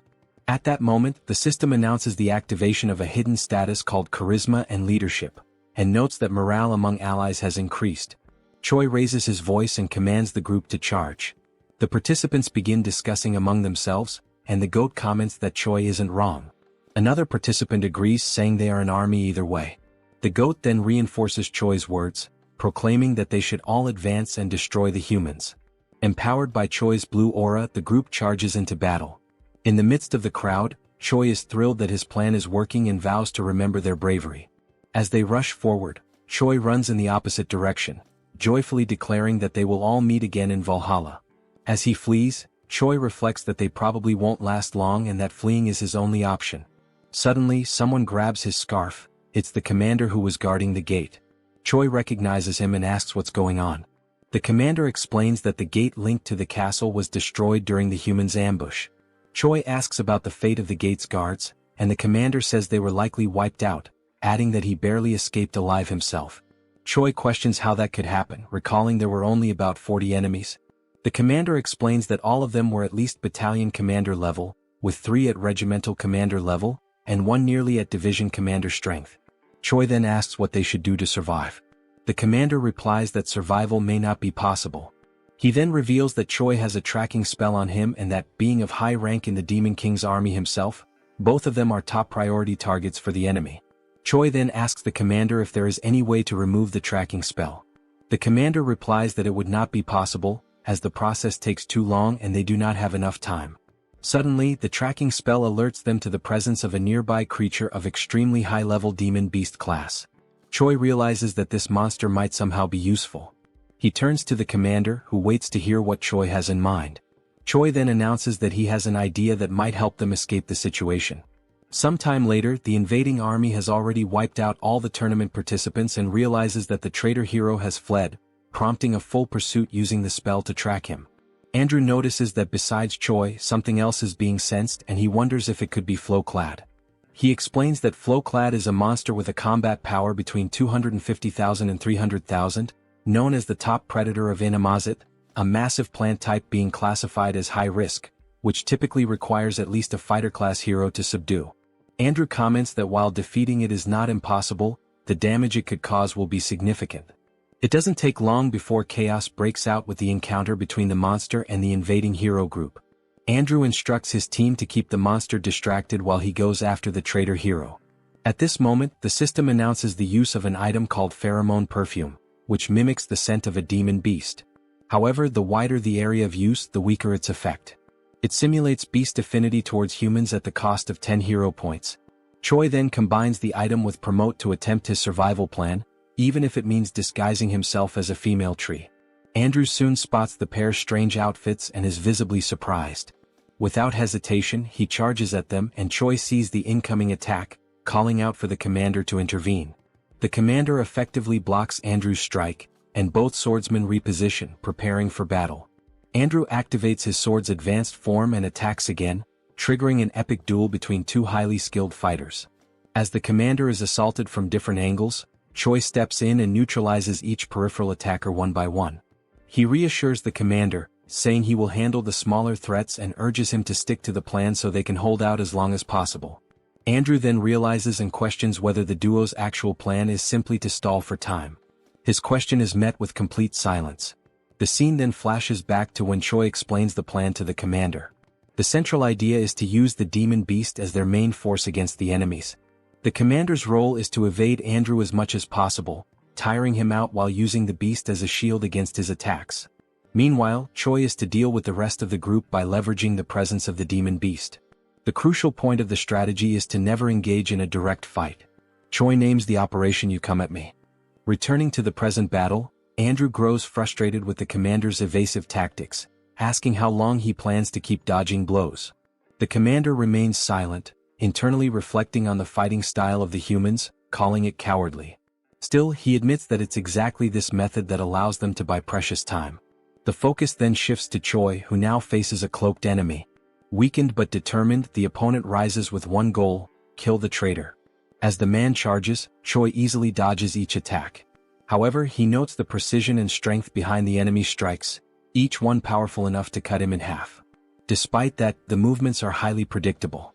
Without embellishment, the enemy swings his sword like a machine. Choi counters, first striking the man's leg to unbalance him. When he falls, his chin hits the ground and Choi follows up with a direct kick to the head, knocking him out instantly. The swift victory earns Choi several level-ups, leaving him surprised by how easy the fight turned out. He wonders if they are truly human given their mechanical fighting style. Suddenly, while reflecting on the extended use of Promote, and the risk of exhausting his stamina, Choi is caught off guard by a potential side effect. His forehead begins to undergo a strange mutation. The system alerts him that his demonic chi has increased from rank C to rank B. As a result, a horn begins to grow from his head. Confused by the transformation, Choi now possesses a demonic appearance. The system then informs him that his body has temporarily synchronized with demonic chi, triggering an immediate transformation. The commander, covered in armor made of intertwined plants and vines, watched his opponent from a safe distance. His eyes were fixed on the hero Andrew, who held his sword with unwavering determination. The commander could feel his energy waning. He was already near his limit, and he looked at his opponent with growing concern.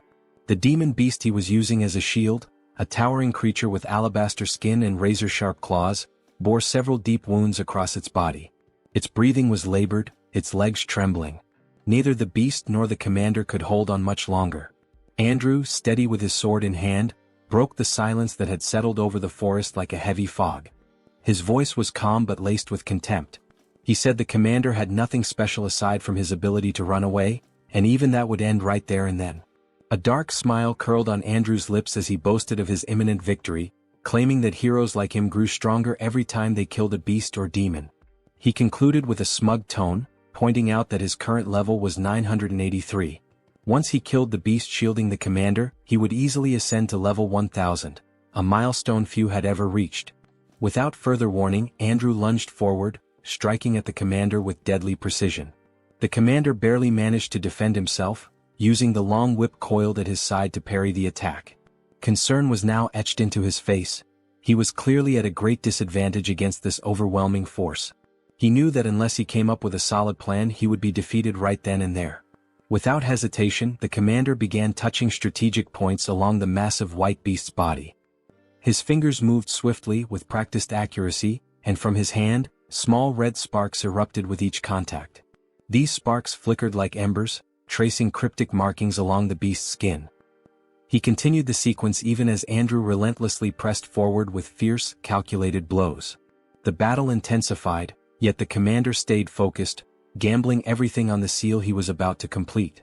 Andrew, thirsty for victory, advanced on the commander, who kept blocking the transferred blows while clinging desperately to another part of the beast's massive body. The weight of each strike forced the commander to retreat little by little, his defense beginning to falter. After another powerful blow sent him tumbling backward, scraping against the forest floor, Andrew gripped his sword with both hands, raising it high above his head. His eyes burned with anticipation as he prepared to stab the weakened demon beast. He warned the commander, his voice dripping with arrogance, that once he killed the beast and gained a boost to his attributes, dealing with someone as weak and desperate as him would be nothing more than a formality. But before Andrew could deliver the final blow, the commander, still catching his breath, spoke firmly. He hadn't been running around for no reason.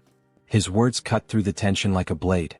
At that moment, the intricate marks left by his hands on the beast's skin began to glow, igniting into beams of radiant red light. The symbols pulsed with energy, and from them, several thick metal chains erupted, snaking out in all directions. Red sparks danced in the air around the demon beast, crackling like fireflies caught in a storm. Then the scene revealed a new technique, an advanced movement restriction skill. The commander, ignoring his injuries, focused his energy and curled his fingers into a circle, completing the final gesture needed to activate the seal. The red glowing chains, now shimmering with intensity, surged forward and wrapped themselves around Andrew from behind, just as he was about to drive his sword into the beast once more. The narrative then shifts to a memory, showing the commander and Choi discussing the second part of their plan in a quiet moment before the battle. Choi, barely able to contain his excitement, suggested they name the plan Kill Steel. The commander raised an eyebrow and crossed his arms, clearly skeptical, and asked if that was some sort of code among the heroes. Choi grinned and continued with the plan's outline, explaining that he would first take care of the rest of the group before the demon beast fell. The commander, always cautious, asked what would happen after that. With a confident smirk, Choi concluded that the commander would keep buying time, just like he was doing now, and when the right moment came Choi would return to help finish off the beast. The two shared a look that said they both understood the risks, even if they didn't speak them aloud. The commander scratches his head with an awkward laugh, accepting that they had no other options anyway, but he points out that Choi's plan has two glaring flaws. 1. Would he really be able to come back in time? 2. Even if he did, could he actually defeat that guy after leveling up? Choi, with his usual blunt honesty, admits that the chances of everything going according to plan are less than 1%. But, he adds with a sharp glint in his eyes, if they gave up now, the chances would be exactly 0. Choi clenches his fist with resolve. If those were his only options, he'd bet everything on that 1%. There was no room left for fear, only for action. The scene jumps forward to the battle's turning point, where Andrew is suddenly restrained by several glowing chains wrapping tightly around his legs, wrists, and even the sword he had just raised, now frozen mid-air. His expression twists in frustration, eyes burning with rage. He demands to know what the commander was thinking. using such a cheap trick to restrict his movement. His voice echoes through the battlefield like a growl. Unfazed, the commander keeps forming hand signs, controlling the magical chains with precision. His face remains calm, his gaze steady. He simply advises Andrew to wait and see, because they also have a hero who can level up. Suddenly, Choi appears on the scene in his awakened demonic form. His body radiates power, dark horns protrude from his head, and his muscles are tense with raw energy. The air itself seems to crackle around him. Andrew's face shifts from anger to disbelief. He can't believe what he's seeing. His voice falters as he asks what that thing is and whether Choi is actually a demon. Choi says nothing. Instead, he charges at the demon beast with nothing but his bare hands, landing a brutal blow that sends a shockwave through the battlefield. His strength is so overwhelming that the chains wrapped around both the beast and Andrew shatter instantly. The hero system interface lights up, confirming that Choi has successfully leveled up, just as the demon beast lets out its final breath and collapses with a thunderous crash.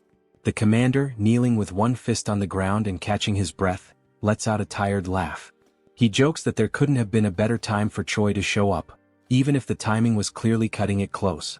Choi, his fist still dripping with the blood of the beast he had just brought down, gives a slight nod and thanks the commander for holding the line. His tone is firm, but there's a flicker of genuine respect in his voice.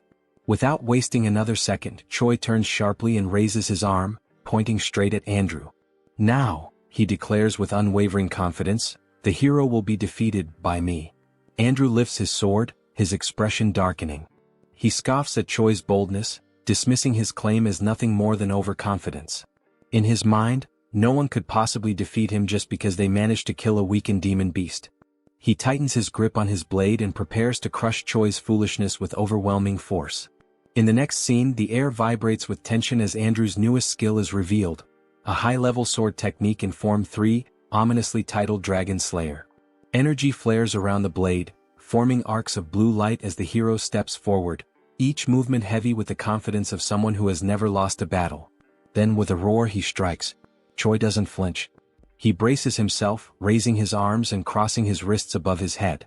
The massive blade crashes down, but he holds firm, stopping the strike with raw power. The ground cracks beneath him from the impact, yet he remains standing. Andrew's eyes narrow. In that instant he understands, this wasn't just a brute. Choi is a close-range combatant with terrifying physical strength. If he lets him close the distance again, his sword advantage might not be enough. On the other side, Choi's eyes glow with intense white light, sharp and calm, reflecting not just power but total composure. His gaze pierces through Andrew, void of fear. He's not impressed by the glowing sword or the title of hero. He's here to finish what he started. Andrew begins delivering a series of strikes with his sword skill, one after another, tirelessly forming blue beams around Choi. Yet Choi defends against all of them effortlessly. Worried that level 3 won't be enough, Andrew pushes the skill to level 7. He charges again to land another blow, but before he can finish, Choi retaliates with absurd force, releasing violet lightning that sends Andrew flying. He crashes down from atop the demon beast, stopped only by a wall of rocks that cracks under the impact. Blood drips from Andrew onto the ground. His teeth are clenched, his eyes wide in a desperate scream. He wonders what the hell Choi is, and if he truly is a demon. Choi, now standing on the forest floor, radiates a violet aura. He walks toward where Andrew fell and calmly states that every opponent he's faced until now had been stronger than him. Then, with a powerful kick to Andrew's stomach, he makes the hero gasp in pain. Suddenly, Choi grabs Andrew's face and slams him into the ground. Still holding him down, Choi speaks, his voice unwavering even as Andrew begs him to stop. As he advances on the enemy, Choi delivers each blow with brutal precision. In the brief pauses between attacks, he murmurs words almost like a mantra, as if each strike were meant to engrave a single truth into his opponent. That level in the end is just a number. With fists wrapped in energy and determination, Choi finishes his declaration with one final punch, more powerful than any of the previous ones. It is this final blow that ends the confrontation, leaving behind only the certainty that he had proven his point. At the end of the battle, Choi leveled up several times, and with that, a new hidden attribute was unlocked. The attribute is called Fighting Spirit, capable of increasing resistance to mental debilitation and adding focus during combat. Choi starts with 10 points in this new attribute. A few moments later, Choi is lying on the ground, agonizing from having used Promote once again, but this time with fewer side effects. He takes the opportunity to be dramatic, saying that he's going to die, although clearly he's not that bad. While Choi cried in his exaggerated reaction, the commander approached, asking if the hero was still alive. Choi replied that no, he was dead. Suddenly, the commander poured a red liquid over Choi's face, catching him by surprise and ordering him to drink it. Choi reacted by sitting up and complaining about the terrible taste of the potion, asking where it came from. The commander then replied that Rachel was the one who had brought a bunch of those potions. Rachel then appeared, explaining that it was a high-level potion while holding another potion bottle. She offered more of the potion, and the system informed that the potion, in addition to healing, also restores a bit of mana.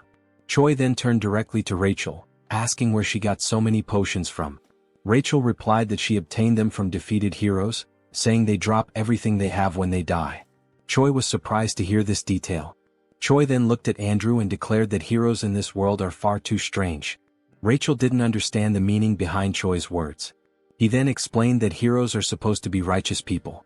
They should face evil and save the world. However, in this world there is no punishment for taking down another hero. On the contrary, by doing so you can gain XP and items. Choi reflected that even though he is a hero, he's been acting like a villain for some time. He does exactly what a villain would do, but suffers no kind of retaliation. The commander, after hearing Choi's words, responded. He said that this concern makes sense from a human's point of view.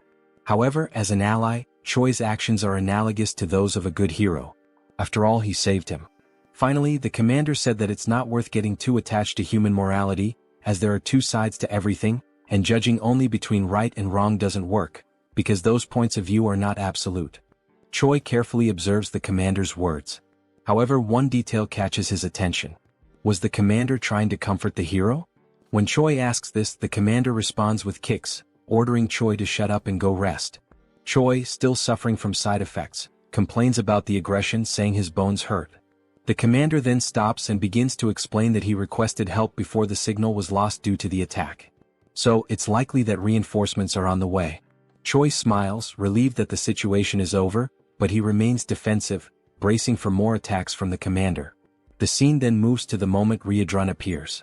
He is responsible for creating a portal that will be used by everyone to return. The commander gives Choi a hand to enter the portal, and it works perfectly. Everyone crosses through the portal and arrives at the Dark Fortress. Choi is delighted and announces his arrival. But as soon as he opens his eyes, he notices something catastrophic. The entire scene before him is one of destruction. The structures are in ruins, and Choi reacts with surprise upon realizing that his safe zone is no longer safe. His despair grows as he sees that his house is on fire. He becomes furious, trying to find out what caused all the destruction. Riadrun and the commander notice the calamity, and the three of them quickly realize the source of all the chaos. All the destruction came from Hemis herself, who was still there, driven by rage, her face expressionless. Hyunna is desperate, she is the one under Hemis's wrath. The heroine tries to make Hemis see that continuing with the destruction isn't worth it, especially considering that the attack makes no sense. At this moment, it becomes clear that Hemis believes Hyunna is the traitor, even though the heroine vehemently denies it. Hemis, at this point, no longer cares whether Hyunna is a traitor or not. She is enraged, and that alone is enough to keep her going. Hemis is determined not to let anyone complicit with the Demon King live in peace. She smiles sadistically as she prepares another attack. Hyunna, with no other option, prepares to defend herself. She is appalled that Hemis, even with all the evidence proving the heroine is not a traitor, still insists on destroying everything. Hemis's attack is brutal, but something strange happens, interfering with the trajectory of the attack.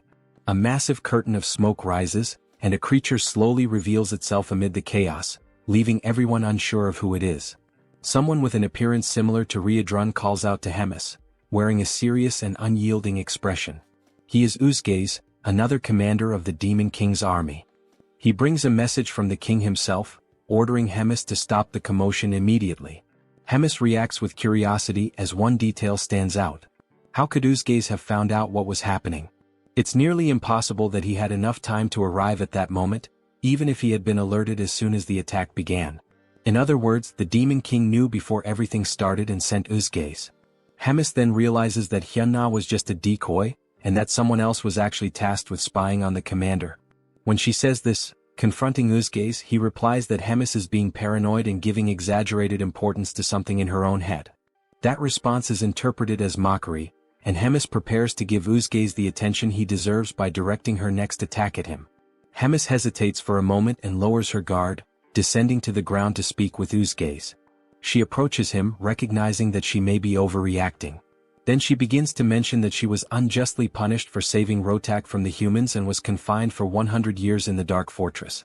With this, she reveals her interpretation of Uzgaze's words, asking if he truly thinks she is arrogant and paranoid. Hemis begins casting a spell that spreads across the ground. As the magic advances, Hemis declares that perhaps saving Rotak was a mistake. Uzgaze, sensing the threat, is surprised by Hemis's offensive move. As the dark aura surrounds Uzgaze, Hemis finishes her speech by asking if he agrees with that statement. He, in turn, remains still, standing, almost as if he knows that nothing bad could happen. Suddenly, a voice echoes through the scene. It's Riadrun who shouts, drawing Hemis' attention and asking her not to proceed with the attack. Uzgaze acknowledges Riadrun's presence, showing that the two share a certain familiarity.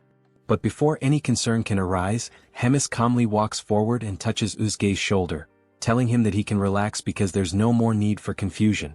Hemis says she already got everything she wanted. She then tightens her grip on the commander's shoulder, warning him to thank his nephew. It becomes clear that Riadrun is Uzgaze's nephew. Sometime later, Choi is lying in bed, still processing everything that happened. He is surprised that there is so much disorder within the Demon King's army. Abelson is once again by his side, helping with his recovery. She takes the opportunity to ask if he plans to continue in the Demon King's army, considering he is about to be promoted to commander of a battalion. Choi replies that he probably will, since there is an official war declared between the Dark Fortress and the Gartran Empire. He also adds that even if he wanted to leave, it would be practically impossible to live among humans now. Choi now has horns growing from his head and is a user of demonic chi. Abelson laughs at the hero's situation. Choi soon remembers the events during the trial, especially the appearance of the heroes. Something seemed very strange about the heroes in that group with the exception of Andrew. They had a strange appearance. All of them looked dazed, and no matter how injured or even killed they were, their expressions never changed. When asked if she knows anything about those heroes, Abelson responds to Choi that she isn't sure. She recalls that she was expelled and therefore doesn't know the internal workings of the kingdom. However, she confirms that the Empire has many strong heroes, and that most of the wars against demons are not fought by heroes of priestly rank. Amid this, it remains a mystery how the divided Empire manages to gather so many strong heroes so quickly. However, there are rumors that inhumane methods are being used to make that possible. As soon as she finishes speaking, their conversation is interrupted by someone arriving. Riadrun apologizes for interrupting and ruining the mood between the two, but he informs them that Hemis wants to see them. The scene shifts to the meeting in Hemis' office. There they are warmly welcomed by the commander. She happily announces that they have a new mission. There is a need to install a spatial interference magic shield. Choi is confused about what that is. Hemis then explains it simply, asking him to think of it like a barrier capable of preventing unauthorized teleportation. She argues that it's important so that he doesn't wake up with an assassin waiting in his room. Hemis explains that only the Second Corps can carry out such a task. Choi then understands where she is going with this, and Hemis continues by saying they will go on a work trip, under the cover of being a messenger and the messenger's personal medic. Hemis states that this is basically to protect them from humans so it won't be hard to fulfill a simple task. Moreover, she will send a trusted guide to lead the two. And that guide is, once again, Commander Roy, who reads the travel order with fire in his eyes, irritated at being dragged into another ridiculous task. The room where the group gathered was wide and imposing, bathed in the vibrant light of a flaming structure at the center, whose presence not only illuminated the space but also reinforced the grandeur of the place. On its sides, swords meticulously positioned on the walls reflected the firelight, symbolizing both the opulence and the power of those present. In front of the flame, a long solid wooden table stretched out, with 7 chairs designated for the members present, although only 5 were occupied. At the head of the table rested the most ornate chair of all, occupied by the host of the meeting, a figure of authority and command. One of the seats, however, remained empty. The absence was notable but not surprising. It was just another one of Rotaka's recurring absences. The 5th commander, named Uzgaze, who wore the head and hide of a bull, shrugged, knowing that Rotak never showed up to the meetings. Dorichigus, the 1st commander, dressed in purple armor, was irritated by Rotaka's absence, even though the meetings weren't mandatory. Hyuna, who until that point was comfortably lounging in one of the chairs, resting her arm over her bent leg, claimed carelessly that if Rotak had come, he would just be talking nonsense. Hemis, who was right in front of the fourth commander, observed the conversation without being able to add anything more to what the others were saying. Tigrid, the Supreme Demon King commander, had imposing, wavy horns that grew from his forehead. He had a serious expression when he finally announced to the other commanders present that they would begin the meeting. The reason for the meeting was revealed. They had gathered to talk about Commander Hemis. She had carried out a major event without reporting it. Scenes are then shown of the battle between Choi in his demonic form and Andrew. Tigrid continued explaining that the border had been left exposed, and the humans had created an ambush that resulted in severe consequences. Uzgaze then interrupted the Demon King's speech to specify that the effects of that battle were 97 dead, 100 wounded, and an even greater number missing. Tigrid had his black claws resting on the armrests of his golden throne. His expression was calm as he continued speaking about Hemis attacking the fourth commander for no apparent reason and, according to the rules, battles between commanders require prior approval. Then, with a serious look, Tigrid announced the beginning of the discussion regarding the punishment that would fall upon Hemis, based on her actions. At the moment he opened the floor for objections, Hemis promptly interrupted, wishing to express her side. She raised her hand and requested attention to object. With no resistance from the others, Hemis began to speak, aiming to defend herself against the claim that she had acted without cause. She then explained that everything happened because there was someone acting as a spy against her. She explained that the attack on the fourth commander happened because she thought he was the spy, given the circumstances. With that, Hemis raised a question, suggesting that the ideal would be to find out who was trying to harm her, not try to punish her for defending herself from something so sneaky. Tigrid's expression changed. He was irritated by the question, seeing it as an affront. He then asked if such a proposal was a way of challenging his authority. Hemis simply replied that it was nothing more than a humble suggestion. She smiled, and her bold expression spoke louder than her words. Such an attitude only raised Tigrid's indignation, who was stunned by the commander's boldness and clenched his fists on the armrest of his throne. Some time later, Uzgaze, Dorichigus, and Hyuna gathered in the corridors, in front of the meeting room, discussing what had just happened. Uzgaze pointed out how terrible the emotional outburst of both commanders had been in front of them, rendering the meeting useless. Hyuna expressed her frustration, irritated by the possibility that Rems and the Demon King would never be friends again. Dorichigus commented that he thought it impossible for them to be as united as they once were, and Hyuna declared that she didn't like the direction things were taking. In the end, the group decided to put these events aside and not give them much importance, as situations like this would probably repeat themselves frequently from then on, and the only thing left to do was to choose a side to stand on. Meanwhile, in the magical tower of the fourth command, Shai's group approaches, and the hero is soon mesmerized by what he sees. They are then received by the fourth commander's bodyguards, who immediately request everyone's identification.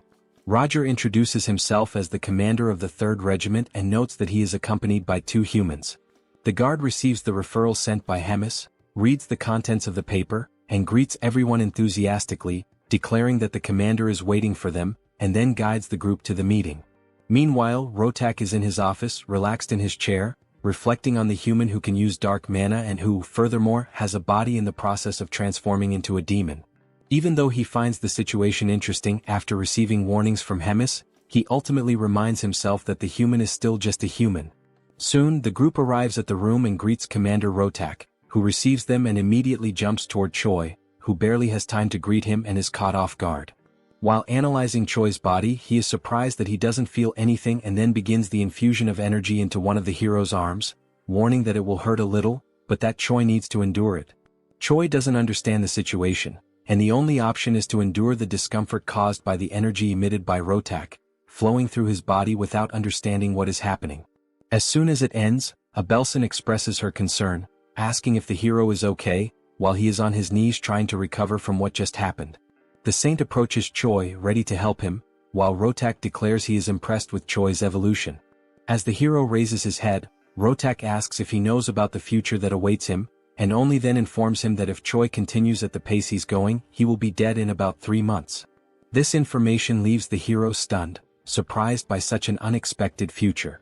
Rotak then explains what is happening in the hero's body, and that, since he is rapidly transforming into a demon, he can consider himself fortunate, as only small parts of his body will undergo alteration. However, it won't be long before, sooner or later, his organs will be corrupted by dark mana, and the moment Choi's heart or lungs are corrupted, he will die instantly. Choi doubts it, claiming that he doesn't feel anything, and Rotak turns his back to retrieve something, while simply warning that if Choi doubts it, he just needs to wait and see. He then picks up one of the papers on his desk and presents it to Choi, informing him that it is something called the Demon Contract, whose function is merely to reveal the truth. This surprises Choi. The Demon Contract then confirms the conversation, stating that Rotaka's certainty about Choi's death in 3 months is genuine, and outlining Rotaka's intention to take care of the hero Choi, foreseeing that Choi will agree to participate in Rotaka's experiments, which will also be conducted using methods that will not result in Choi's death, and that the hero will not contest possible deformations during the treatment. Also, if his intelligence or ego fades during this treatment. Choi realizes the commander's intentions, and Abelson is surprised by the presentation of the contract, asking Choi not to agree, since she will take responsibility for caring for him. Rotak then intervenes, calling Abelson arrogant, warning that dark mana and divine power are opposites, and that her healing power only worked until now because Choi still has a mostly human side. However, in the future he will become a complete demon, and that will completely nullify the effect of divine powers on him.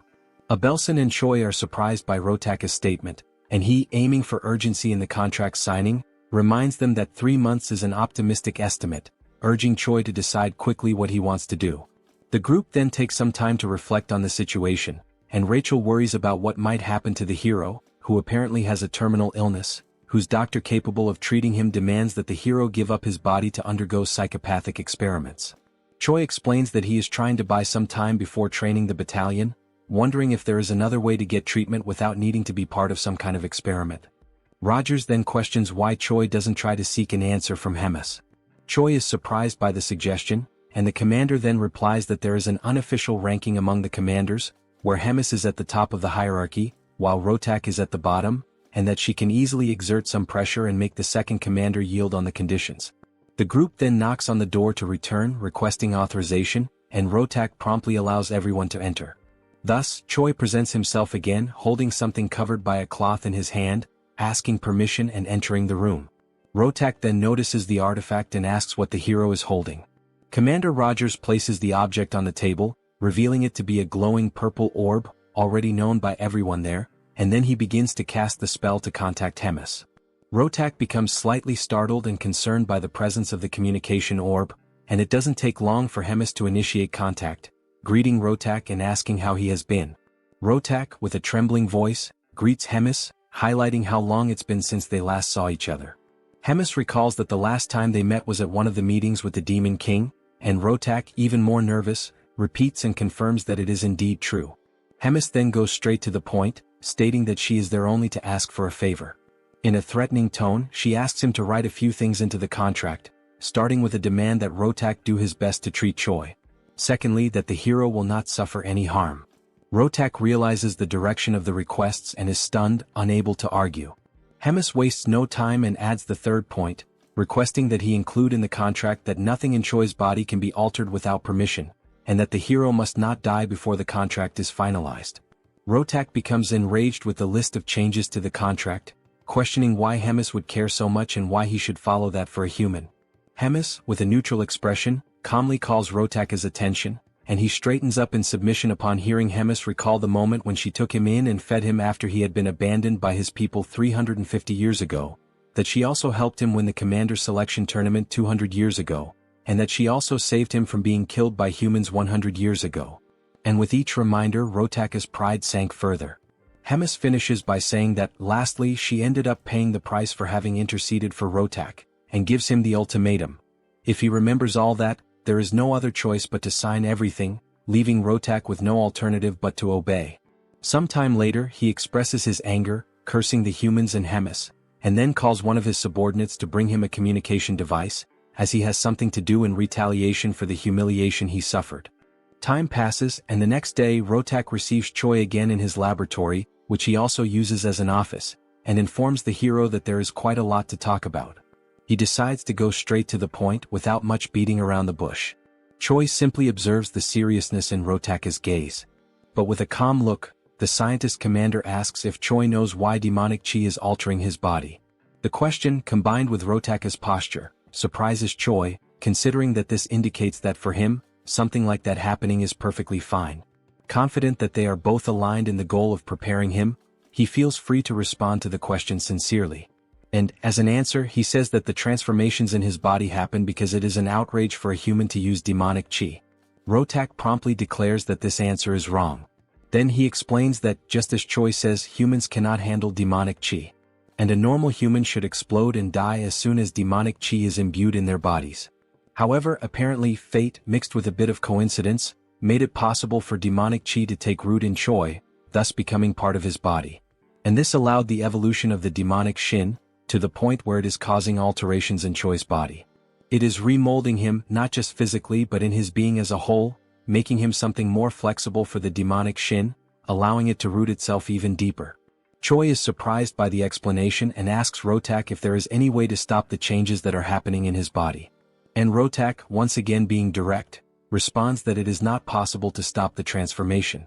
However, he adds that Choi may be able to create a way to guide the direction the transformation is taking. And for that, Rotak is planning to transfer parts of a demon or a magical creature into Choi's body. The hero does not take the news very well, imagining how grotesque it would be to become part human and part demonic beast. Choi then asks if there is a possibility for him to say no to this idea, since all the substitution options seem bizarre. Rotak simply responds that if he does not accept the idea, the other option is to continue living like someone with a terminal illness until he dies. Furthermore, Rotak explains that there is nothing to worry about, as he intends to maintain the hero's appearance and his main organs intact, doing the transplant only with things that wouldn't be noticeable. Once the subject is closed and sometime later in the training arena, the commander and Choi gather for a noblesse demonstration. Rotak asks him to demonstrate the ability, and Choi promptly begins to focus, and it doesn't take long until the channeled energy displays a purple aura, signaling the start of the transformation. Rotak watches Choi's preparation attentively. He notices that the hero is producing an incredibly efficient output through the combined use of demonic chi and mana. Above all, he notices that Choi has obtained enough physical strength and mental sanity to overcome the result.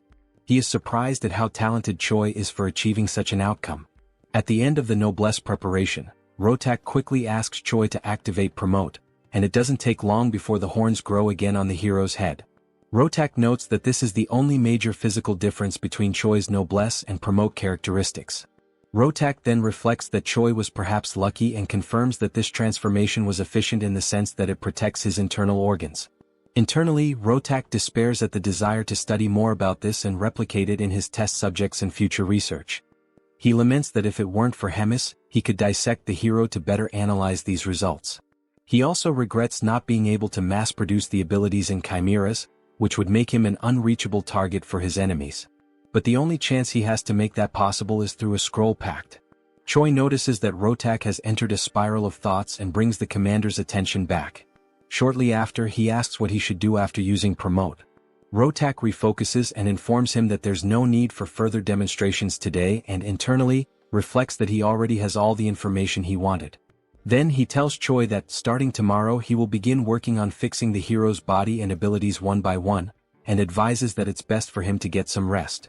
After that, the hero performed more Promote demonstrations and also engaged in some physical training, pushing himself to the point of exhaustion.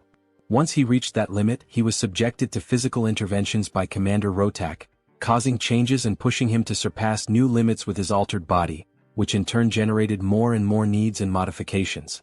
He was always accompanied by Commander Rogers and Abelson, who monitored everything at all times. The scene then shifts back to a conversation between the hero and Rotak, and it's noticeable that Rachel is also in the room, enjoying some cookies. The system shows some improvements in the hero's status, who in turn, is so tired that he wishes for death, until he realizes he feels so bad that it's very likely he's already dead. Rotak observes the hero's drama and says that, unlike someone dead, Choi's aura and body are much more stable than before, thus declaring the end of another day. The hero thanks him and leaves, his exhaustion evident. As soon as he leaves, Rotak once again activates his communication orb and starts a conversation with someone, asking that person if they can talk now. On the other end, the person asks what's going on for Rotak to suddenly open a call like that. He then asks, with a sense of urgency, what the answer is to a proposal he made earlier. The person on the other side asks which proposal, but quickly remembers something mentioned earlier. It's then revealed that Reuna is the person on the other end who brings up the proposal made by Rotak, an alliance between the two of them to overthrow the third command of Hemis. Reuna smiles, given the situation, but replies with some doubt, wondering if she really understands what all of that means, since even though she has disagreements with Hemis, she doesn't understand why Rotak would want war against the commander, given that she was the one who raised him from childhood and supported his growth to the point of making him one of King Amon's commanders, carrying him on her back. Rotak apparently responds that that time has passed and that their paths have been separate for a long while now. His tone is sharp, distant. We then see a moment in which Rotak and Hemis talk, where he expresses a desire to proceed with his chimera research, claiming that it is undoubtedly a powerful technique. Hemis scorns Rotak's project, asking how long he intends to keep clinging to cheap tricks. She says that no matter how strong his chimeras become, it's all meaningless if he, their controller, remains weak. Her words cut deep, reinforcing how individually unremarkable Rotak is without his creations. Back in the conversation, Rotak asks Reuna to answer whether or not she will ally with him. The commander pauses, considering whether it might be better for him to just keep ignoring Hemis, just as Hemis ignores him, rather than insist on dragging her down. Rotak says he wouldn't mind continuing that way. However, there's an individual in Hemis's hands who changes everything. Someone too valuable to overlook. If he could replicate that individual's abilities in others, their alliance could become something much greater than revenge. It could reshape their position entirely. Reuna quickly realizes that he's referring to Choi, but asks if it might be someone else, still questioning whether he's really worth the fall of Commander Hemis. Rotak confirms that he is. As an argument, he states that no matter how powerful Hemis is, she won't be able to handle two commanders coming at her at once. If the two of them join forces, her downfall won't just be possible, it will be certain. Reuna reflects for a moment, her expression unreadable. Then, she agrees to the proposal and tells him to contact her as soon as a plan is in place. The call ends with Rotak calmly saying that he'll reach out again in a few days. Rachel, who was still enjoying her cookies, overheard the entire conversation and is shocked by Rotak's plans. It doesn't take long before the team contacts Hemis to talk about the plot forming against her, but to everyone's surprise, Hemis already suspected everything. Choi asks why she isn't surprised. Hemis then asks back why she would be, since everything was already out in the open. She then questions if that was the reason the team used the communication orb. Choi replies that it wasn't, because he has something else to report. He wants to know what he should do in this situation, considering that he is just a small shrimp in the middle of a battle fought by great whales. Hemis reflects for a moment, her gaze turning distant as if measuring the weight of her next words. Then she looks back at them and asks for their opinion on an idea she just came up with. But this idea, while clever, would put Rotak in a very tight spot. Sometime later, in front of Rotak's laboratory, we see Rogers and Choi knocking out one of the guards, with Commander Rogers leading the way and locating the room where the final objective of the mission is. Choi asks if all those vials are the treasure guarded by Commander Rotak, previously mentioned by Hemis. Rogers replies that yes, they are vials of demonic chi extracted from ancient beasts, all of them extinct, which can no longer be obtained no matter what someone does. He adds that some of these were collected over centuries and stored under tight protection for a reason. And one in particular is theoretically the most powerful of all. While holding a vial with a red liquid in his hand, Rogers asks Choi to wait a bit before taking any action, and warns that if something goes wrong, he'll make sure to arrange a good funeral for the hero. Choi reacts with unpleasant surprise, saying that he's very moved, and sarcastically thanks the commander. Then, without much hesitation, the hero takes the vial from Rogers and asks if it's the right time to drink it, as he begins to consume the potion. Moments earlier, still during the call between Choi and Hemis, the detailing of the plan that would follow began, an unexpected strategy meant to help Choi take better advantage of his encounters with Commander Rotak. The instruction was short and clear, yet jarring.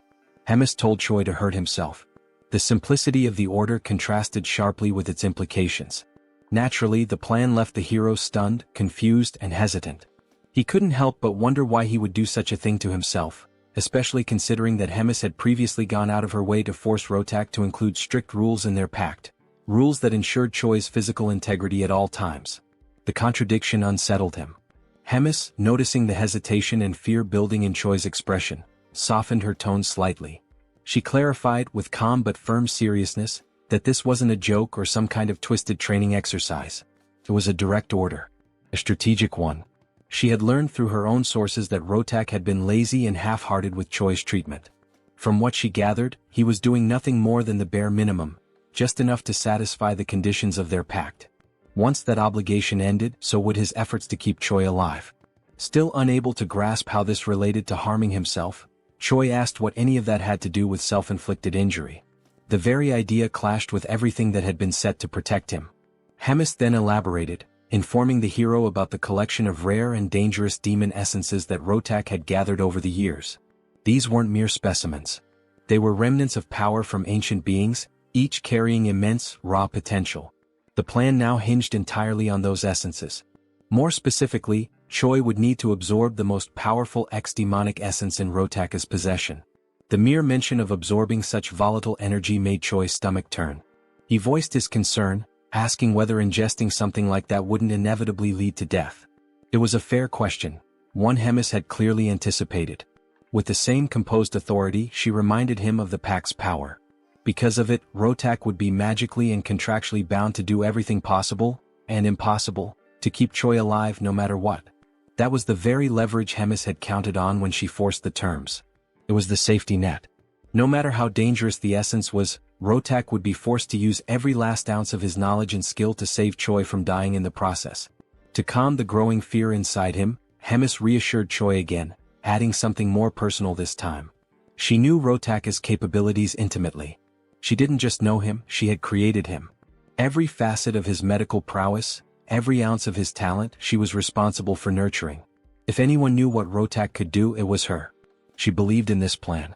The scene returned to the moment when Choi was reluctantly consuming the supposed potion.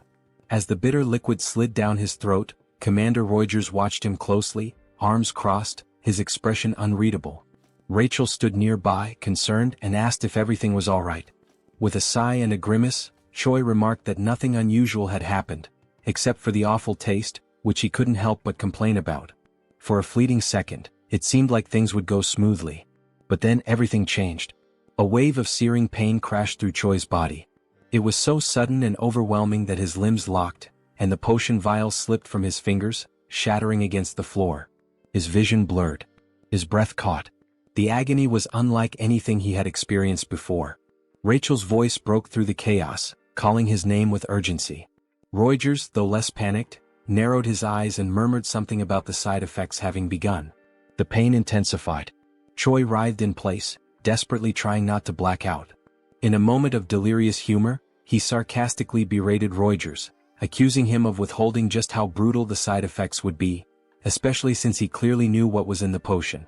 Reuters responded with dry indifference, saying it was common sense and didn't warrant explanation. Choi glared at him, opened his mouth to say something more, but the pain took over and he lost consciousness. Sometime later, Choi woke up groggily lying in a bed. He immediately realized it wasn't any place he recognized. The air was sterile, the light cold. He sat up slowly, his muscles sore and weak. Just as he began scanning the room for clues, Rachel appeared, smiling softly. She told him that he was in Rotaka's office. The commander had personally tended to him for 4 consecutive days, using all sorts of questionable but effective methods to keep him alive. Rachel's words were comforting, but her expression hinted at unease. Finally, she asked how Choi was feeling, but before he could answer, the door opened. Rems entered the room with theatrical flair, declaring how long it had been since they last saw each other. Behind her, Reuters and Rotak followed quietly. Rems approached Choi with a pleased smile, commenting that his power had grown noticeably. She noted that he was stronger than she'd imagined he'd become. Choi tried to deflect the praise, modestly insisting that he wasn't that strong, but she ignored him completely. Without warning, she placed her hand on his shoulder and chanted a spell. Choi's right arm turned pitch black. Pain surged through him. Whatever magic she had cast was aimed at destroying his limb entirely. And once again Choi was left stunned, unsure of why or what would come next. Rotak then explains that the demonic essence of the beast Choi ingested is slowly but surely establishing itself within his body. The beast in question was once feared throughout the demonic realms, an entity known for its near-complete invulnerability, a creature considered by many to be indestructible. Now, that same property was beginning to manifest within Choi's body, granting him the terrifying durability of that ancient being. His cells, muscles, and internal structure were starting to reflect the changes brought by the ex-demonic infusion. However, even with such a remarkable result, one fact remained unaltered. The testing process had been excruciating. What Choi endured to reach this state was nothing short of brutal. The pain had been relentless. The transformation violent. His body had teetered between survival and collapse, and it had taken all of Rotaka's knowledge, along with the pack's forced intervention, to keep the hero alive through the ordeal. Still, the results were undeniable. Standing nearby, Rems took it all in. With a faint smile and an arched brow, she admitted she felt a hint of jealousy, though her tone was half playful, half serious. She questioned aloud whether this entire plan had been intentionally kept from her. Perhaps as some personal project Rotak didn't want interfered with. Rotak, for his part, didn't dignify the accusation with a real answer. He merely brushed it aside, stating curtly that the hero's treatment was complete. Then, without any visible emotion, he asked whether it was time to destroy the pact. Rems gave no resistance. She calmly began the destruction ritual, acknowledging that the pact's purpose, to ensure the completion of Choi's treatment, had now been fulfilled. As the last glyph of the contract faded into magical dust, the pact dissolved entirely. The invisible leash that had bound Rotak to his obligations was gone. With nothing holding him back, Rotak didn't waste a moment. He turned to Rems and, in a voice laced with bitterness, made it clear he hadn't forgotten her interference. In a tone more threatening than professional, he promised she would regret everything. His eyes, cold and unblinking, burned with silent fury. Rems, unfazed, merely smiled. Her voice carried a touch of amusement as she questioned if she truly would be the one to regret anything. Her answer was cryptic, a layered warning rather than a rebuttal. She suggested that regardless of how things unfolded, perhaps regret would fall on someone else entirely, and that in the end she would be waiting eagerly to see how Rotaka's threat unraveled. The scene shifted to the training grounds, where Choi and Ryodrun stood amid the dust and sweat of daily drills. The sun hung high in the sky as their sparring session intensified. From the very first strike, Ryodrun noticed a difference. Choi's posture, his timing, the pressure behind each attack, it had all improved. The young hero had indeed become stronger. Choi launched a fierce punch, one that Ryodrun blocked with minimal effort. But the hero didn't stop there. He pressed on with a series of rapid strikes, chaining his movements together with surprising precision. Ryodrun watched carefully, analyzing each blow, studying the trajectory of Choi's fists, the positioning of his feet, the way he adjusted his breathing to manage exertion. There was real progress here. And then, a breakthrough, Choi landed a solid punch to his mentor's abdomen. Ryodrun didn't even try to block it. He took the blow, let it connect. The smile that flickered on Choi's face afterward said everything. For the first time, he had struck his teacher cleanly. All his pain and effort were beginning to bear fruit. But the celebration was short-lived. In a sudden motion, Ryodrun brought his massive elbow down on Choi's head, knocking him flat onto the dirt with a dull thud. The world spun for a moment. Choi lay there dazed, his skull pounding, once again reminded that there were levels to power, and he still had a long way to go. Lying on his back, he reflected on what everyone had been saying. That he had grown. That he had improved. And yet, here he was, laid out once again by Ryodrun's sheer strength. He sighed. Maybe progress wasn't enough. Ryodrun, ever the calm and supportive mentor, knelt beside him. He said that there was no need for discouragement. Choi was unlike anyone he'd ever trained. His rate of improvement was staggering. He didn't seem to have any plateaus in his development, just an unrelenting climb. His body hadn't fully adjusted yet, but once it did, the results would be extraordinary. Choi, still skeptical, rose to his feet. He muttered that he didn't believe it. He remembered how he'd barely survived the last real fight, and that was only because others had stepped in to help. Ryodrun said nothing at first, just smiled at his student's humility. At the end of the session, he extended a hand and pulled Choi back up again. With a reassuring nod, he told him not to be so impatient. The real test would come, and when it did, Choi would be ready. Encouraged by that vote of confidence, Choi promised with quiet determination that he would prove his worth. Meanwhile, back in Rotaka's domain, the atmosphere shifted. Soldiers moved with urgency, preparing for something serious. Weapons were handed out, orders were issued. In another room, cages were being locked, each one containing a chimera ready for deployment. The air was tense. In his office, Rotak received confirmation. Everything was prepared. Without hesitation, he rose. His goal was clear. They were going to retrieve the human from the dark fortress, the one Rems had stolen. With fury burning in his voice, Rotak swore that she would pay. That human wasn't hers to take. He was his experiment, and he wanted him back. Back to the moment when Hydrun and Choi finished their training, and Hydrun speaks words of encouragement to Choi, asking him not to be impatient, as the moment to prove himself is yet to come, leaving the hero with renewed confidence. A great explosion occurs, causing massive damage to the wooden structure surrounding the training grounds. The explosion catches the hero by surprise, leaving him and Hydrun alert for what is to come. The Sentinel team quickly sounds the attack alarm, informing that the Skeben tribe is attacking them. Hydrun immediately realizes it is the troops of the second commander, and with that, both are left stunned. The Skeben tribe, commanded by Rotak, are, as previously seen, rat-like beings about 1.5 meters tall, who are physically weak due to their size and physical characteristics, but are extremely cunning beings. Outside the fortress, the commanders of the Skebens order more firepower, and cannon projectiles are launched toward the fortification that protects the fortress. The scene then focuses on Ryan, who praises Rotak's firepower and had not imagined how confident he and his tribe would be, before Rotak could respond to one of his subordinates. He arrives at the location warning that the wall that was being attacked has fallen, and the speed at which they achieved this goal was thanks to the previous attack that caused delays in the repair of those walls, information that had been passed on by Ryan to Rotak's subordinates. The second commander then orders the teams to attack with the chimeras on the front line and informs Galdeo to capture Choi. Rotak, in turn, states that he will go along with Hyuna to deal with Hemis personally and thus carry out his revenge plan. The scene then focuses on Hydrun and Choi again, who are moving as the hero claims he had already imagined Rotak might pull off some scheme like this someday, but with Tom declaring he didn't expect it to happen so soon. Hydrun, noticing Choi's agitation, asks him to calm down and adds that in moments like this, more than ever, he needs to act calmly. In contrast, Choi reacts hysterically, asking what they are supposed to do now in a situation like this and also asking what he himself should do. Hydrun, with a serious expression, declares that he will gather all the troops and assigns Choi a particular mission. Choi attentively observes the instructions, which are, first, to eliminate Commander Galdeo, which leaves Choi completely stunned, as he is being assigned to deal directly with a commander. Hydrun gives more details about this commander, explaining that he is a very close confidant of Rotak and adds that in other situations he himself would take care of fighting Galdeo. However, Hydrun declares he has full confidence in Choi's strength, and this vote of confidence makes the hero even happier, feeling ready to accept the mission. Secondly comes the mission that is quickly brought into the scene, where Choi is carrying Abelson by the arm while they run through the corridors.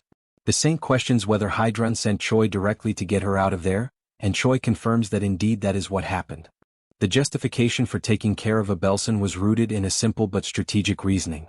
If she were allowed to simply wander freely, sharing her divine power without restriction, she would quickly become a significant threat to the demonic forces.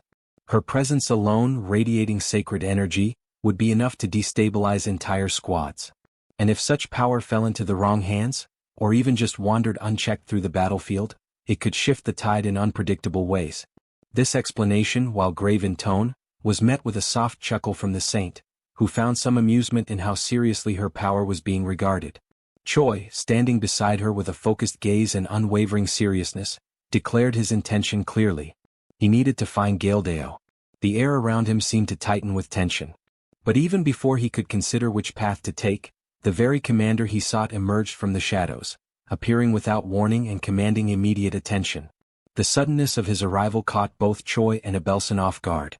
The imposing figure stepped forward, introducing himself with confidence and a hint of arrogance. This was Galdeo, the one Choi had been preparing to face.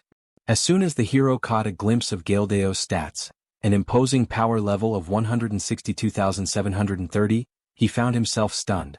The sheer magnitude of strength displayed before him far exceeded his expectations. This wasn't just a strong opponent, this was a genuine powerhouse. The realization drew a comparison in Choi's mind. He couldn't help but recall Taylor, the enemy hero whose raw power had proven incredibly difficult for both him and Rogers in a previous battle. It was a grueling confrontation, one that tested their limits. Now, standing before Galdeo, Choi couldn't help but question whether he had the strength to emerge victorious on his own. Before he had the chance to assess his surroundings or think of a strategy, Galdeo made the first move. With a snap of command, he unleashed his hellhounds. The monstrous beasts lunged forward with ferocity, aiming directly for Choi and Abelson. Reacting instinctively, Choi placed himself between the Saint and the oncoming danger. Snarls and growls filled the air as the hellhounds sank their teeth into him from every direction. The pain was sharp, but he stood firm, shielding Abelson from harm. Gildeo, observing with malicious satisfaction, claimed that he had successfully restrained the hero. He began charging what appeared to be one of his most devastating attacks, boasting that this would end the battle swiftly and leave nothing of the hero behind. However, just as he prepared to strike, Choi interrupted. His voice rang out with firm resolve. He stated that the hound's bites were insignificant, their power greatly exaggerated. As their fangs pressed against his skin, he felt nothing, not even a scratch. With that, he activated his transformation, a blinding surge of energy engulfing him as his body pulsed with raw force. In an instant he ascended directly to level 3. The sudden shift in power stunned everyone. The hellhounds, sensing the danger, instinctively backed away. Gildeo himself was caught off guard, his confidence visibly shaken. But Choi gave no pause. Wasting no time, he darted forward, his speed immense, his body a blur as he charged at the commander with everything he had. Then, with a thunderous impact, Choi's fist collided with Gildeo. The strike reverberated through the air like a shockwave. The confrontation had officially begun, a direct clash of strength.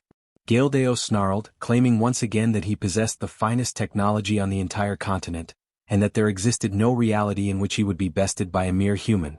Fueled by pride and desperation, he shouted for his entire army to converge on the battlefield.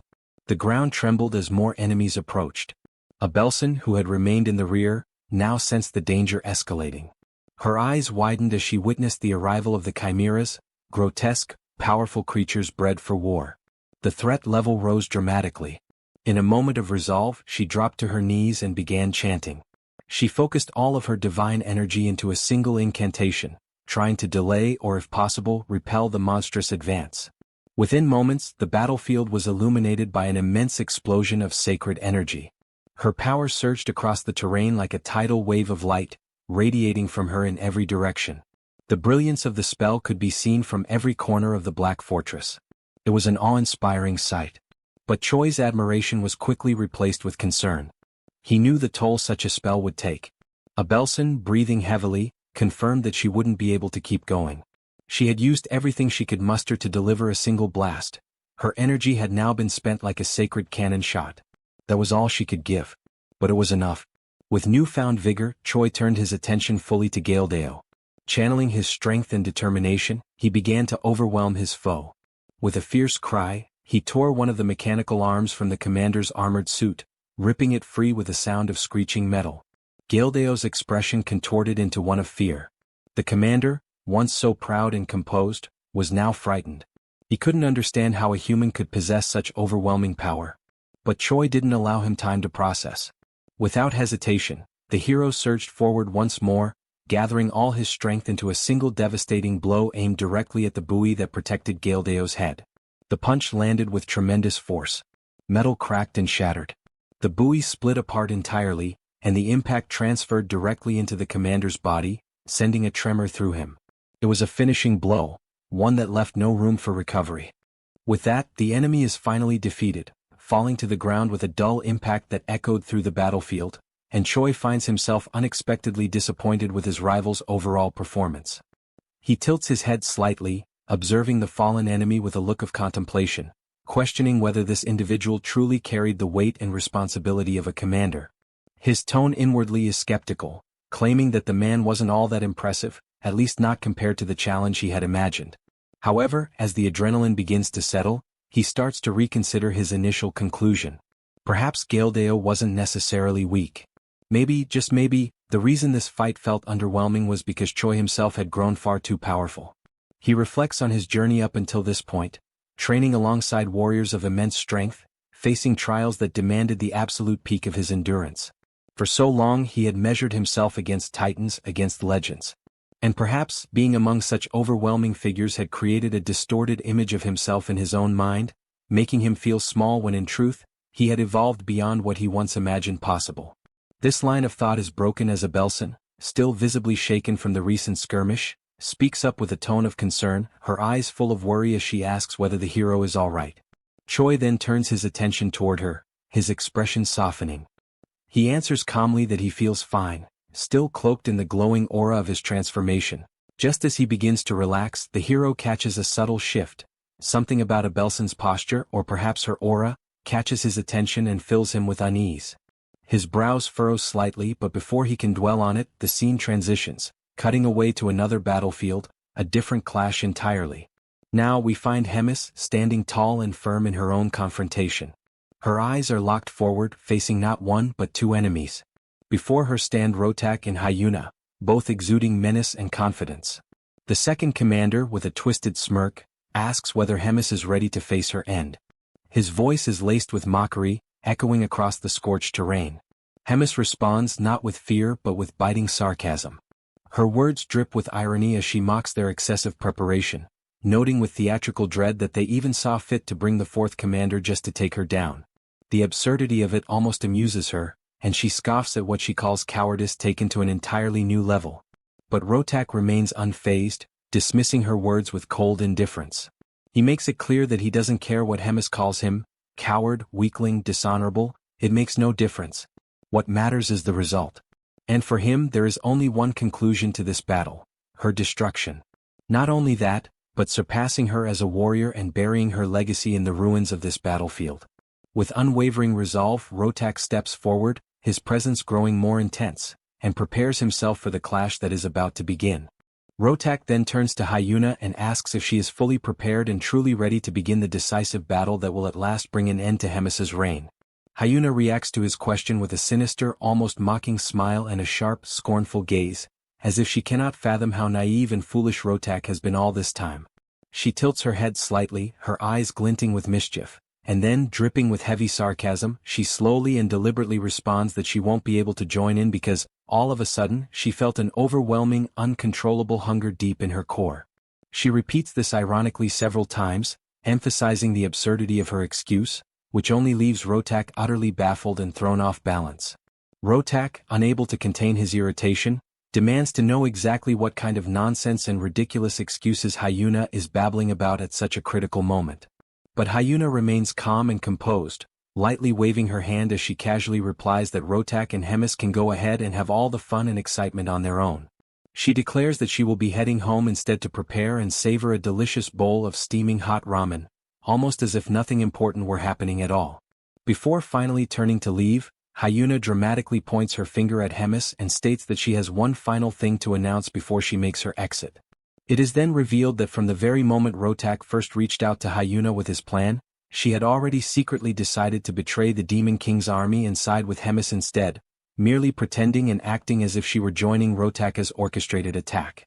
In exchange for taking Hemis's side, Hyuna asked for one favor in return: that all the endless disputes and conflicts between her and Hemis come to a final conclusion. With that agreement in place, Hyuna bids a rather casual and carefree farewell and walks away, leaving Hemis to focus entirely on Rotak. As Hemis turns her full attention to Rotak, she mocks him mercilessly, sarcastically asking if perhaps he has been abandoned and left behind by his strongest and most trusted ally, which stings Rotak deeply and fills him with rage. At that moment, Rotak finally begins to understand what had been obvious from the very start and demands that Hemis confirm the truth directly, whether she and Hyuna had truly conspired together to deceive and betray him. Hemis, calm and serene, gently affirms that Rotaka's guess is indeed correct.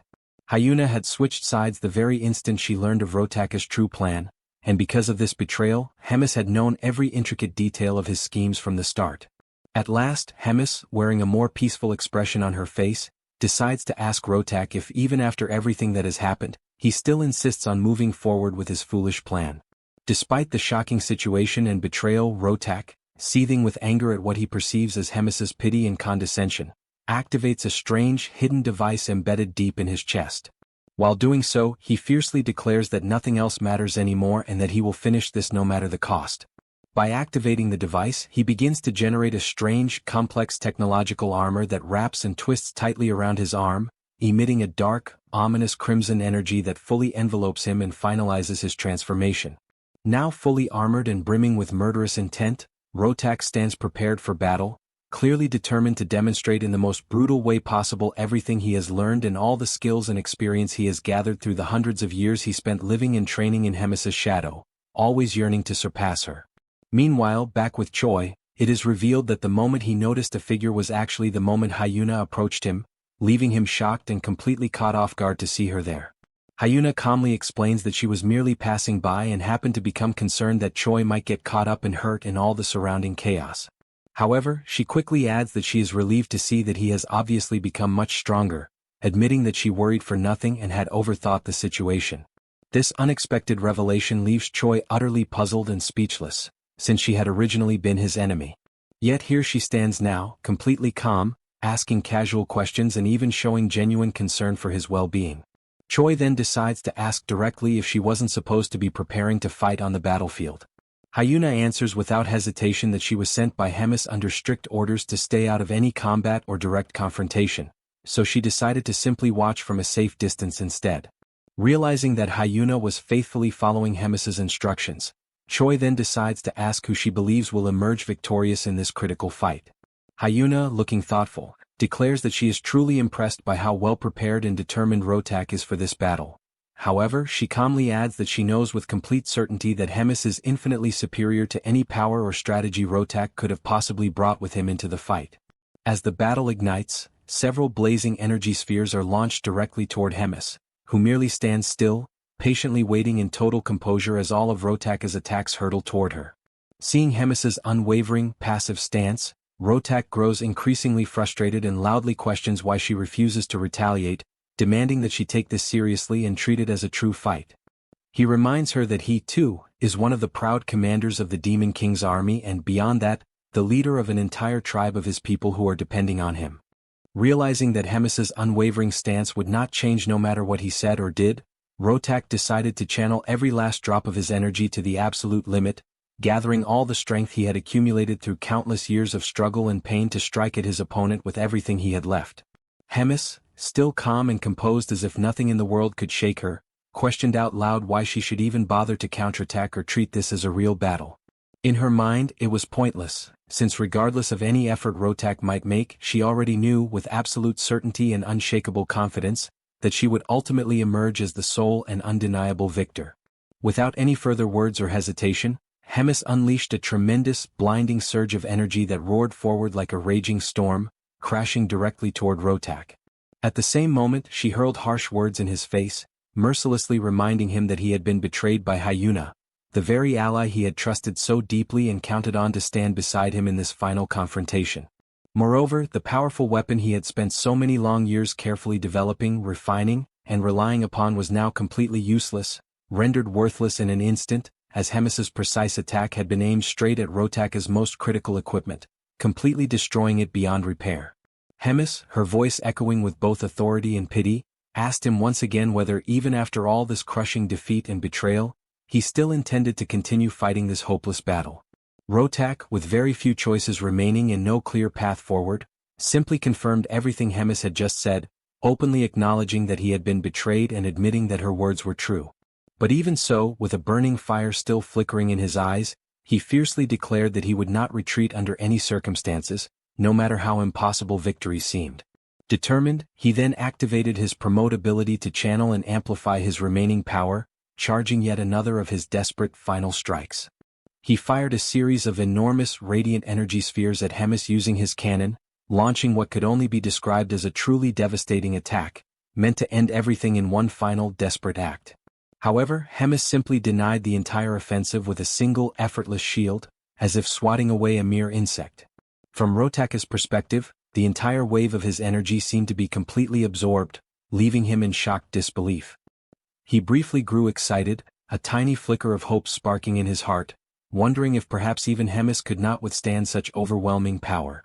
But Hemis then responded with an almost amused tone that it had indeed been a good move, an attack worth acknowledging.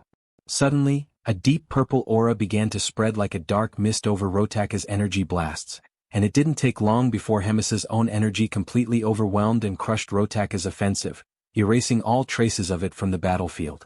She then appeared before him, standing tall and victorious, and stated with unwavering certainty that Rotak had indeed changed dramatically compared to the weaker, lost version of himself she once knew. She even admitted that he had genuinely improved and grown stronger over the years. Nevertheless, Hemis firmly announced that it was now her turn to strike, and there would be no mercy. With a chilling grace, she slowly licked one of her fingers, her eyes locked on Rotak, and then pointed it directly at him, activating her formidable ability. Countless black claws suddenly materialized and surged forward like a pack of ravenous beasts, advancing rapidly toward Rotak with lethal intent. Rotak quickly recognized the immense danger of Hemis's conjured technique, and in an instant, all the fierce determination he had gathered was replaced by pure, paralyzing terror. He stood frozen in place, unable to react, helplessly waiting for the swarm of claws to reach him. It didn't take long before he was completely caught, wrapped up and immobilized by the relentless claws. The assault quickly intensified, growing ever more savage and merciless. With overwhelming ferocity, Rotaka's limbs were torn and separated from his body, leaving only the trembling, weakened torso of someone who had come so determined to eradicate Hemis and her people. Knowing his end had finally arrived, Rotak decided to use the last remaining moments of his life to ask something of the woman who had once been his beloved mentor. As Hemis slowly approached his broken figure, she questioned whether he was about to beg her for some form of mercy, her voice carrying a distant, cold sadness. Rotak then asked, with his last flickering strength, whether she still saw him as weak, useless, and pathetic, recalling his entire painful journey. He remembered vividly how he had once declared he would become as strong as Hemis and rise to be a true leader, a leader who would stand equal to or above all others. Yet, his path had been completely shattered and derailed by the torment of being scorned and rejected by Hemis, turning his only goal into a desperate mission to surpass her and make her pay for all the humiliation and pain. Hemis paused in heavy silence to reflect deeply on his words. Instead of giving him a direct answer, she remarked that time is cruel and unrelenting, lamenting how certain things seem as though they will last forever. But as time inevitably moves forward, people change, making choices and taking actions they later come to regret. Despite it all, she expressed her sincere gratitude to Rotak for, in the end, being able to find and enjoy at least something meaningful in his journey over the many long years, and for the destiny that his actions had helped shape. These final, heartfelt words drew a faint, peaceful smile from Rotaka's face, and at last he collapsed, his eyes closing for the final time, as Hemis softly wished that he may now rest in peace. The scene slowly transitions to the crumbling remains of the Black Fortress. Once a formidable stronghold, the structure now teeters on the edge of collapse. Its towering walls are scarred with deep cracks, and dust drifts from the ceilings with every minor tremor. The air is heavy, stale with age and decay. In the heart of this battered ruin, a tense meeting unfolds between Hemis, Choi, and Riedrun. The topic at hand is the inevitable. The fortress can no longer serve as their base of operations. Then comes the announcement, sharp and unexpected. Hemis informs them that they are preparing to relocate. The news lands like a thunderclap, catching the others off guard and momentarily silencing the room. Hemis, ever composed, elaborates on her decision. She states firmly that no matter how many repairs are attempted, no matter the effort poured into rebuilding, the fortress will remain fundamentally broken. Its integrity, both physical and symbolic, has been compromised beyond saving. Riedrun and Choi listen intently. Though neither openly argues with her reasoning, it's evident from their expressions and posture that accepting this truth does not come easily. Breaking the silence, Riedrun asks where they will go, what destination awaits the entire Third Command. He frames it as a logistical question, but beneath it lies concern for their future and safety. Without hesitation, Hemis answers. The Third Command is to be moved to the 8th Division. Their new home will be Fort Gadrick. The declaration lands heavily. Riedrun begins to object, perhaps to voice doubts or propose alternatives, but Hemis immediately shuts him down. Her tone is sharp but resolute. Her mind is already made up. She orders him to write a letter demanding the evacuation of the current commander of Fort Gadrick, making it clear the fort will now belong to them. With no room left for discussion, Choi and Riedrun exit the chamber. As they walk through the deteriorating corridors of the fortress, Riedrun falls into uneasy silence. In his mind, questions swirl. Of all the divisions, of all the fortresses available, why had she chosen the 8th? What could possibly be going through Hemis's mind? Noticing his companion's troubled expression, Choi finally speaks. He asks what it is about the 8th Division that's causing such worry. Riedrun responds after a pause. He explains that Fort Gadrick isn't just any fortress, it is the one closest to the forward outposts maintained by the human forces. In short, it is the closest thing they have to a frontline base. A dangerous, volatile position. Choi's face hardens as the implication sinks in. It's a deadly place to be stationed.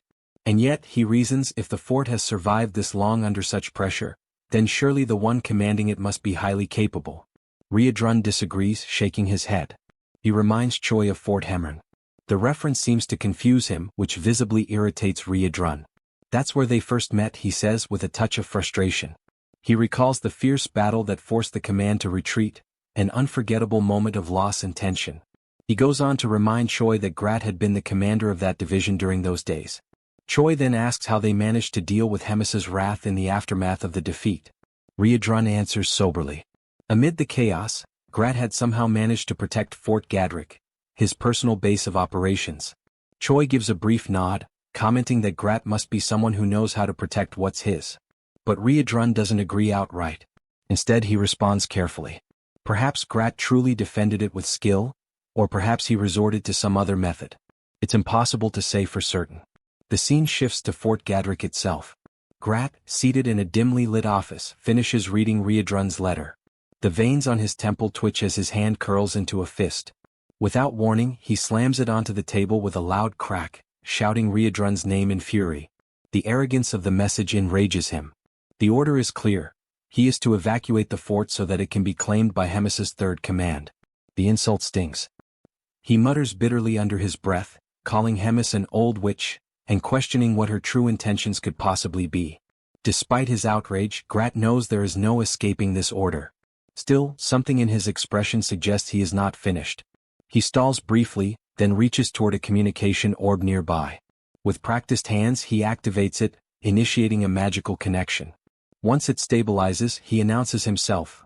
Grat, commander of the 8th Division under the Demon King's army. A voice on the other end responds with dry amusement, remarking how long it's been since Grat last reached out, and asking what he wants this time. Grat doesn't waste time. He states plainly that he has a proposal, an urgent and significant one. The narrative now cuts to the Holy Capital, where a conversation unfolds in shadowed halls. One of the Pope's subordinates speaks, visibly disheartened. He laments the failures of Jeffin and Andrew, his voice low with regret. He confesses that he had genuinely believed Andrew would emerge victorious. He then wonders aloud, was it Choi again? Was he the one who turned the tide? The man with the monocle confirms it without hesitation. He adds that Choi's progress is unlike anything they've ever seen. His power is rising far too quickly. It's a pattern that's now beginning to alarm the Pope himself. The advisor then suggests perhaps it would be wiser to deal with Choi later, to shift their focus for now toward resolving the situation with the Drajan Empire. After all, he says, despite everything, Choi is just one man. But the Pope rejects that reasoning. If Choi were merely a regular citizen, then perhaps yes, he could be ignored. But he is not. He is a hero. And that changes everything. The Pope then scolds the monocled man for brushing things aside so easily. He accuses him of failing to grasp the true nature of what a hero is, and more importantly what a hero can become. Such a decision would be incredibly dangerous and entirely indefensible, especially coming from someone in a position of such authority. The weight of such recklessness could ripple across kingdoms. The Pope, solemn and commanding, stresses the urgency of neutralizing this threat before it spreads, before it digs deep into the heart of the sacred capital itself and poisons everything from within. Turning to his aide, he asks in a quiet but heavy tone whether there has been any further communication from the spy embedded within enemy lines. The man confirms that there has. He reports that a message just arrived. According to the spy, a surprising offer was made. Support has been promised to completely wipe out all major enemy targets in a single decisive strike. Hearing this, the Pope falls silent for a moment. The offer is shocking. Completely unforeseen. Such a bold proposal leaves him visibly stunned. He narrows his gaze and, in a hushed voice, wonders aloud how the spy could even hope to carry out such a sweeping, ambitious mission. The man elaborates further. The 3rd Command is preparing to relocate. Their new destination is Fort Gadrick. The intention is clear. They seek to claim the fortress as their own and establish it as a new operational base. The suggestion is that something much larger may be unfolding there, some plan already in motion. As the room grows tenser, the Pope raises another question. If this proposal had already existed, why was it not brought up sooner? The response from the advisor is direct but uneasy. Grat had attached conditions so severe that they seemed impossible to fulfill. 10,000 sacrificial offerings. The strategic recall of support posts scattered across multiple fronts. And a non-aggression pact spanning 5 years. The monocled man hesitates as he says it, his voice tinged with disbelief. The demands, in both number and scope, are immense. perhaps even unreasonable. The Pope considers this. Then, calmly but with precision, he asks what Grat's true motives might be. Why place such a steep price on this deal? The advisor takes a breath and then answers. He's heard whispers that the second command seat has been vacated, the result of internal strife, specifically tied to Hemis's elimination of Rotak. With such a power vacuum, Grat might see a chance to ascend, to claim that seat for himself. And to do so, he may be attempting to manipulate the fragile balance between Hemis and the Demon King. The Pope ponders this out loud. 10,000 sacrifices, and perhaps more than just bodies, maybe land as well. A territorial gain masked beneath political strategy. But the monocled advisor responds carefully. It's not the land that's troubling, he says, it's the staggering demand for sacrifices. That level of loss could shake even the strongest foundations of the empire. The Pope then wonders aloud, why is Grat, of all people, seeking so many resources and services from within the empire's reach? Before another answer can come, the Pope rises slightly from his seat and delivers his verdict. With a voice of finality, he commands that the agreement be accepted. His conviction takes the advisor by surprise. The firmness in the Pope's decision is unshakable. The Pope begins to explain his reasoning. This might be the only opportunity they'll ever have to crush every looming threat in one bold stroke. To sever the heads of every rival in a single campaign. Even more crucially, this arrangement could elevate their spy into a vital, strategic position within the very core of the Demon King's army. And that, above all else, is an advantage they cannot afford to lose. No matter the cost. Be it 10,000, 100,000, or even 1,000,000 sacrifices. However, the Pope warns, such a scale demands meticulous planning. Every step must be executed flawlessly. The margin for error is now non-existent. No further failures will be tolerated. With that, the Pope issues his final order. Summon the legendary warriors of every region. The time has come. Every blade, every spell, every oath must be prepared, for the final battle is about to begin. Sometime later, within the shadowed walls of Gadrick Fort, Grat welcomed the arriving members of the Third Command. His face wore a smile, but it was clearly forced. His exaggerated enthusiasm poorly disguised the tension lingering beneath. He appeared to agree with their mission, to vacate Gadrick Fort as ordered by Hemis. On the surface he was cooperative. But it didn't take long for the cracks to show. Barely a few words in, Grat's tone shifted. Something wasn't right. His eyes narrowed and a hint of concern bled through his voice. Riadrun, sharp as ever, cut straight to the point. He demanded to know what kind of issue Grat was referring to. Grat then launched into a detailed explanation. According to him, the nearest human army had been behaving oddly. Their troops had been shifting in strange patterns, and massive quantities of supplies were being relocated. From that movement alone, Grat deduced something dangerous. They were likely preparing a full-scale siege on the fortress. It wasn't a guess. It was a calculated warning. Riadrun, concerned but focused, immediately asked what countermeasure had been planned. With a grim look, Grat laid out his strategy. He was preparing a segmented wave offensive, designed to strike preemptively before the enemy could tighten their hold. But to execute it properly, he needed support, solid reinforcements to hold the line until Hemis's main force could arrive. According to Grat, the 8th Division had been suffering from ongoing complications, minor setbacks here and there, that left them undermanned and overstretched. They were in no shape to hold out on their own. Riadrun gave his word. The 3rd Command would provide the necessary backup. Then he asked if the rest of their team would also participate in the counterattack. Grat hesitated for a moment, then shook his head. He claimed their presence might slow things down. Their involvement, he argued, could be more of a liability than an advantage. With an urgent tone, he volunteered to assign roles himself and made it clear. Everyone was to get some rest and prepare for the operation ahead. Later that evening, in the quiet of their quarters, Choi and Rachel sat in conversation, tension still thick in the air. Choi, clearly conflicted, turned to Rachel once more with the same question he'd asked before. What did she really believe it meant to be a hero? Rachel immediately sensed where this was going. She braced herself, knowing full well that Choi's mind was already spiraling into another round of reflection. He spoke slowly at first, then with growing emotion. He was a hero, but he was fighting humans. And that truth was tearing him apart inside. Rachel's response was calm, even a little distant. She said there wasn't much they could do, it was just how the situation had turned out. But Choi wasn't satisfied. He was taken aback by her resignation. Rachel, who used to speak endlessly about heroism, duty, and righteousness, now seemed strangely indifferent. When had that changed? Rachel simply smiled and asked when, exactly, had she ever said those things? Choi didn't hesitate. He recalled how she had once promised to guide him to defeat the Demon King and protect humanity. But something had shifted inside him recently. Choi admitted he'd started to see things differently. A hero shouldn't exist solely for humans. And more than that, heroes didn't always follow the right path. Sometimes they chose wrong. At that moment, Abelson spoke up, breaking his silence. He said he'd once read that heroes existed to fulfill the will of all. Choi blinked, confused. What did that even mean? Abelson elaborated. He'd seen ancient writings that claimed heroes were born to secure the happiness of the absolute majority. That was their true calling. Those words triggered a buried memory. Choi's commander had once told him something similar, that in his eyes, Choi was already a hero. It made him question what majority truly meant. Did it include non-humans too? The saint nodded. She said it likely did. Humans, she explained, often believed their happiness represented the happiness of the world. But maybe that wasn't true. Maybe human joy didn't equal universal peace. Choi's brow furrowed. Were heroes supposed to be responsible for the happiness of every intelligent life form? The saint didn't flinch.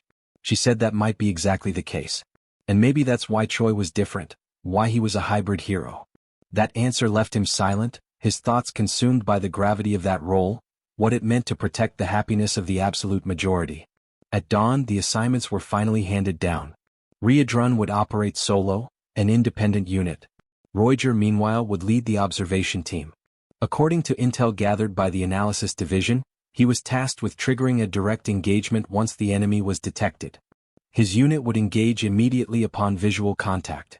The 8th Division had their role as well. They were to intervene at the end of Riedrun's skirmish, acting as support during the fallout. As for the trio, Choi, Abelson, and Bobo, they were stationed in the rear guard. Their duty was to defend the fortress's stockpiles and resources. Following instructions, the trio moved into what appeared to be a mess hall. It was a modest section of the 8th Division's domain, repurposed for quiet waiting. There, surrounded by crates, benches, and distant clatter, they awaited the moment the real battle would begin. Choi didn't wait long before voicing his discontent with the orders they had been given. There was something wrong, he could feel it in his gut. Something about the plan, the placements, it didn't sit right with him. Rachel, catching the seriousness in his tone, leaned in and asked what kind of bad feeling he was talking about. Choi paused. His eyes scanned the room as his thoughts raced. Then it clicked, he had noticed something strange about the group formations. When he compared them to the original setup that Rems had authorized, it became clear. Everyone had been split apart and sent in directions completely opposite from their intended formation. Rachel tilted her head, trying to wrap her head around the logic. Her face contorted with confusion, her usual confidence momentarily lost. She mumbled something, half thinking aloud, trying to figure out what it meant for them all to be positioned on opposite ends. But her puzzled expression said it all, she didn't get it. That's when Abelson stepped in, her voice calm but heavy with implication. She explained that Riedrun had been dispatched to a dangerously hostile region. Roiger, though not far behind in terms of risk, was placed in charge of the observation team, putting him right in harm's way. And yet, the three of them, Choi, Rachel, and Abelson, were stationed somewhere completely secure, far from danger. Rachel frowned in disbelief. That couldn't be right. It had to be because they were guarding a saint, that had to be the reason, she insisted. Protecting a saint should be an honor, something positive. But her argument rang hollow as the logic unraveled. Choi slowly stood up, still processing. He pointed out the strange contradiction. Riedrun and Roiger had both been pushed to the front lines, even though it had been said that the enemy forces weren't particularly powerful. And yet, 3 capable team members had been left behind, to guard supplies. Rachel's eyes widened as the realization sank in. It made no sense. Why leave behind someone as strong as Choi? Anyone could have stayed back to protect Abelson. It didn't need to be all 3 of them. Choi nodded. That was exactly what had been gnawing at him. Without another word, he began walking away. Rachel stood up abruptly, startled, and asked where he was going. Was he planning to disobey his assignment? Choi didn't stop. He said that Bobo was perfectly capable of handling things here alone. And as for him, he couldn't ignore the growing unease any longer. He had to see what was happening on the front for himself. Abelson hesitated for a heartbeat, then spoke up with determination. If Choi was going, then she would go with him, if he would allow it. Choi turned, his expression softer now. He told her he wouldn't object but asked if she was truly sure. Staying with Bobo was still a solid plan. But the saint was firm. She said she could help him and she meant it. Choi reminded her that he could move faster using his transformation. He wouldn't just sit around and slow anyone down. That wasn't the issue. But something else, something deeper, was bothering him. Abelson looked confused by his words, but before she could press, Choi shook his head. He told her to forget what he said. As long as she felt well enough to keep up, then she could come along. And with that, he announced his intent to head toward the battlefield. But before he could take a single step further, armed guards stepped in his path. Their orders were clear. Choi was not allowed to leave the zone. Not without explicit authorization. Thinking fast, Choi cracked a half smile and claimed he just needed to use the bathroom. But then, sarcastically, he asked where it even was. He promised he'd be right back. The guards didn't budge. One of them repeated the directive firmly. Choi was not to leave under any circumstances. That shook Choi. The level of control, the extreme effort being made to keep him here, it felt too calculated. His anxiety intensified. Something was deeply wrong. And all he could do now was silently hope that Riedrun was okay, and not completely on his own. Meanwhile, far from the safety of the fort, Riedrun was already in the thick of it. He was breathing hard, his body marked by battle, facing off against a gray-haired hero wielding a blade. The clash had clearly begun, and it hadn't been an easy fight. Then another voice entered the fray. A red-haired warrior appeared, observing the fight with a smirk and calling Riedrun by his infamous nickname, the Red Nightmare. He praised Riedrun's performance. Even though Byron, the gray-haired one, was still just a rookie, the newcomer admitted he hadn't expected Riedrun to hold off two heroes. Byron scoffed. He said that if he hadn't let his guard down, he could have defeated Riedrun on his own. But the red-haired hero snapped at him, telling him not to get cocky. He reminded Byron that he was still green, and now wasn't the time for boasting. Then came the order, end the Red Nightmare. At once he called in the Holy Magic Unit. From the shadows, a wave of soldiers surged forward, taking formation with precision and discipline. Riedrun's eyes widened. It had been a setup from the beginning. All of it, a trap. And in that crushing moment of betrayal, the truth hit him like a blade to the back. Grat was the traitor. Back at Gadrick Fort, Choi and Abelson made their move. They slipped past the guards, pushing into the night at full speed. Soldiers tried to intervene, but the two were too fast.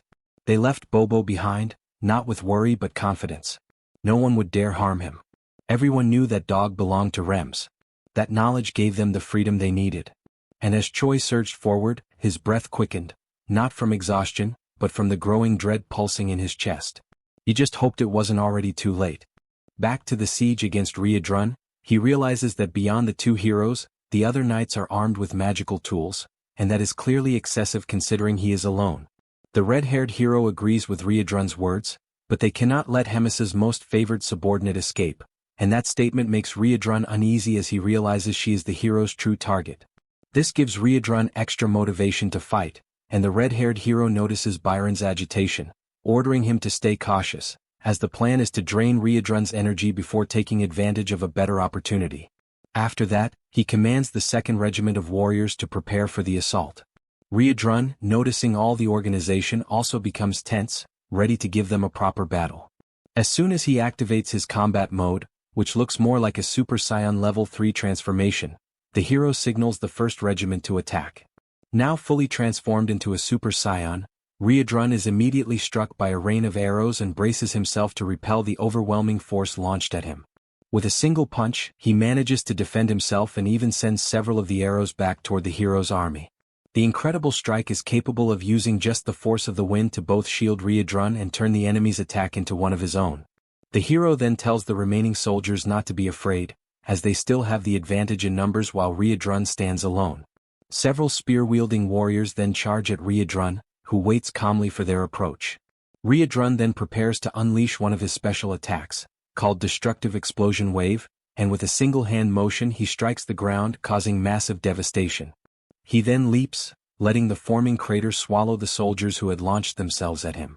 After jumping, he advances toward those who remained stranded among the crater's wreckage, neutralizing the warriors one by one. As he finishes off the last spearman by slamming his head into the ground, Byron becomes increasingly agitated from being forced to simply watch the battle. With Riedrun's chances of escape growing, Byron decides to break free from the red-haired hero's restraint and charges, attacking Riadrun directly. But he fails as the Red Nightmare easily dodges the hero's strike. Even so, Riadrun is surprised at how quickly the hero recovered and readied himself for battle, although it doesn't change much. From that point, Riadrun prepares to attack Byron, but the red-haired hero intervenes, pulling Byron away from Riadrun's strike and countering. Riadrun manages to stop the attack with the red-haired hero's sword by grabbing it and locking eyes with his enemies, taking the moment to strike both of them at once. He launches another destructive blow at the ground, causing a new crater. However, once the dust settles, the heroes are already far away, having escaped nearly unscathed from the attack but now stunned at how powerful Riadrun truly is, far beyond the expectations set by the intelligence divisions, leaving them frustrated.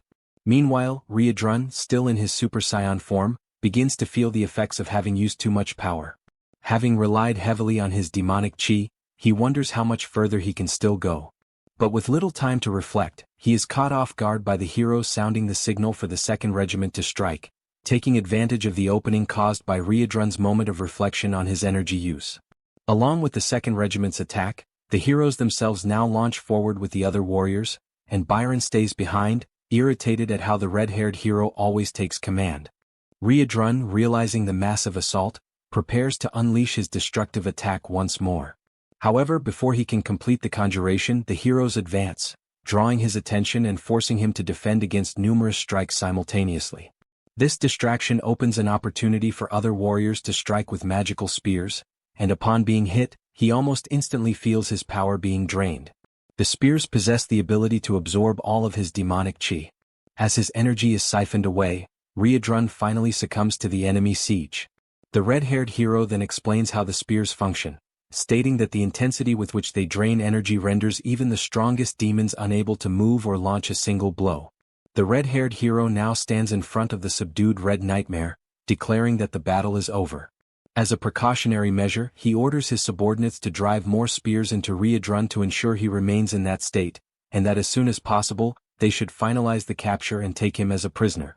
Upon hearing this, the hero Baron steps forward and grabs one of the warrior's spears, claiming responsibility for stabbing Riadrun himself and seizing the moment as if it were personal revenge. As he approaches, mocking the Red Nightmare's situation, comparing him to just any other demon, completely subdued and defenseless, he readies himself to strike. But Riadrun, with his head lowered and eyes darkened, mutters something inaudible while attempting to summon a bit more energy to respond. Baron becomes curious about what Riadrun said and demands he repeat it. Instead of mere words, Riadrun repeats that he is the Red Nightmare of the Demon King's army. With those words comes a tremendously powerful counterattack that shreds Baron to pieces, ending the arrogant hero. The force of the blow is so immense that it not only eliminates Baron but also strikes several other spear-wielding warriors, leaving only a small team and the red-haired hero still standing. The red-haired hero, now in disbelief, wonders how someone so foolish could have become a hero and been assigned to such a critical battle.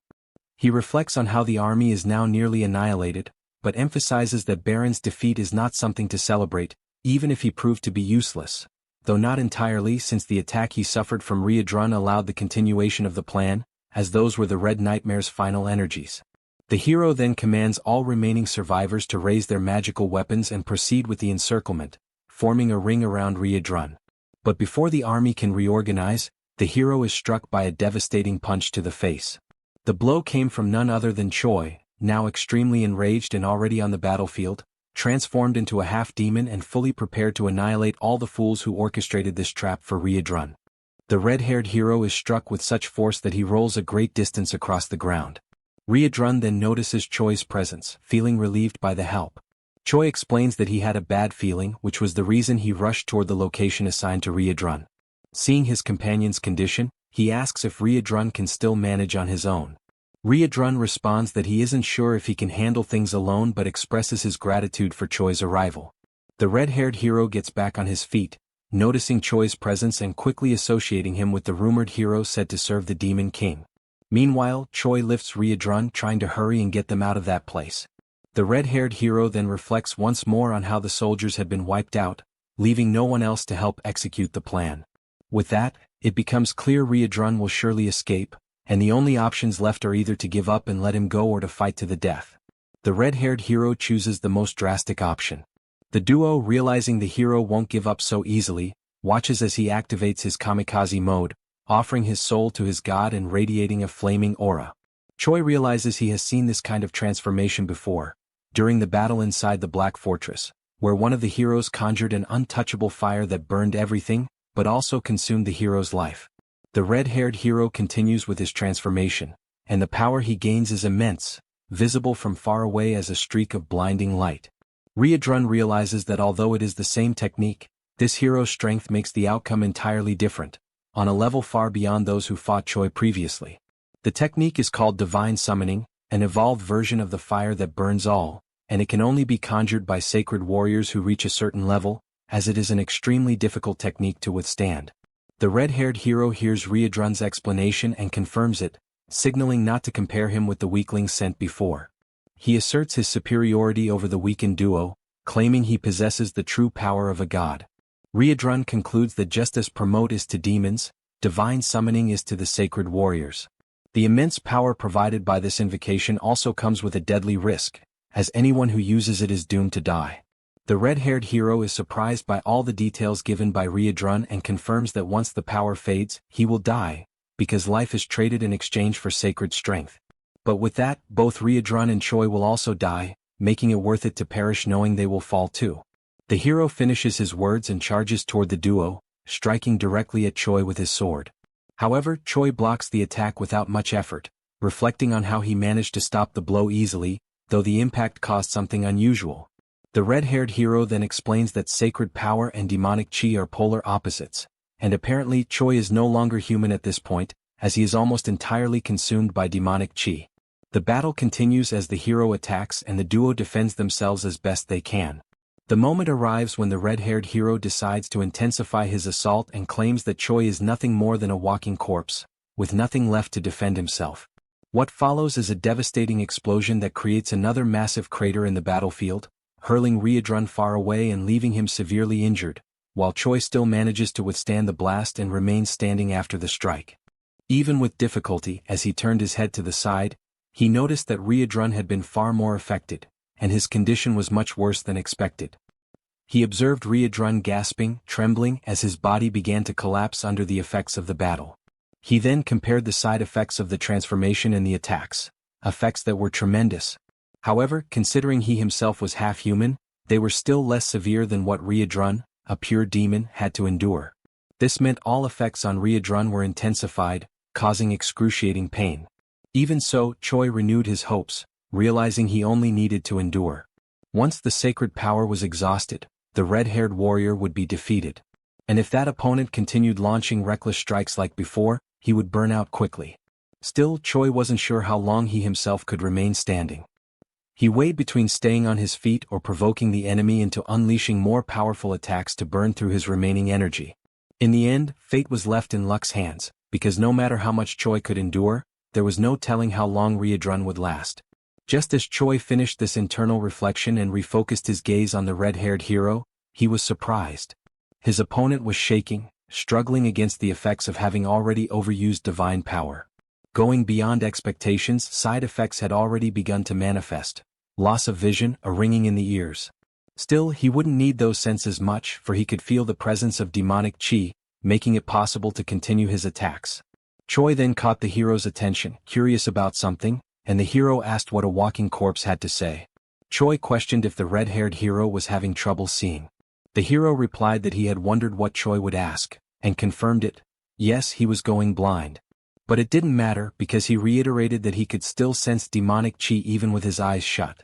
The duo then exchanged a remark, with Choi realizing this could be a disadvantage, even if the red-haired hero could still strike. Choi's behavior puzzled both Ryudrun and the red-haired hero. Suddenly, someone wielding a bloodied club arrived on the battlefield. Choi prepared to deliver the finishing blow and declared that the red-haired hero was now nothing more than a random blind man, mocking him with an indifferent expression as he gave the command for Abelson to attack.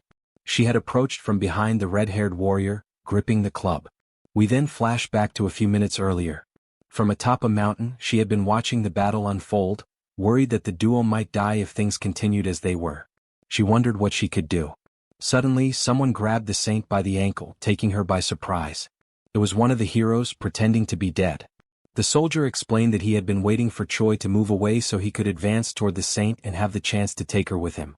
Abelson was unsure of what to do, considering she had no one left to lose her body for. However, realizing she was cornered, she knew she could no longer rely on others for protection. Reflecting on all the times Choi had protected her and spared her from a cruel fate, giving everything, even willing to die for her safety, she, in turn, had simply remained complacent, living under the same roof, day after day, never giving anything back to the one who always defended her. She had portrayed herself as fragile, and that had made Choi constantly worry. The saint then noticed the club nearby and decided that from now on, she would defend herself. She gathered courage and eliminated the soldier. The scene returned to the present moment, when she struck the red-haired hero in the head. With that blow came not only victory, but also the relief of knowing that she would no longer be a burden to the one she called the hope of the world. The scene shifts to a tense meeting between Grat and the army of the Divine Empire. Grat finds himself surrounded on all sides, the sharp edges of countless weapons pointed his way, and the eyes of the soldiers filled with hostility. The atmosphere is heavy, every breath drawn feels like a challenge, and Grat's confusion grows with every passing second. He cannot understand why they are treating him as an enemy. After all, by his own reasoning, he had done exactly what had been agreed upon. He had managed to contain Riadrun, keeping the dangerous demon in check. That, in his mind, should have made him a trusted ally rather than a target. One of the stern-faced leaders of the Divine Army steps forward, his voice echoing across the field. He demands that Grat remain silent and punctuates his order by calling him a vile demon, his tone dripping with disdain. The words sting, and the accusation lingers in the air like a blade yet to strike. Without hesitation, the leader goes on to accuse Grat of orchestrating deceitful schemes that had led to disaster. According to him, the demon's tricks were the direct cause of the defeat of both heroes sent to the front. The outcome, he claims, was nothing short of catastrophic for the Divine Empire. Grat listens in disbelief, realizing that he had been completely unaware of such events. His mind races trying to piece together the chain of events. How could this have happened? How could Riadrun, on his own, have been capable of defeating not only two heroes but also an entire army? Before Grat can think further or prepare a defense, the ground beneath them seems to vibrate with an unnatural force. The sky itself begins to change, a sudden burst of energy descending like a divine judgment. From above, a blinding light crashes down, striking Shang with unimaginable force and carving a massive crater into the earth. Dust and heat erupt in every direction. When the glare fades, the source of the devastating arrival is revealed. It is none other than Hemis herself. Her presence commands immediate attention, and as she takes in the scene before her, the rows of Divine Empire soldiers and the lone figure of Grat, she pauses, her voice calm yet sharp as she questions what exactly is unfolding here. The soldiers, quick to draw conclusions, link Hemis's sudden appearance to Grat's presence. Whispers ripple through the ranks, accusations forming faster than reason. They begin to suspect this is all part of an elaborate trap, one designed by Grat himself, in which every soldier here is nothing more than a sacrificial pawn. Grat, ever opportunistic, instantly seizes on their words. A sly smile creeps across his face as he steps forward, addressing Hemis directly. With exaggerated confidence, he declares that he had indeed lured every human here for her, calling it a grand offering.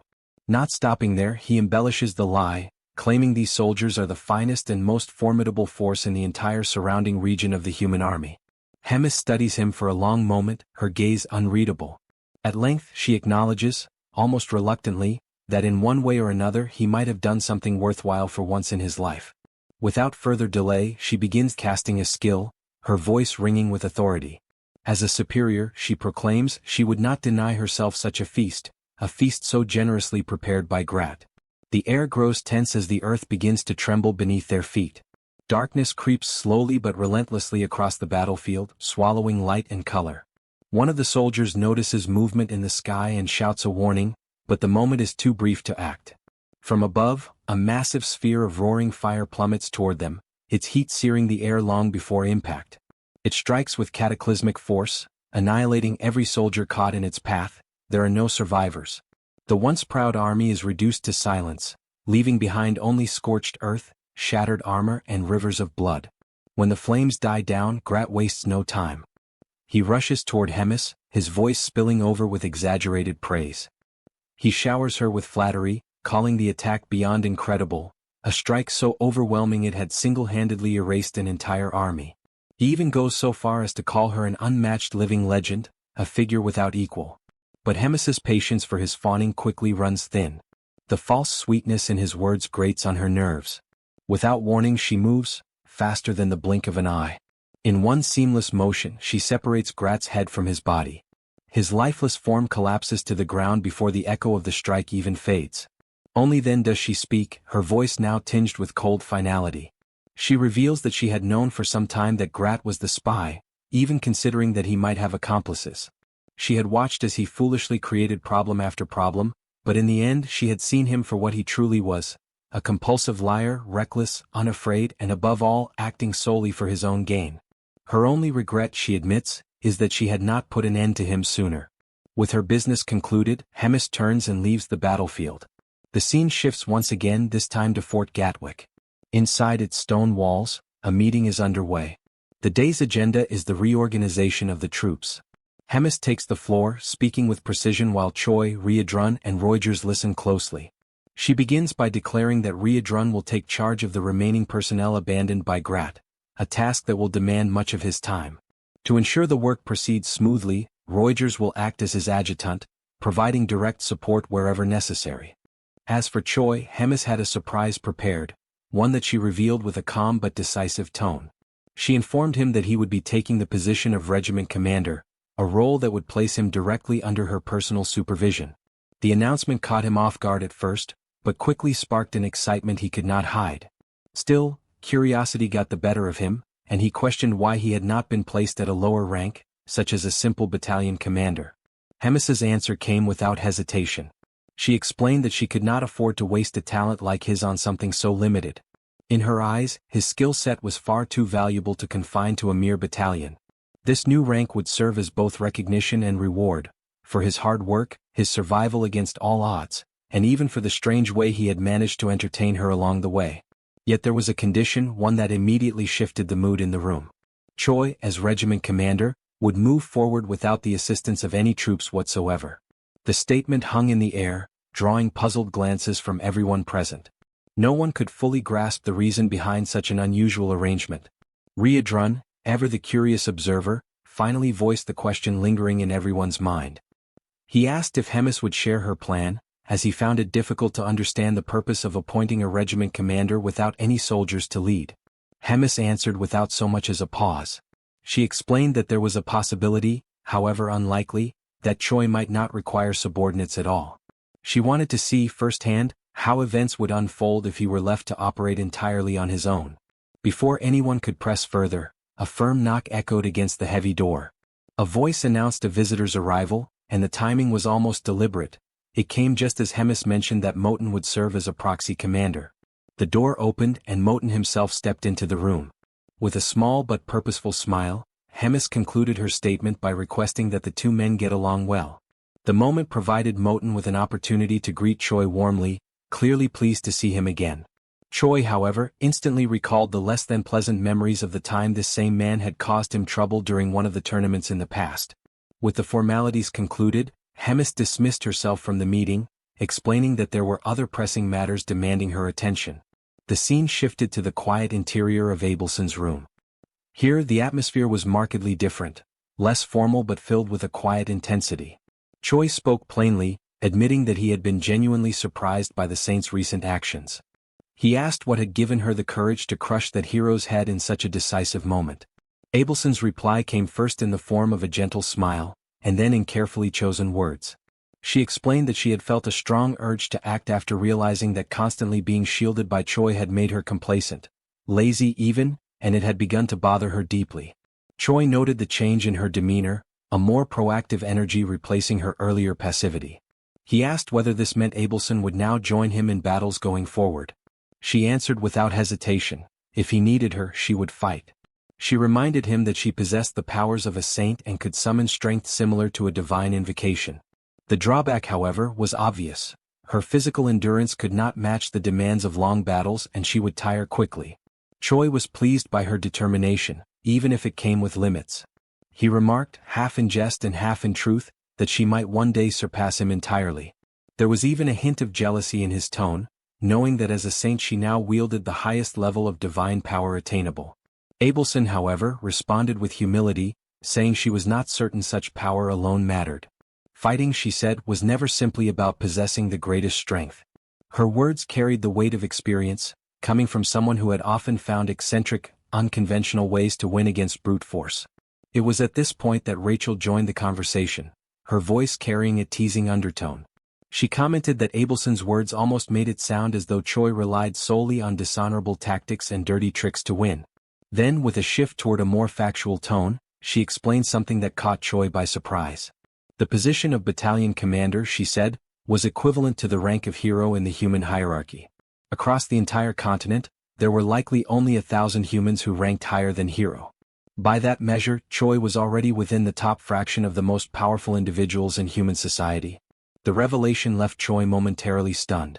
He had known his strength had grown, but to be counted among the 1,000 strongest in the world was something else entirely. From here, the focus shifted again, leaving the personal discussion behind. The scene transported itself to one of the holy cities, Benedict. The sight was grim beyond words. The city streets were lined with devastation, collapsed buildings, shattered defenses, and the lifeless bodies of countless soldiers. A dark trail of blood wound its way through the main avenues, leading toward the grand silhouette of a towering church. In front of its massive doors stood only two figures, Hemis and a lone survivor trembling in her shadow. Hemis took a moment to absorb the scene, her expression unreadable. When she finally spoke, her voice was steady and commanding. She told the man she would spare his life, but not out of mercy. It was so he could carry her message far beyond these walls, across the land, to every ear in his people's domain. The man's trembling intensified as she continued, explaining that from this day forward, she would wipe every single village of the Divine Empire from the map, one by one, leaving no survivors. And in that moment, the only thing left for the man to do was to fall to his knees and beg for a mercy he knew would never come.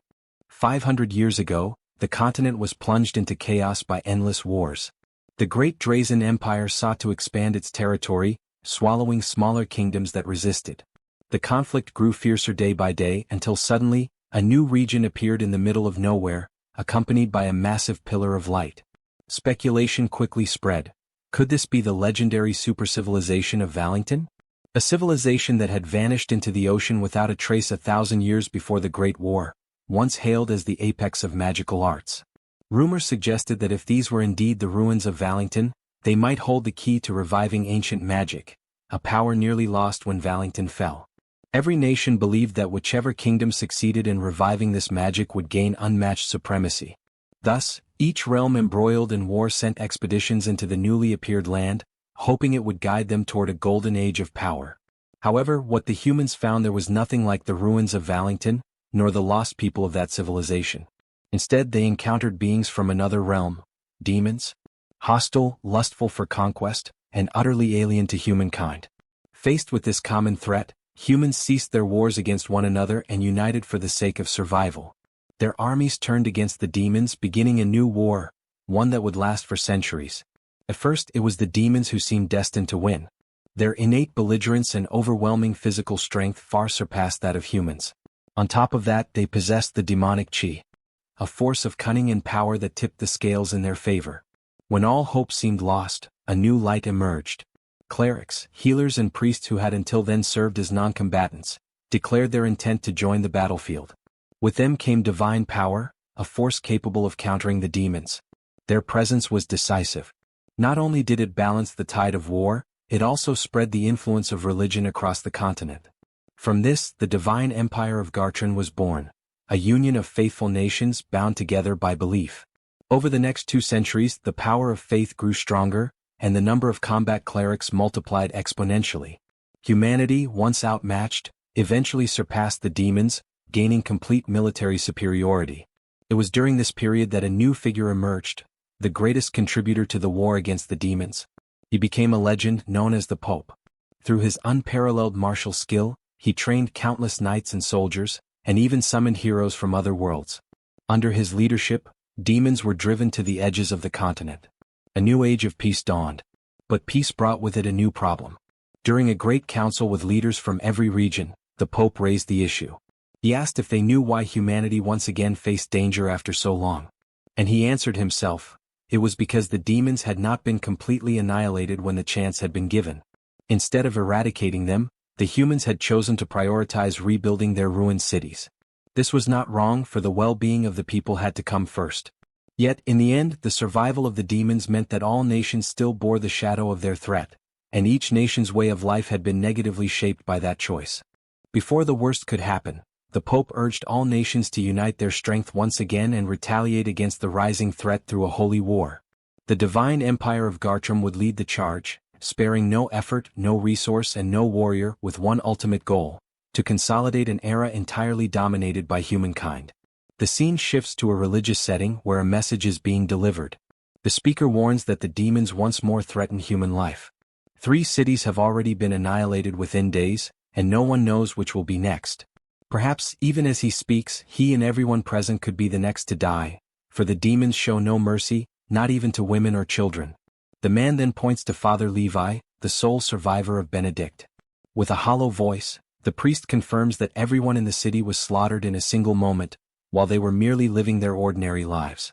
Only he remains to deliver the message, but his soul, he confesses, was left behind in Benedict, dead alongside those he once cared for. He admits he has no reason to go on. The speaker resumes, stressing the cruelty of the demons, who grow stronger with each passing day. He declares that the Pope has proclaimed a holy war and refuses to stand idle in the face of this threat. He also announces that Azahel Bald, the legend of Gatling, has ended his long seclusion to take part in the war. Other nations too have promised to send forth their legends and heroes to serve the people. A large-scale offensive is already underway. Yet this alone will not be enough to eradicate the demons completely. For the future of the continent to be secured, every man and woman capable of fighting must lend their support and strength.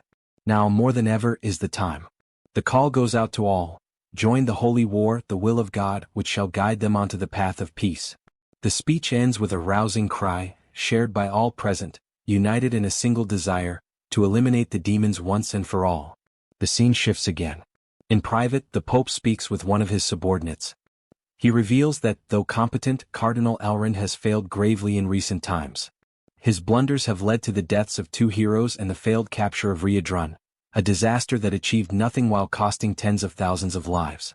For this reason, the Pope orders that Elrond's duties be reassigned within 3 days. Once this is done, all his possessions are to be seized and he, along with his entire family, executed. The scene shifts once more, this time to Riadrun, who storms into a room abruptly, visibly excited by Hemis's arrival. Hemis greets her with mild surprise, remarking that she never thought she would see the day Riadrun entered a room without knocking first, joking that it must be driven by longing. Riadrun ignores the comment and immediately presses the issue.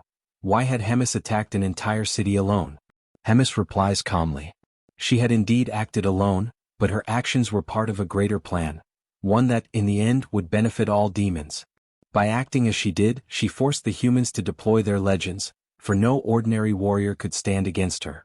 Hemis explains that the legends of each nation are the pinnacle of their strength, and by eliminating these figures, the demons would gain more time. Riadrun, now both nervous and confused, demands to know what she means by gaining time. Rising calmly, Hemis answers, the time she seeks to win is so that the hope carried by these new winds may grow. Looking out the window, Hemis spoke quietly to herself, addressing Moten. She wondered whether Riadrun had truly been convinced by her plans. Moten replied that Riadrun was likely unconvinced simply because suspicion was in his nature. Then he shifted the subject. He asked Hemis if she truly no longer had any intention of working alongside the Demon King. His concern was clear. No matter how strong she was, the path she intended to follow was dangerously reckless. Hemis answered firmly. There was no longer any chance of them working side by side. Even if their relationship could somehow be restored, it would surely come at a price, one she was unwilling to pay. She added that she bore no resentment, for she understood why the Demon King wished to avoid another war with humans. But then she attempted to clear Moten's mind, pointing out that the Demon King had recently begun making foolish choices, guided by meaningless feelings, worrying about things such as the deaths of subordinates, comrades, or even family members. Such thoughts, she declared, were useless. If someone died, it was because they were weak, and thus deserved their fate. In a proper hierarchy, those at the top, the strongest, should trample without mercy upon the defeated and claim victory. This, Hemis stated, was what she believed, and what the Demon King himself once upheld as the natural order of the world.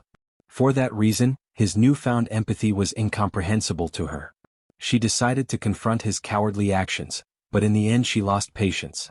Giving him one last warning, she turned her back on him, telling him to compose himself and return to his colder, truer self.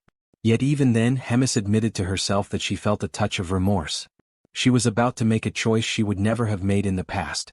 Moten listened, quietly observing the inner conflict within his commander. Hemis lamented that perhaps, had she realized sooner what it meant to want to protect someone, she might have understood the Demon King earlier, and better. That thought led her to regret that better choices could have been made. She then turned to Frisch, apologizing for having dragged him into trouble. Frisch approached with a calm smile. "It wasn't such trouble at all," he declared. "It was an honor to carry out your orders." He was then revealed as the Pope's right hand. Hemis smiled faintly when she noticed that Frisch was still wearing his priestly robes. As he began to remove his disguise, he explained that after so many years as a cardinal, he had simply grown accustomed to them. Hemis handed him a letter, clearly glad to see him again after such a long time. She asked that he deliver it to Riedrun and Moten when the moment was right. She could have done it herself, she admitted, but if she did, she feared she might carry regrets afterward. Frisch accepted the letter with full understanding of his commander's will. Hemis then mentioned Choi. She instructed Frisch to make sure Choi would not die. Frisch was visibly surprised by her words. Hemis noticed and teased him, saying perhaps she was getting old, or perhaps she was simply worried about leaving Frisch alone, without anyone to support him in her absence.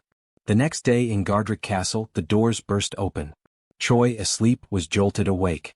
Startled, he leapt to his feet, reflexively shouting with arrogance, "Who dares disturb the commander's rest?" But when he saw it was Riedrun who had woken him, his pride quickly faded. He lowered his tone and asked what was happening. Riedrun ordered him to leave immediately, to flee as far as possible. Shocked, Choi asked why such sudden orders were being given. Riedrun explained that the next day the human army would launch an assault on the castle. A massive battle involving the highest-ranking humans, their legends. Choi protested. Would it not be better for him to stay and help? Riedrun shook his head. The enemy's sole objective was Hemis's death. Though he did not doubt her victory, if anything happened to her, he would not be able to protect Choi alone. The scene shifts to the moment when a letter is slipped under the door of the room where Riedrun is staying. He picks it up and begins to read. Its contents reveal part of Hemis's past and the truth behind recent events. Hemis writes that the demons endured countless deaths and were ultimately forced into exile at the very edge of the continent. Yet, despite having cornered them completely, the humans never carried out a full extermination. There were many reasons for this decision, but the most significant one was the existence of the Holy Empire. For the Empire to remain valid, it needed the demons to exist. The Demon King exploited this convenience to form a secret pact with Gartrum. They agreed to maintain the front lines and preserve each other's territories. Thus, the very survival of the demons became tied to the humans' perception of a war, kept alive only through small-scale skirmishes and minor threats. This balance became a key element in maintaining unity among Gartrum and the other nations. Only Hemis was entrusted with knowledge of Gartrum's proposal. Yet she rejected it outright. To her, a proud death was far better than a life of servitude. The price she paid for this defiance, however, was exile. Using Rotaka's actions as a pretext, she was banished to the Black Fortress. Hemis clarifies in the letter that this long explanation was only the introduction. What truly matters now is what comes next. According to Frisch, the humans are preparing a massive attack, an unparalleled battle involving the legends and heroes of every human nation. While she faces this threat directly, Riedrun must protect the castle and take her place as its commander. She admits openly that she knows his current strength may not be enough to make this task easy. However, when the vote to select the next commander takes place, Hyuna and Ashjas will support him. This was arranged beforehand, and Ashjas in particular required no convincing.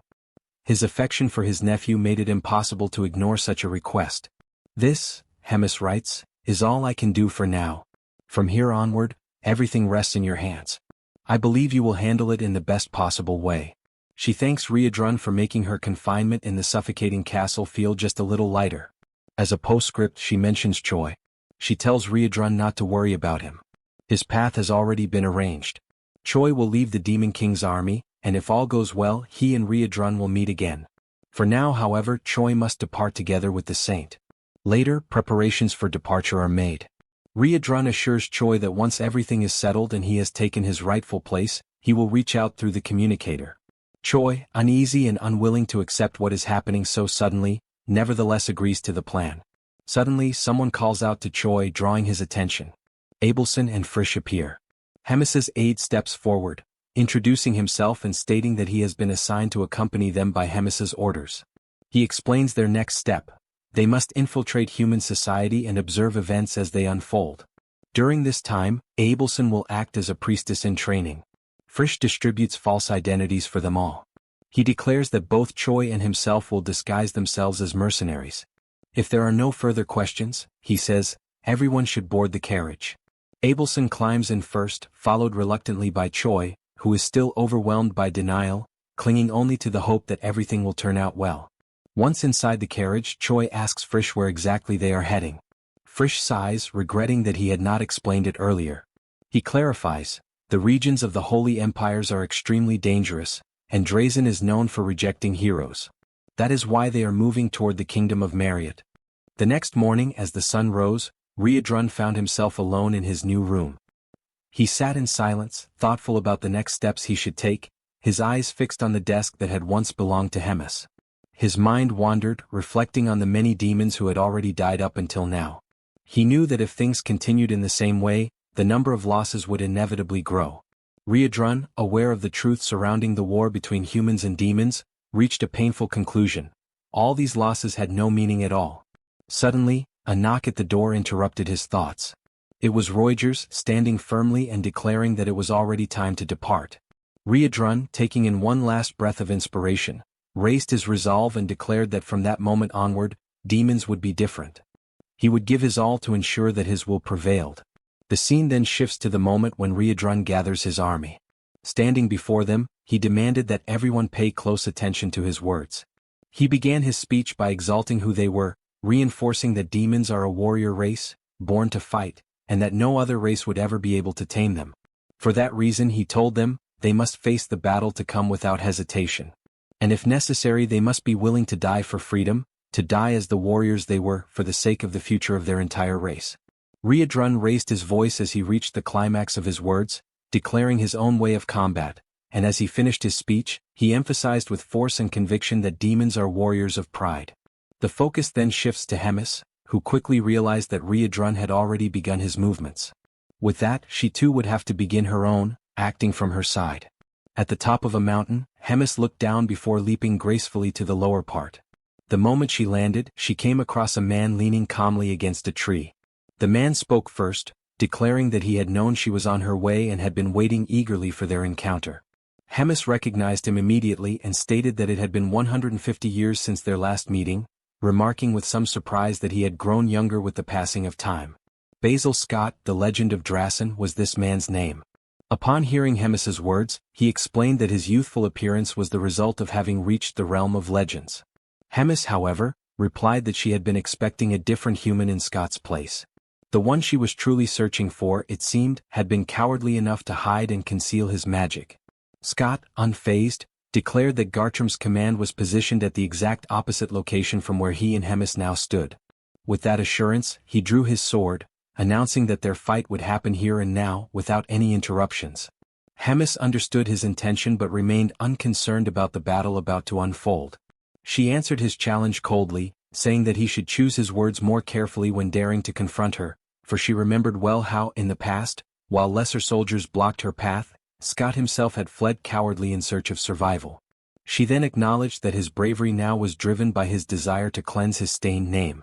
With that, she activated a magic that created her personal domain, known as the Boundary of Lamentation. Scott, undeterred, declared that back then he had been defeated by a technique he had never seen before, but that now things would be different. As soon as the words left his mouth, he charged toward Hemis with full force. Hemis immediately prepared her attack, the Stars of Loss. Yet the strike had no effect on the hero, for he deflected every blow and continued his advance. He pressed closer and closer until he was nearly upon the commander, his sword now channeling a strike of immense power. At that moment, Hemis reflected briefly on his words. Perhaps this time, it truly would be different. As the attack drew near, the hero struck at Hemis, but she swiftly blocked the blow and mocked him, claiming that she had not noticed any difference in his strength so far. With a sneer, she ridiculed his lack of evolution. Their weapons clashed violently, the sound echoing with each strike, and in that brief moment the hero reflected on how his powers seemed to be evenly matched with hers. Realizing this, he concluded that all he needed to do was remain cautious of the magical projectiles raining down from above. These projectiles, known as the ability Tears of Lament, were conjured instantly by the commander. This time, however, they did not fall solely from the sky, they also erupted from the ground. Taken completely by surprise, the hero was forced into evasive maneuvers, dodging desperately while at the same time avoiding Hemis's relentless physical strikes. At one point she leapt into the air, preparing a devastating combined assault that nearly struck the hero's head. By the narrowest margin he avoided the fatal blow. The feat left Hemis impressed, for it proved that he had indeed improved, managing to evade attacks that once would have overwhelmed him. Irritated by her condescending remarks, the hero shouted for her to be silent. He reinforced his energy and steadied himself, preparing to advance once again. Their clash resumed with even greater intensity. Hemis, however, sought to break his spirit through psychology. With a cold smile, she asked him where he thought the next tears would come from, the ground or the sky. Amused by his visible struggle to cope with so many simultaneous threats, she declared that the moment he let his guard down, she would finish him with a single strike. Her words became reality almost instantly. Before the hero could even attempt to dodge, the ground beneath him erupted, releasing countless magical stakes that pierced his chest and pinned him in place. Stunned and defenseless, he could only grit his teeth. Hemis looked upon his suffering with sharp eyes, remarking that the mere fact he had managed to evade so many times before was proof of his progress. The difference between the man before her now and the one she had faced years ago was clear. Yet before she could continue, the hero's body began to blur and fade, as though he were being teleported elsewhere. For a moment, Hemis wondered if it had been a clone, but she quickly dismissed the thought. She was certain she had struck the real one. Meanwhile, the hero emerged from a portal, already charging with a new technique that took her by surprise. For the first time, she was genuinely impressed by his growth. Advancing with determination, the hero declared that he had saved this secret technique for precisely this moment. He launched his strike with all his might. Hemis, however, raised only a single hand to defend, blocking his assault effortlessly. She made it abundantly clear that the gap between their powers was insurmountable, for she stood 2,000 years ahead of him. With cold precision, the commander raised 2 fingers and aimed them at the hero's chest. A burst of devastating energy exploded forth, striking him directly and rendering him unconscious in an instant. He collapsed, unable to respond, his strength utterly spent. Cornered and stripped of every skill, the hero questioned if this was truly the end. Humiliation weighed heavily on him. He had not managed to land even a single decisive blow. At that moment, Hemis called out to him, demanding that he confirm if he was truly the famed legend of Drasen. Before he could recover from the shock, she made a request, something he had never imagined he would hear from a demon. Hemis explained that personal matters were unfolding, and she needed his cooperation. She asked that when he eventually met Choi in the future and fought against him, he would grant Choi mercy at least once. The hero was stunned, unable to comprehend why a commander like Hemis would lower herself to ask such a thing. But before she could say more, the sky split open and a massive surge of golden energy descended upon him. The overwhelming force struck with such intensity that the legend of Drasen was annihilated completely, his body erased, leaving not even dust behind to tell the tale. Hemis, caught off guard, analyzed what had just occurred. She was certain that the hero was now dead. Frustration welled within her, for she had deliberately granted him time to converse, only for their encounter to be interrupted in the most brazen and discourteous way possible. Raising her eyes toward the sky, she identified the only suspect who could wield such power, Azrael Bald, descending with his underling Morim at his side. He had originally planned to appear only after the group defeated Basel. However, realizing that such a victory was far beyond their reach, he concluded that he had no choice but to reveal himself earlier than intended. At that moment Hemis appeared, gripping her scythe tightly. Her gaze reflected doubt, questioning whether it was too cruel to act this way among humans, silently wondering if it was truly the right thing to do. But the answer was clear, it did not matter. Standing before her was none other than the legend of Drasen. Even if temporary cooperation existed, the truth remained that Drasen had always been the rival of the Holy Empire. Striking first and eliminating him was the wisest choice. After all, the death of a legend carried the weight of disaster on a national scale. From the top of a cliff, Asael observed Hemis below. He knew the destruction of the city had been nothing but bait to lure him to that place. Her response confirmed his suspicions, recognizing him as the very legend of Grattan. Asael, resolute, revealed that nothing happening there was by chance. A long and meticulous preparation had led to this very day, a plan designed for this precise moment. Behind him, Morian stood with her radiant aura, flanked by a vast army aligned at her side. Morian brought her hands together before her lips, in a gesture resembling a solemn prayer. In her thoughts, the conviction was absolute. The second battle was about to begin. Hemis sensed something strange in the air. The pillar before her did not act as a simple defensive barrier. Instead of merely containing her energy, it repelled the field of power she attempted to expand, as though the very space rejected her influence. That pillar carried sacred power accumulated over time, now releasing a golden aura that spread outward, neutralizing her presence. Above, Asael raised his sword before the army. The strategy was clear. The saint would maintain the pillar, while the knight's mission was to protect her with all their might. The soldiers took position, resting their hands on the swords planted in the ground, their heads bowed in reverence. From the exact spot where each of them stood, golden flowers bloomed, as if manifestations of the sacred power itself. At Asael's command, they raised a barrier to ensure Hemis had no chance of escape. The golden sphere, wrapped in lightning-like energy, glowed with blinding intensity, spreading its dazzling light across the field. Hemis shielded her eyes with one hand, struggling against the glare radiating from both the pillar and the sphere. Before her, she recognized a barrier unlike anything she had ever seen. In her hands, her scythe dissolved into black smoke, with faint sparks scattering through the air. The force of repulsion was undeniably strong, and her domain began to collapse before the sacred power. Furthermore, the shield she managed to maintain at that moment was but a shadow of its former strength, offering no true protection. When her face emerged from the light once more, something had changed. With a decisive gesture, she ripped open the stitches that sealed two deep cuts stretching from each side of her mouth to the ends of her face. Between the slits, her sharp fangs were revealed. A macabre smile formed. Hemis taunted her opponents, making it clear that without the great handicap she had imposed upon herself, they would not have even dared to face her. Hemis took position, holding the cord made from the stitches of her mouth, and fixed her gaze on the enemies atop the cliff. With a swift motion, she rushed forward, lashing her whip toward Asael, who leapt from above to defend, raising his sword. She struck from one side, then the other, each whip crack swift and precise, while he continued to block with his blade. One strike came dangerously close to his face, slicing the air with a sharp snap. Seizing an opening, Asael advanced, attempting a counterattack. With a shout, he delivered a deadly command, thrusting his blade forward. Yet the strike never landed. At the moment of impact, Hemis had vanished. Asael's eyes widened in shock. Hemis had completely dispersed. From above, Morian called to him, urging him to look up. When he lifted his eyes, Asael saw Hemis hovering above, chanting an incantation. A searing red light wrapped around her figure. It was Hellflash, the evolved form of Hellflare. On the ground, Asael bent forward, frustrated, aware of the overwhelming power pressing down on him. High above, Hemis pressed her hands together and unleashed her might, sending a direct impact crashing down on Asael as if it descended from the heavens themselves. But the attack was halted. Asael gripped his sword with both hands before him, fully blocking the surge of energy. The force etched a deep V into the earth where it clashed against his defense.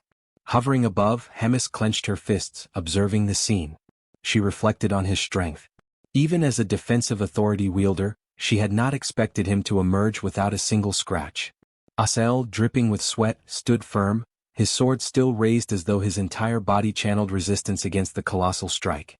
Hemis immediately realized the effect manifesting before her. The sacred barrier was absorbing the demonic energy of her attacks, lessening their impact and preventing any true damage. A high-level defensive authority wielder, a saint, and a colossal shield powered by the sacred force of hundreds of warriors. Morian remained bowed, eyes closed, hands clasped in absolute concentration, channeling all surrounding energy into the barrier.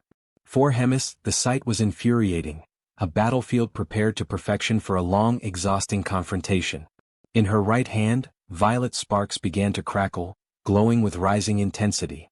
For a brief moment, she seemed to weigh her options, questioning what her next move should be against such an impenetrable defense. She felt the burden of the situation. The demonic energy spent against Basel had been heavier than expected, making each movement harder. With only half her strength, breaking that shield was impossible. As she stared at the white-haired man before her, she realized she had now taken Basil's place, facing the very trial he had endured. Suddenly, a flash of memory crossed her mind. The battle resumed at full force. After trading several blows, Asael pressed forward with determination, gripping his sword and declaring his intent to end it once and for all. With his full strength, he drove the blade into the ground, unleashing an immense power of divinity, sword of revelation. At the point of impact, golden light erupted, so intense that shards of stone tore from the ground and scattered into the air, clouds of dust rising around them. Before Hemis, a crimson sphere began to form, pulsing with condensed energy. She watched the technique with both recognition and defiance. Despite the display, she showed no fear. The maneuver was familiar, yet she was far from believing the battle was over.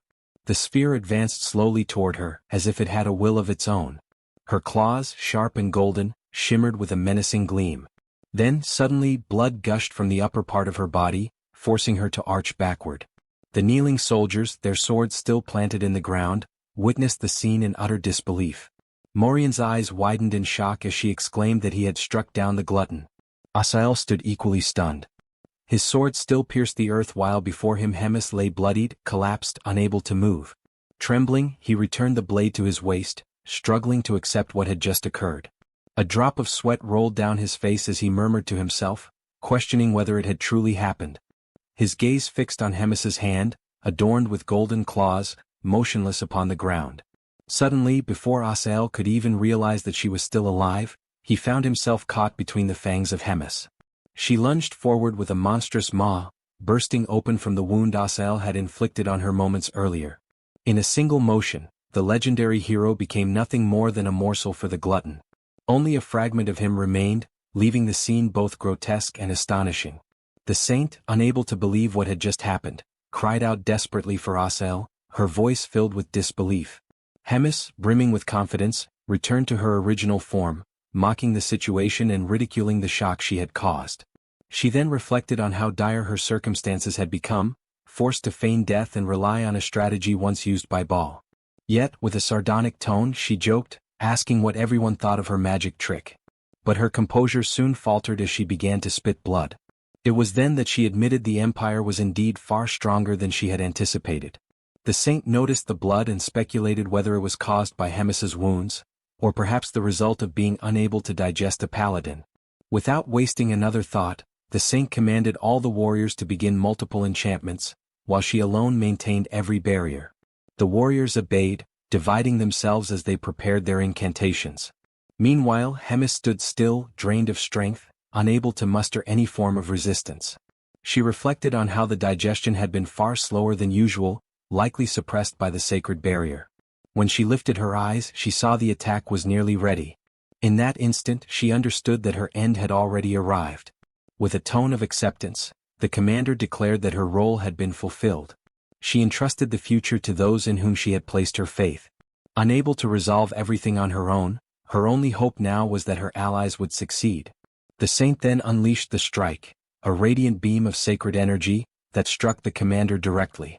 Hemis accepted it calmly, seated and unmoving, yet content that she had never surrendered to a destiny of servitude. The battle at last came to an end. All that remained from the devastating clash was the shattered and broken ground, a scar left upon the earth itself. At the center of it all lay a vast crater, silent and empty, with no trace whatsoever of Hemis. The saint, breathing heavily and at last somewhat relieved, allowed her thoughts to wander. Her mind returned to Asael, who had acted like a reckless fool. He had let himself be carried away by the fleeting belief that victory was already his. That overconfidence had left him vulnerable, and in the end, it had cost him dearly. His fate had been a terrible one. She also pondered the weight of his loss, the fact that Asael had been taken from them so early in the sequence of events now unfolding. Losing him at such a moment cast a shadow that she could not shake. Beyond that, she knew in her heart that the Pope himself would be gravely disappointed by what had transpired. A warrior broke the silence, asking her what course of action they should take next. The saint turned slowly to the gathered army. With a firm voice, she instructed them to return to the capital for now. She then warned them to listen carefully, to etch into their memory the words she was about to speak. She declared that the tale to be carried forward, The only tale to be remembered was this. Sir Asel, together with Sir Basil of Drazen, had fought with unmatched valor. For the sake of the Empire of Gartram, the two had perished side by side with the gluttonous foe. Both had met an end worthy of the highest honor, befitting the titles of living legends. And with that solemn declaration, she commanded that no other version of the story must ever be told. The scene then shifted elsewhere, to the battlefield where Riadrun now stood. He had cut down every last soldier who opposed him, and still he remained tall and unwavering. It was then that Moten arrived, his steps echoing with authority, and he praised Riadrun's performance. Moten declared openly that none of those fallen soldiers had ever been a match for Riadrun's strength. Riadrun brushed off the praise, insisting that compared to Moten himself, his own journey was still long, his growth still incomplete. Moten, however, did not waver. He reinforced that his words were not spoken lightly. His praise was no exaggeration. For it was plain to see that within only a few short years, or perhaps even before the end of the current year, Riadrun would rise beyond him. That claim left Riadrun astonished, his heart shaken by the weight of such certainty. With solemnity, Moten drove his sword into the ground. He revealed then that the link he had once shared with Rems had vanished completely. Riadrun, startled, connected the signs and spoke aloud the fear that the worst might have happened. Moten confirmed his suspicion. Riadrun pressed further, asking what Moten's path would be from here. The knight did not hesitate. He declared that Rems was his one and only lord, and that he would continue to follow her final orders. His loyalty, he affirmed with unshakable conviction, would not falter whether she still lived or whether she had already passed beyond this world. Riadrun then asked what her final instructions had been. Moten explained carefully that she had charged him with protecting Riadrun, ensuring his safety until the day he succeeded in becoming a commander. From that day forward, Moten himself would take up the duty of aiding him, guiding his training, until Riadrun had gathered the strength and the wisdom required to rise above all others and become the most powerful among commanders. Powerful enough to change the rotten and corrupted state of the demon race itself. Standing face to face, Moten extended his hand to Riadrun, sealing their pact with a promise that he would remain forever as his ally. The scene shifted once more, this time to a grand place of worship, where the Pope himself stood before the gathered faithful. His voice echoed through the sacred hall as he delivered grim news. One of the greatest pillars of the Holy Empire had fallen. He announced that Asael had become a martyr, a man who had given more than 2 full centuries of his life to service.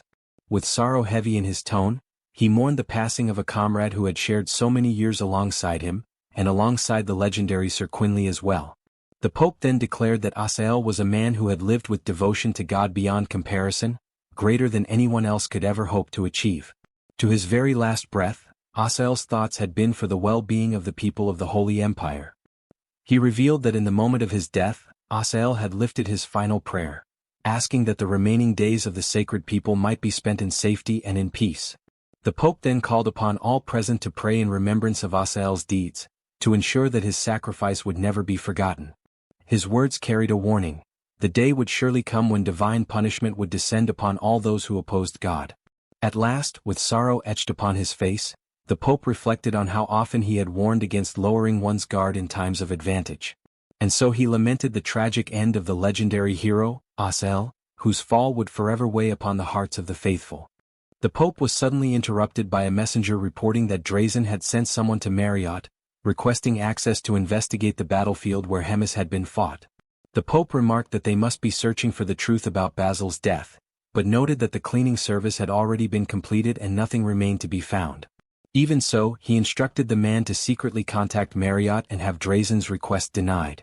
The man bowed for leave, having understood, but the Pope asked him to wait, for he had another question. He inquired about the whereabouts of Abelson and Choi.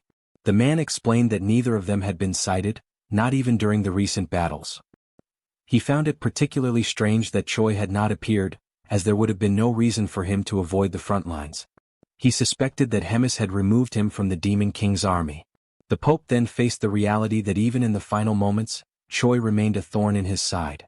Since Choi had not appeared during Hemis's moment of crisis, the Pope ordered the man to search the entire continent if necessary, but to find them both. He warned that if anyone dared to hide them or offer them shelter, they would suffer divine consequences. The scene then shifted to the carriage of the group, or rather the quartet, where Choi and Rachel were muttering complaints but were quickly interrupted. Rachel was asked to check whether the disguises were ready. She was surprised at how quickly they had been prepared. Looking at Choi, she noticed his newly dyed cold red hair, evaluated it, and asked him not to make a mess of things. Abelson then appeared, announcing that she had finished her disguise as well, and asked for everyone's opinion. Choi reacted with typical exaggeration, his eyes nearly popping out, declaring that Abelson looked stunning, like a princess from a fairy tale. Abelson laughed, thanked him for the compliment, and replied that she might not be from a fairy tale, but she truly was a princess, one of Marriott. Choi quickly snapped back to reality. Frisch was astonished that Choi had not connected Abelson's surname to the kingdom, which happened to be their current destination. Rachel admitted she would have liked to defend Choi, but he had been far too foolish this time. Choi then bent forward toward Abelson, apologizing for not realizing sooner that she was a princess. She assured him it did not matter and asked him to continue treating her as before. Choi muttered that he was Korean and carried something like a slave mentality. He then reflected on the fact that being a princess meant Abelson must have influence in Marriott. Abelson answered that she was not sure, explaining that she had already spoken to Frisch about it, but if possible, she wished not to reveal her identity or even return there. Choi, surprised, asked why, only to receive a blow to the head from Frisch, who called him an idiot, with Rachel echoing the insult. Frisch explained that one of the greatest empires of the continent was hunting him, and Abelson had no intention of letting anyone else suffer on her account. Abelson added that it was not as though she would never return, but if the situation became critical, she would have to find a way to ask for help, because in the end they were still her family. The scene then shifted back to the battlefield where Hemis and the heroes had clashed. A sharp crack echoed among the stones, and from within the ruins a dark aura began to rise. Whether this was a good sign, or not, remained uncertain. Already within human territory, the trio continues their journey deeper into the forest. Choi, worried, checks his system once again, intrigued by the fact that it is not functioning. Rachel notices the hero's concern and asks what is going on. Choi then explains the situation, saying that, strangely, ever since they entered human territory, the hero system has stopped working. The only thing displayed is a screen full of glitches and scrambled text. Rachel doubts the situation, saying that the system is far too intelligent to break down like that. Choi reports that he has been feeling something strange for some time now, as if someone were watching his steps and creating obstacles in real time. Rachel defends herself against Choi's remark by saying that, since she cannot see the system, she cannot be very sure. Perhaps the reason for the system bug is the fact that they are taking a completely different path compared to other heroes. Choi is such an irregular existence that the system simply could not withstand it. In other words, a depraved user of demonic energy who goes against humans. Choi focuses only on the word depraved, noticing that Rachel does not mince her words. Rachel concludes by saying that, despite everything, considering that she has not yet received any order to abandon Choi and return, this may mean that he is doing a good job. Frisch, overhearing the conversation, interrupts the chatterboxes, telling them to stop. He warns them that they are almost arriving at the village located closest to the borderlands, Khitan Village, Kingdom of Marriott, Viscount Andef. Abelson becomes curious and asks if this would be the first time he has entered a human village. The hero replies that yes, since he began his journey in a strange place thanks to someone, but that, in the end, he managed to get a chance to be a hero properly. Knowing this, Abelson points out that Choi will probably be disappointed. The hero's first time in human territory will be in a place far from wonderful. Meanwhile, guards approach the group, requesting identification, while Frisch promptly complies and describes the group as consisting of 3 mercenaries in search of paid work. Choi is surprised by the objective stated by the man, especially considering that the region is the demon border. Frisch ignores the surprise, replying that the objective will become clear once he sees where they are entering. Ahead lies a catastrophic scene, people in misery and ruins as far as the eye can see. Rachel steps forward and notices posters placed on notice boards. The poster contains discouraging information, stating that the region suffers from taxes, endless labor tasks, taxes and more taxes, and also a bit more taxes. Abelson receives the information with great anguish, especially because it is a region belonging to her family. Frisch notices Abelson's reaction and questions why she is embarrassed, asking her to be honest, ironically. With Abelson's hesitation, he himself explains, saying that the imperial family is exploiting the people there, draining every last drop from everyone under the pretext of an imminent war. He adds that what is happening there is not a problem unique to the Empire of Marriott, and that he knows the situation exists in other empires, having learned this during the period when he worked as a cardinal. It is common for rulers in Garden to exploit the people through the fear of wars, inciting them while filling their own pockets. Abelson listens to the explanations without believing the direction the kingdoms are taking.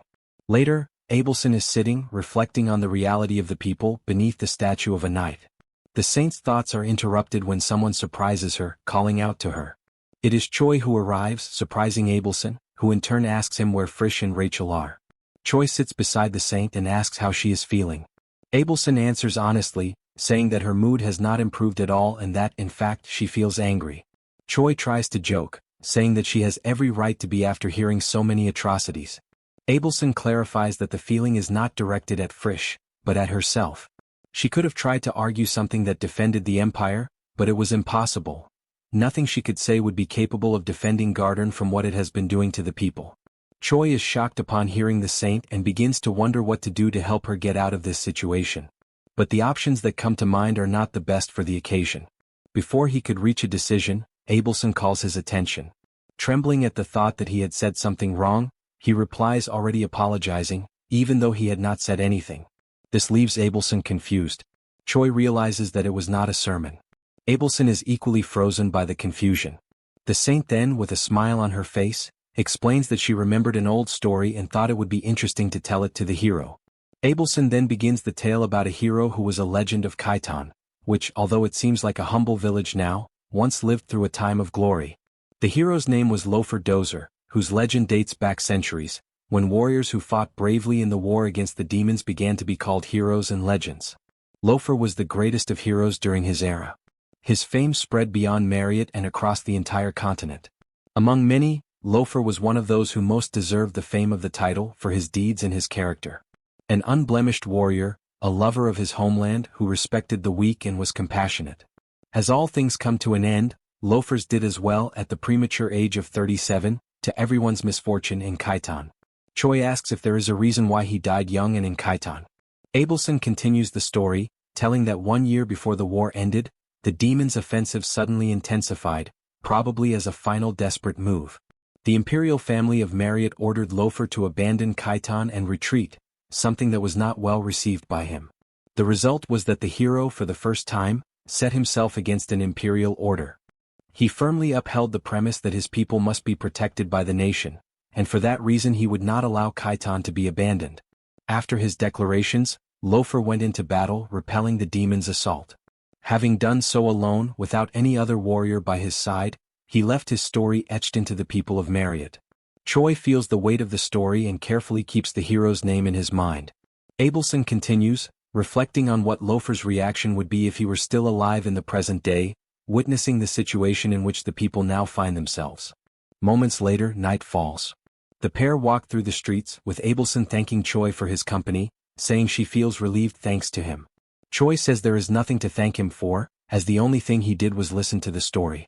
Abelson explains that the mere fact that he was with her already brought enough comfort. Apparently, a certain mood was beginning to form. But suddenly, screams seize the pair's attention. Two men rush out of an alley in a panic, shouting desperately that there is a body there, a dead person, calling for the authorities. Choi immediately quickens his pace to check the situation and asks Abelson to stay on guard. It does not take him long to realize that what lay ahead was not something simple. It was not a mere corpse before them. The blood around it was arranged in a strange way. Abelson approaches, worried. Choi reassures her and points out that the officials will arrive soon, since the danger has already passed. However, he reveals that something is not right and asks Abelson to take a closer look as well, to confirm his suspicions. Abelson approaches, asking which part needs to be examined exactly. Choi notices a smell far too strong for a body that has just died, and there is a strange magical circle around the body. As he is not an expert in magic, Abelson will be able to investigate it better. As soon as the saint arrives, the warning is shouted, "Choi, be careful, behind you." Behind the hero, there is a zombified creature, ready to launch a surprise attack against him. Choi reacts and breaks free from the creature that was attacking him, putting some distance between them as he tries to understand what is happening. Abelson also reacts, rushing forward toward the creature to protect Choi from further harm. The saint strikes the monster on the head, incapacitating it immediately. Terrified, Choi asks what exactly just happened, questioning whether that individual is truly dead. The saint explains that it was an undead created through necromancy, an esoteric form of magic used by demons to exploit the dead. It is said that some demons employed this magic during the war in the past, but this is the first time the saint has ever seen an undead in person. Choi then compares the situation to something out of an American movie or TV series and asks whether there is a risk of infection if those things bite someone. Abelson replies that she is not sure, as there are no records of anything like that. Even so, being bitten by an undead is certainly not a good thing, so caution is necessary. The conversation is interrupted when soldiers arrive to investigate the disturbance. Upon encountering Choi and Abelson, they notice that the two do not appear to belong to the village and ask what they are doing there. Abelson attempts to respond, but Choi steps forward and explains that they are mercenaries who came to the village in search of work. The guards then discuss among themselves the possibility that they are indeed mercenaries, with one of them commenting that the pair certainly carry themselves like ones. The guard then asks the hero to present his mercenary insignia, and Choi promptly complies. After examining it, the man confirms that they are telling the truth, understands why the pair are there, and asks them to follow him. Shortly afterward, once everything has been clarified, Choi explains to Frisch what happened, including the fact that he accepted requests as a mercenary. Frisch is immediately displeased with the way they have been acting in the streets, spreading rumors that they are mercenaries and accepting random jobs, remarking that at this rate Choi might actually become a mercenary for real. Not long after, Edmar arrives in search of the mercenaries that the guild described to him as incredible. The description leaves Choi and Abelson slightly perplexed, causing the man to doubt whether they truly deserve such praise. To maintain his superior demeanor, Choi responds that they are, in fact, legendary mercenaries, and that people are fortunate to live in the same era in which they were born. After boasting a little, he apologizes internally to the saint, believing it was the best way to prevent their true identities from being revealed. He then continues the introductions, explaining that the guild instructed them to deal with the matter as quickly as possible, though he complains that they truly must take care of it. The saint feels embarrassed before God and silently asks for forgiveness for her companion's lies. The man states that now that he has confirmed the mercenaries' identities, he will get straight to the point. Choi then summarizes that, according to the village chief, residents have been disappearing one by one over the course of several months. What is strange is that these are not simple disappearances caused by people leaving because life has become too difficult. Not long after each disappearance, some bodies are always found around the perimeter of the village. Some of those bodies are placed atop family graves, others are pierced with strange staffs, and others bear unknown letters and crude patterns carved into their bodies. Abelson adds to the explanation, emphasizing that this is the first time she has ever seen anything like it. Choi continues, saying that the villagers recently sent a letter to the Lord, asking him to resolve the issue. However, the response they received was merely an order to relocate to a neighboring settlement, most likely because the Lord did not want to waste his effort on poor villages that could not even pay their taxes. As a result, the residents pooled together whatever money they had and sent a request to the mercenary guild. Trish understands what Choi explains and asks whether that was the reason Choi made them be treated as actual mercenaries. Rachel calls everyone liars, complaining about being abandoned and claiming that this is why they are being punished. Frisch then turns to Abelson, saying that Choi lying might be acceptable, but a saint lying is going too far. Regardless, both of them understand the group's situation, and it would be best for them not to draw too much attention from now on. Since undead are involved, this could attract the Demon King's army, and interfering recklessly would be unwise. Abelson asks whether Frisch could do something, even if only for a single day. She explains that she wants to help the villagers as much as possible before leaving. Choi notices her empathy toward others and declares that he feels the same way and also wants to help. Frisch states that their stay will be limited to 1 week, and that if they do their best during that time and the situation is still not resolved, the order is to leave. Choi accepts this condition and reacts with happiness, as does Abelson, who now breathes a sigh of relief at being able to help the villagers. The group then devises a plan dividing the village into 2 zones. Rachel and the saint are assigned to patrol one zone, while Choi and Frisch handle the other. Choi asks what Frisch will be doing in the meantime, and Frisch replies that he will keep watch at the village entrance in case outside mercenaries appear. 4 days later, Abelson returns to the room where they are gathered and is greeted by Choi, who remarks that she is late. She replies that she needed to check something beforehand and that she has something important to tell him. Choi grows curious and asks what it is. Abelson explains that it started during her patrol with Rachel earlier that day, and that she is now certain of something. The village has an unexpectedly high density of demonic energy in the air. There is always a small amount of human energy, demonic energy, and divine power depending on the land, and it is natural for one of these forces to be stronger or weaker. However, even if the guardian of a land is human, the demonic energy in such a place should be minimal. In this case that is not so, and it is unnatural. Frisch and Choi immediately mention that they have felt this energy before. Abelson adds that, regardless, this abnormal demonic energy is most likely the reason behind everything that has happened in the village. During the remaining days of their stay, they will investigate why this energy is accumulating there and report their findings to the village chief. Choi points out that even with this effort, it will not result in a complete solution and asks whether Abelson is fine with that. She replies that she recognizes she has already taken too much of the team's time and does not feel right asking to interfere any further. Frisch and Choi then conclude the meeting, stating that they will continue this effort for 2 more days, and that now that they have a clear direction, they should regroup and proceed with the plan. As night falls, the group decides to begin their work. Choi comments that Frisch also uses necromancy. Frisch replies that he does not, and that it is uncommon for necromancy to be used by members of the Third Legion. Choi is surprised by the mention of the Third Legion. Frisch then explains that Rems despises necromancy just as much as it despises chimeras, and that, honestly, necromancy itself is an extremely bizarre form of magic to use. Choi asks in what sense. Frisch then turns his gaze toward the saint, asking whether she ever explained the use of necromancy to Choi. Ava simply replies that she did not, as she does not know many details about how the practice itself works. Frisch then mentions that only a small number of demons ever used this type of magic, and even then, it failed to produce satisfactory results. Because of that, necromancy left very few records among humans. He goes on to explain how it works in practice. It is an ability that turns the dead into undead in order to command them. During the war, bodies scattered everywhere were exploited for this purpose. At first glance, it appeared to be a grand form of magic capable of increasing army numbers. However, low-rank undead were far too stupid, requiring the caster to control each one individually. Attempting to command undead amid the chaos of battle left the caster full of openings.